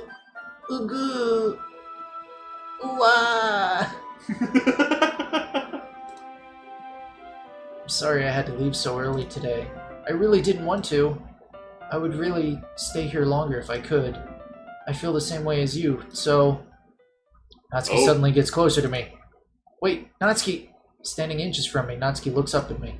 I feel her fingers gently clutch at the sides of my shirt, as if holding on to me. She's gonna lift you! Oh god. We did say that we like girls that can fucking bench press us. She's gonna start doing squats. Yeah. Her rose-colored cheeks and matching eyes fill my vision, along with her slightly parted lips. What is happening? What are you? What is this? What are you doing? Why are you touching me with your body? Yeah. My head starts to go dizzy as I feel her... What? Sorry. Shut up, I'm trying to read I'm this! just imagining, like, she's trying to kiss him and he just panics and, like, just picks her up and Yeah. runs away. Ah! Ah! Oh god, continue. Sorry. There was a thing where it was like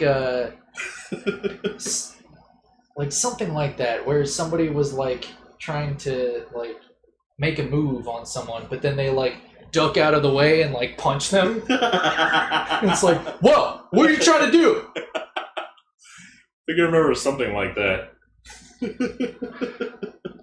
Anyway, my head starts to go dizzy as I feel her soft breaths against me. I felt it. A disturbance in the force. Okay. As if a million voices crying out all at once. And then silence. Thanks, Obi-Wan. Was it Obi-Wan? Yeah. Okay. And he was I know like, Star Wars. And he was like, and he was a good friend. Whatever. I don't remember the whole fucking speech. What the hell are you talking about? His little speech, he's telling Luke about his dad. Oh, about how Vader killed his father? He was a good friend. The best star pilot in the galaxy. Kept trying to spin, It was a neat trick. but it was foolish. Anyways, I felt it. For a while now. This burning in my loins. Natsuki suddenly jumps back. Sayori? Eh? Andayo. Hi, my dude. Sayori. Just now, we weren't... It's okay, my dude. I just stopped by to say hi. Well, you should have come a little earlier. I'm already on my way out, so... Oh, really? That's too bad. Yeah, well, I'll still see you at the festival tomorrow, so it's fine. Just don't eat any cupcakes before then. Anyway, later. Clearly flustered, Natsuki hurries off and Sayori waves I goodbye. love how the characters... Whoa. Headphones freaked out. Yeah, because it was silent. There was no music going for too long. Jesus, scared the shit out of me. You should maybe turn the volume down a little. The volume is down. Sayori, I thought you didn't want to come over today. Well, I tried staying in my room, but my imagination was being really mean to me. So I had to come here and see it for myself. See what? What are you talking about? You know, how much fun you were having with Natsuki. And how close you got to her. It makes me really happy that you've made such good friends. That's all that matters to me. Tears start to fall down Sayori's face. Oh no. That's all that matters to me. Why am I feeling this way, my dude? Because you're depressed, you stupid idiot. I'm supposed to be happy for you. It's called jealousy, bro. Have you never felt love? What's love? Why does it feel like my heart is splitting in half? It hurts so much. Everything hurts so much. This would be so much better if I could just disappear. Oh no. Sayori, don't say that. It's true, my dude. If I wasn't here, then you wouldn't have to waste your sympathy on me. You wouldn't have to put up with me being selfish. Monica was right. I should just... Monica? Monica was right about what? What is Monica telling you? Sayori, what I said before is true. I'm not going to let this continue. Caring about you like this isn't the burden your mind is making it out to be. It's something that makes me happy. It's something that I wouldn't trade for anything else. So, even if it takes an entire lifetime, I'm going to be by your side until you don't feel any more pain. But... Sayori looks away. I put a hand on her shoulder to reassure her. I'm scared, my dude. I'm really scared. What are you scared of, Sayori? I'm scared that I might like you more than you like me. Sayori? It's true, isn't it? I was weak and started to like you too much. I did this to myself. My dude, I like you so much that I want to die. That's how I feel. And, that's enough, Sayori. I don't want you to hurt anymore. I slide my hand down Sayori's arm and squeeze her hand in my own. Do you remember how I said I always know what's best for you? Do you still believe me? Wordlessly, Sayori nods. Even if you don't understand all of your own feelings, I know what you need the most right now. And that's what I'm going to give to you.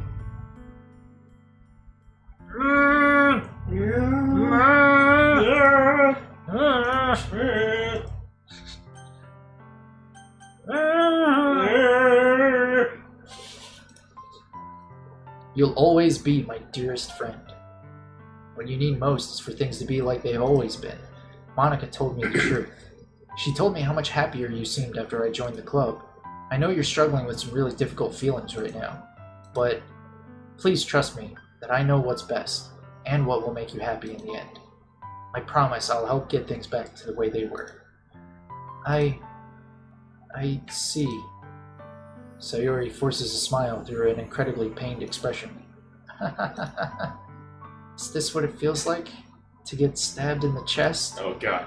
I should write a poem about this. Or a suicide note. Sayori, it's okay. This is just my punishment, remember? For being so selfish.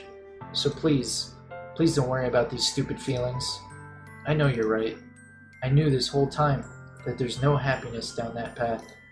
That's why I came here, just so I could get the answer I needed to hear. And the other thing.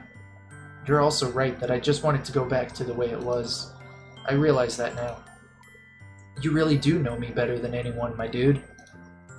I'll trust you with anything. Anything at all. So, Sayori's smile finally breaks.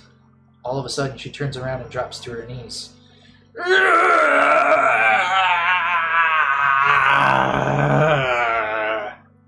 She's a werewolf! Again, nobody but us is going to get that. Being human. There you go. Yeah, but they didn't watch it with us. They don't get all of our illustrious commentary. Clutching her head with both hands, she screams as loudly as she can. I'm so shocked that I don't know how to react. Sayori looks over her shoulder and flashes me one more weak smile before turning around and running off. Uh-oh. Sayori! I'm left helplessly standing in the front of my house. Why am I feeling so horrible about this? There's nothing more that I could have done. Most I can do is support Sayori through her feelings and help her on the path that's right. But I'm having as much trouble understanding Sayori's feelings as she is. Even though I can comfort her, I keep wondering if I should be doing something more or something different. I know these thoughts will continue to plague me until things are back to the way they were. I'm going to give it everything I've got. Sayori will always be my dearest friend, and I'll do whatever it takes to put a smile on her face every day. It's the day of the festival. Finally! Jesus. This is fucking going. Fucking almost 4.5 hours. Yeah.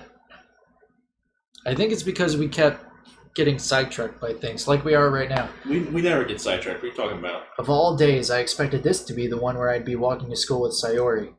But Sayori isn't answering her phone. I considered going to her house to wake her up, but decided that's a little too much. You might want to do that, though. Meanwhile, the preparations for the event should be nearly complete. I managed to carry all the cupcakes myself by carefully stacking 2 trays. Natsuki is already texting up a storm, but I can't respond thanks to my hands being full. Funnily enough, I probably feel the same way as Natsuki about the event. I'm more excited for it to be over so I can spend time with Sayori and Natsuki at the festival. But knowing Monica, I'm sure the event will be great too. My dude! You're the first one here. Thanks for being early. That's funny, I thought at least Yuri would be here by now. Monica is placing little booklets on each of the desks in the classroom.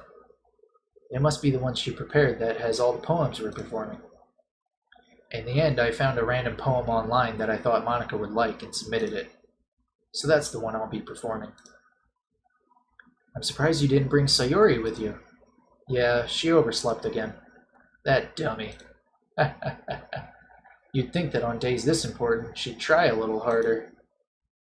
I say that, but I suddenly remember what Sayori told me yesterday, and I suddenly feel awful knowing it's not nearly that simple for her.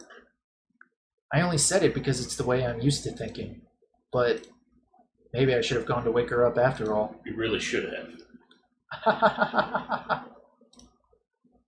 You should take a little responsibility for her, my dude. I mean, especially after your exchange with her yesterday. You kind of left her hanging this morning, you know? Yeah, Monica's totally reading the script. Yeah, she's a woman that knows everything. Exchange? Monica, you know about that? Of course I do. I'm the club president, after all. But, I stammer, embarrassed. Did Sayori really tell her about it that quickly? About how I basically turned down her confession? That makes me really seem like the bad guy here. But I'm the one who knows what's best for her, right? Jeez. You don't know the full story at all, so don't worry. I probably know a lot more than you think. She's totally the lady who knows everything. Absolutely. Eh? Monica is being as friendly as usual, but for some reason I felt a chill down my spine after hearing that. Hey, do you want to check out the pamphlets? They came out really nice. Yeah, sure. I grabbed one of the pamphlets laid out on the desks. Oh yeah, they really did. Something like this will definitely help people take the club more seriously. Yeah, I thought so too. I flipped through the pages. Each member's poem is neatly printed on its own page, giving it an almost professional feel. I recognized Natsuki's and Yuri's poems from the ones they performed during our practice. What's this? I flipped to Sayori's poem. It's different from the one she practiced. It's one that I haven't read before. Get out of my head! Holy shit. Get out of my head, get out of my head, get out of my head, get out of my head, get out of my head. With a little percent sign at the top. Okay. Get out of my head.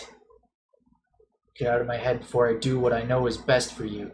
Get out of my head before I listen to everything she said to me. Get out of my head before I show you how much I love you. Get out of my head before I finish writing this poem. But a poem is never actually finished. It just stops moving. Okay. I'm scared. I don't like this. We gotta go find Sayori. I'm creeped out.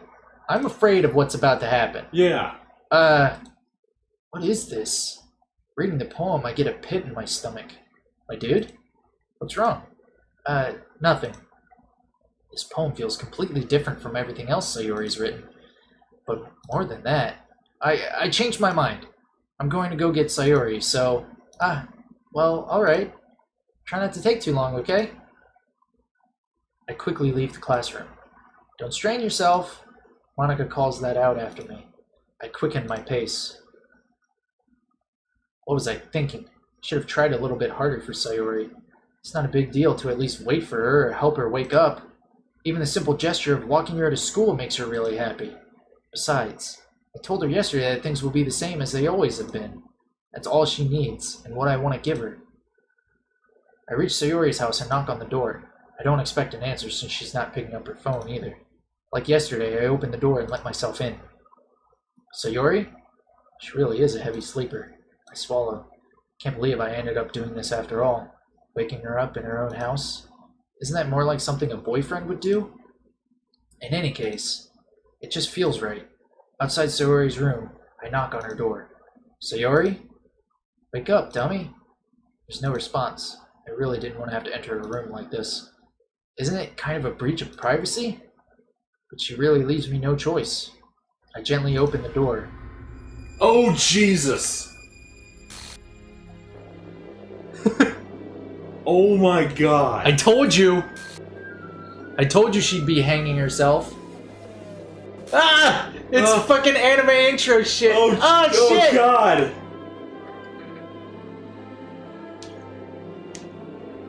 Alright. I am seriously scared right now. Yeah, Holy dude. shit! It said there was disturbing stuff involved, okay? I know, but my Is- god. That's fucking nuts. I wasn't actually expecting her to have hung herself. Right? Oh my god. What the hell? What the hell? Is this a nightmare? It has to be. This isn't real. There's no way this can be real. Sayori wouldn't do this. Everything was normal up until a few days ago. That's why I can't believe what my eyes are showing to me. I suppressed the urge to vomit. Just yesterday, I told Sayori I would be there for her. I told her I know what's best and that everything will be okay. Then why? Why would she do this? How could I be so helpless? What did I do wrong? Turning down her confession.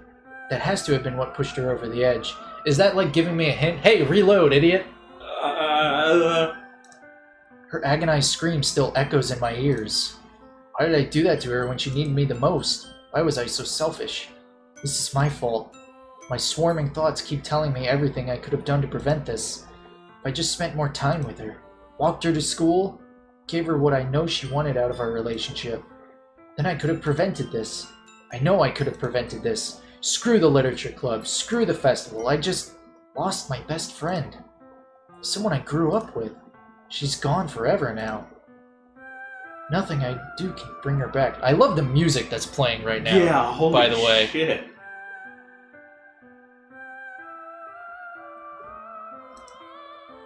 This isn't some game where I can reset and try something different. About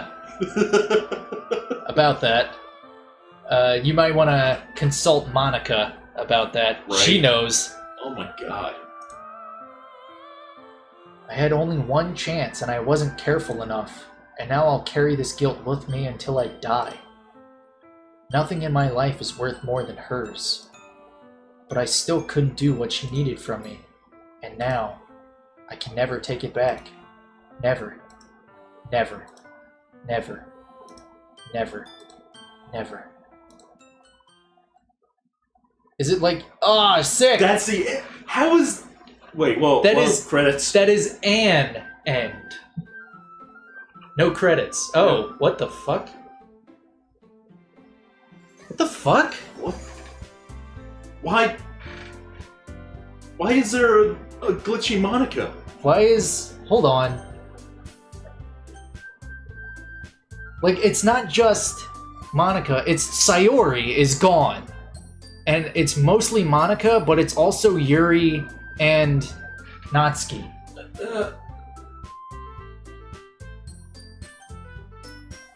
Okay. This is gonna be one of those games. It is one of those games. Alright, do we click the glitched out shit? Or load game? I don't even... I see an annoying girl running toward me from the distance, waving her arms like she's totally oblivious to... That girl is my neighbor and good friend since we were children. Kind of friend... What the fuck? Just to walk to school, blah blah blah. I just sigh and let her...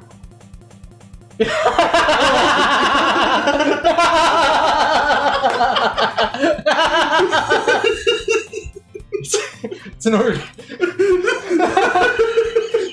So she killed herself, and now the game has glitched to where she doesn't exist anymore. Oh my god. Mornings are usually the worst. Meanwhile, I've always walked to school alone. I always tell myself it's about time I made... So it glitched out, and She's now no longer existed. she's been written out. Oh my god. Fuck out of here. Holy shit. This game is amazing. Holy. But I have no motivation to join any clubs. I'm perfectly content just getting by on the average while spending my free time on games and anime. Yeah, have fun now. God damn, Wombat, you knew. There's always the anime club, but it's not like there would be any girls in it anyway. School day is as ordinary as ever, and it's over before I know it. After I pack up my things, I stare blankly at the wall, looking for an ounce of motivation. Clubs. There really aren't any that interest me.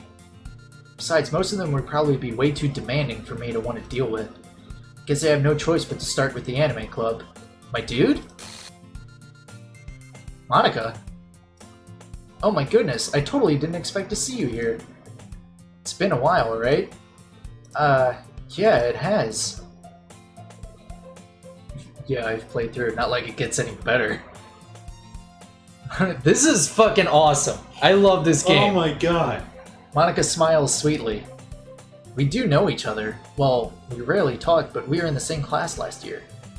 Monica was probably the most popular girl in class. Smart, beautiful, athletic, basically completely out of my league. So having her smile at me so genuinely feels a little... What did you come in here for anyway?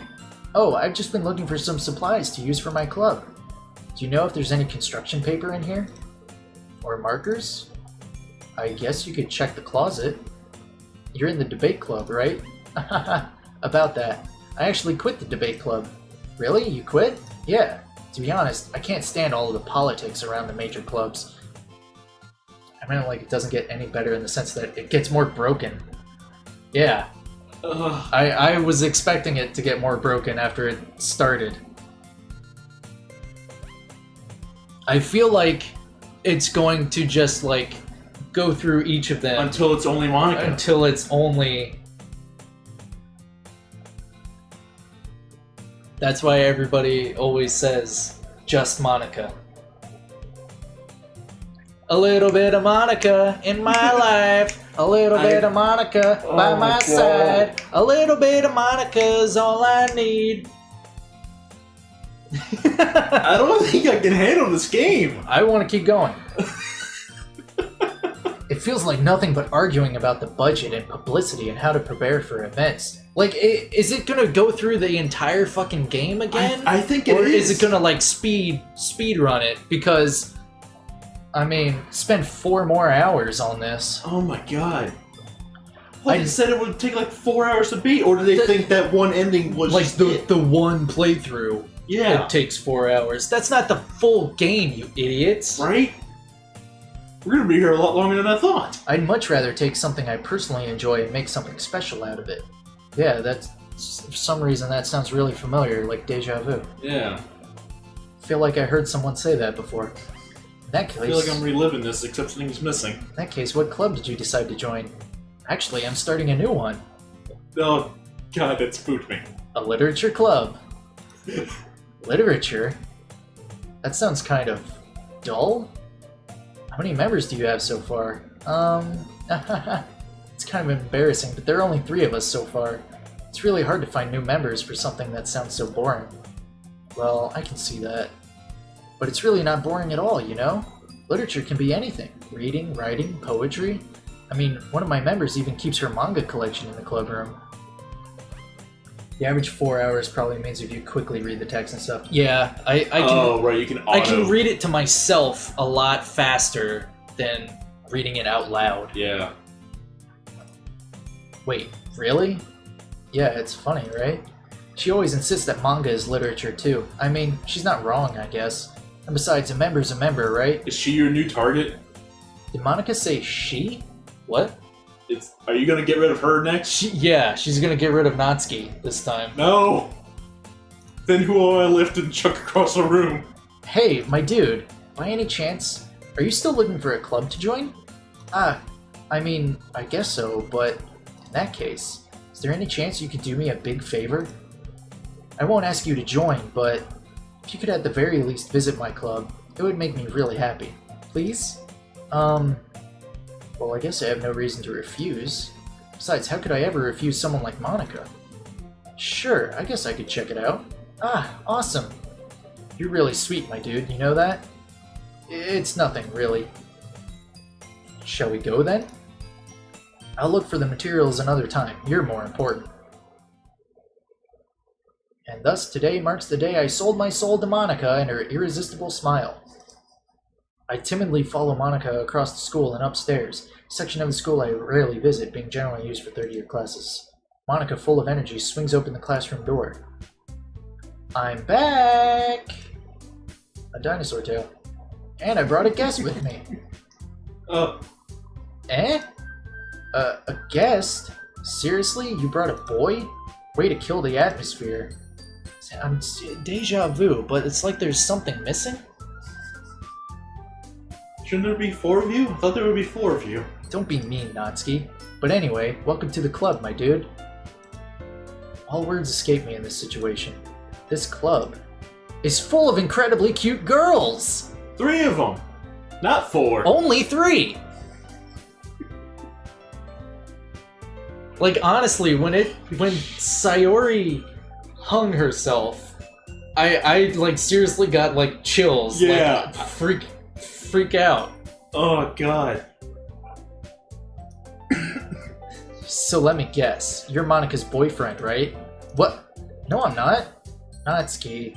Girl with a sour attitude whose name is apparently Natsuki is one I don't recognize. Her small figure makes me think she's probably a first year. Anyway, this is Natsuki, energetic as usual. And this is Yuri, the vice president. It's nice to meet you. Yuri, who appears comparably more mature and timid, seems to have a hard time keeping up with someone like Natsuki. Yeah, it's nice to meet both of you. So, I ran into my dude in a classroom and he decided to come back check out the club. Isn't that great? Wait, Monica, didn't I tell you to let me know in advance before you brought anyone new? I was going to, well, you know. Bake cupcakes. Sorry. I didn't forget, but I just happened to run into him. In that case, I should at least make some tea, right? Yeah, that would be great. Why don't you come sit down, my dude? The girls have a few desks arranged to form a table. Yuri walks to the corner of the room and opens the closet. Meanwhile, Monica and Natsuki sit across from each other. Still feeling awkward, I take a seat next to Monica. So, I know you didn't really plan on coming here, but we'll make sure you feel right at home, okay? As president of the Literature Club, it's my duty to make the club fun and exciting for everyone. I'm surprised there aren't more people in the club yet. Must be hard to start a new club. You could put it that way. Not many people are very interested in putting out all the effort to start something brand new, especially when it's something that doesn't grab your attention like literature. You have to work hard to convince people that you're both fun and worthwhile. Again, like the deja vu moments, and now that we know more about it, it's like everything is foreshadowing stuff. Yeah. It makes school events like the festival that much more important. The festival! That was the trigger! Oh god! We just have to get back to the festival. We can fix everything! I don't think we can. We just have to get back to the festival. We gotta go back. We gotta go back, Kate. I'm confident that we can all really grow this club before we graduate. Right, Natsuki? Well, I guess. Natsuki reluctantly agrees. Such different girls all interested in the same goal. Monica must have worked really hard just to find these two. Yuri returns to the table carrying a tea set. She carefully places a teacup in front of each of us before setting down the teapot in the middle. You keep a whole tea set in this classroom? Don't worry, the teachers gave us permission. After all, doesn't a hot cup of tea help you enjoy a good book? I guess. Don't let yourself get intimidated. Yuri's just trying to impress you. That's not insulted. Yuri looks away. I mean that, you know? I believe you. Well, tea and reading might not be a pastime for me, but I at least enjoy tea. I'm glad. Yuri faintly smiles to herself in relief. So, my dude, what kinds of things do you like to read? Well, considering how little I've read these past few years, I don't really have a good way of answering that. Manga. I muttered quietly to myself, half joking. Natsuki's I see you're reading so much faster. It looks like she wants to say something, but she keeps quiet. Not much of a reader, I guess. Well, that can change. What am I saying? I spoke without thinking after seeing yours. Anyway, what about you, Yuri? Well, let's see. Yuri traces the rim of her teacup with her fingers. My favorites are usually novels that build deep and complex fantasy worlds. The level of creativity and craftsmanship is amazing. They tell me a good story. Yep, clear, passionate. She seems so reserved and timid. But it's, you know, I like a lot of things. Stories with deep psychological elements. Psychological elements! Oh god! Isn't it amazing how a writer can so deliberately take advantage of your own lack of imagination and completely throw you for a loop? More foreshadowing. This fucking game. Everything is foreshadowing. Oh my god. I've been reading a lot of horror lately. Foreshadowing! I read a horror book once. I'd expect that from you, Yuri. It suits your personality. Oh, is that so? Really, if a story makes me think or takes me to another world, then I can't really put it down. Didn't she say she didn't expect that from her last time? I don't know. Anyway, listen to that soundtrack. It's so happy, and yet we know what's going to happen. Surreal horror is often very successful at changing the way you look at the world, if only for a brief moment. Again, more foreshadowing that we didn't catch the first time. I hate horror. Me too. Why is that? That's why she's the next victim, because she hates horror. Oh god. Natsuki's eyes start over to me for a split second. Never mind. That's right, you usually like to write about cute things. What gives you that idea? You left a piece of scrap paper behind. It looked like you were working a poem called Don't Say It Out Loud and Give That Back. Fine. Natsuki, you write your own poems? Well, I guess sometimes. Why do you care? I think that's impressive. Why don't you share them sometime? No. Natsuki averts her eyes. You wouldn't like them. Not a very confident writer yet. I understand how Natsuki feels. Sharing that level of writing takes more than just confidence. The truest form of writing is writing to oneself. You must be willing to open up to your readers, exposing your vulnerabilities, showing even the deepest reaches of your heart. Do you have writing experience too, Yuri? Maybe if you share some of your work, you can set an example and have Natsuki feel comfortable enough to share hers. I guess it's the same for Yuri. We all sit in silence for a moment. Hey, I just got an idea. How about this? Natsuki and Yuri look quizzically at Monica. Let's all go home and write a poem of our own. Then next time we meet, we'll all share them with each other. This way, everyone will even. I mean, I thought it was a good idea. Well, I think you're right, Monica. We should probably start finding activities for all of us to participate in together. I did decide to take on the responsibility of vice president after all. I need to do my best to nurture the club as well as its members. Besides, now that we have a new member, it seems like a good step for us to take. Do you agree as well, my dude? Hold on, there's still one problem. And what's that? Now that we reached the most important topic, I bluntly come forward with what's been on my mind the entire time. I never said I would join this club. Monica may have convinced me to stop by, but I never made any decision. I still have other clubs to look at, and I lose my train of thought. All three girls stare back at me with dejected eyes. But, I'm sorry, I thought, The girls exchange glances before Monica turns back to me. I guess I need to tell you the truth, my dude. The thing is, we don't have enough members yet to form an official club. We need 4, and I've been trying really, really hard to find new members, and if we don't find one more member before the festival, I'm definitely defenseless against these girls. How am I supposed to make a clear-headed decision when it's like this? I would feel terrible for letting everyone down in this situation. And besides, the club itself seems pretty relaxed. So, if writing poems is the best price I need to pay in order to spend every day with these beautiful girls, right? Okay, I've decided then. I'll join the literature club. One by one, the girls' eyes light up. Oh my goodness, really? Do you really mean that, my dude? Yeah. It could be fun, right?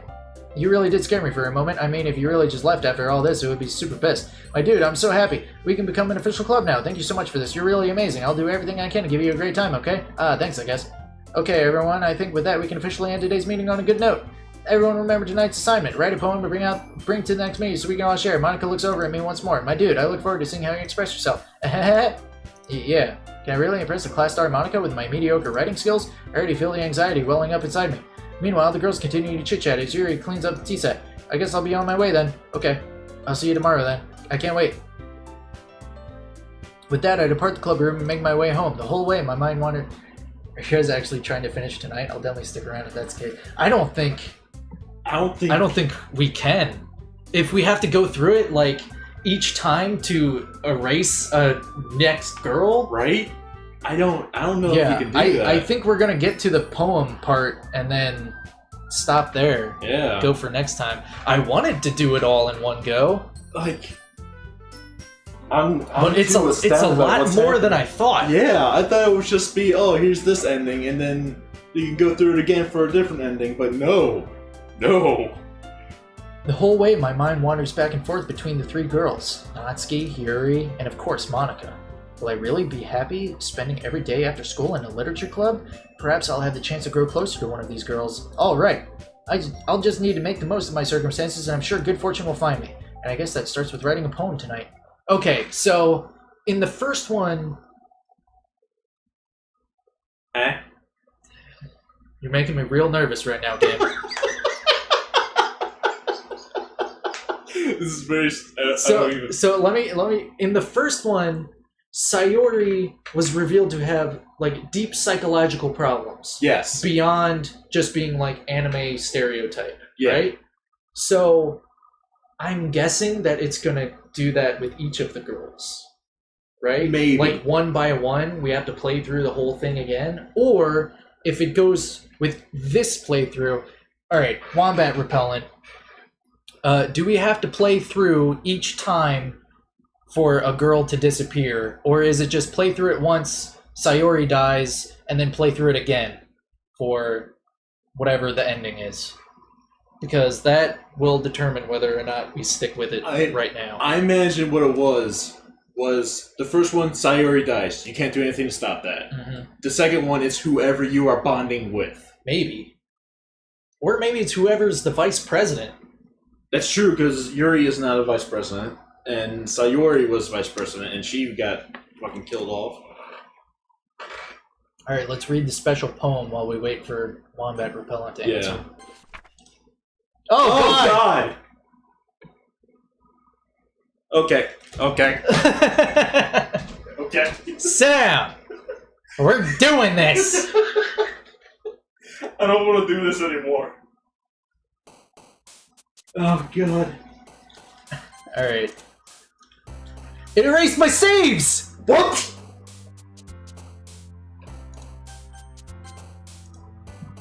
Because it said it's not like I can just load and try something else. I thought, like, did it erase all of my saves? Oh my god! Alright, playthrough once Sayori dies, your playthrough now, then it restarts one more time. The end comes after the first day before you write any poems. Okay, so we just have to get through this one and then start up again. So I think we'll try to get through this. Is it still gonna take 4 hours to get through It's though? gonna take a while. Now, unless you put on the fucking full auto shit, which I will don't know not about skip that. new dialogue. No, that's the thing, is the way it was. Skip, don't skip unseen text, and don't skip after choices. And then when I went to the thing, yeah, pretty much just play through this time. I think we'll do that a different time. Yeah, If we're gonna have to play through an entire thing.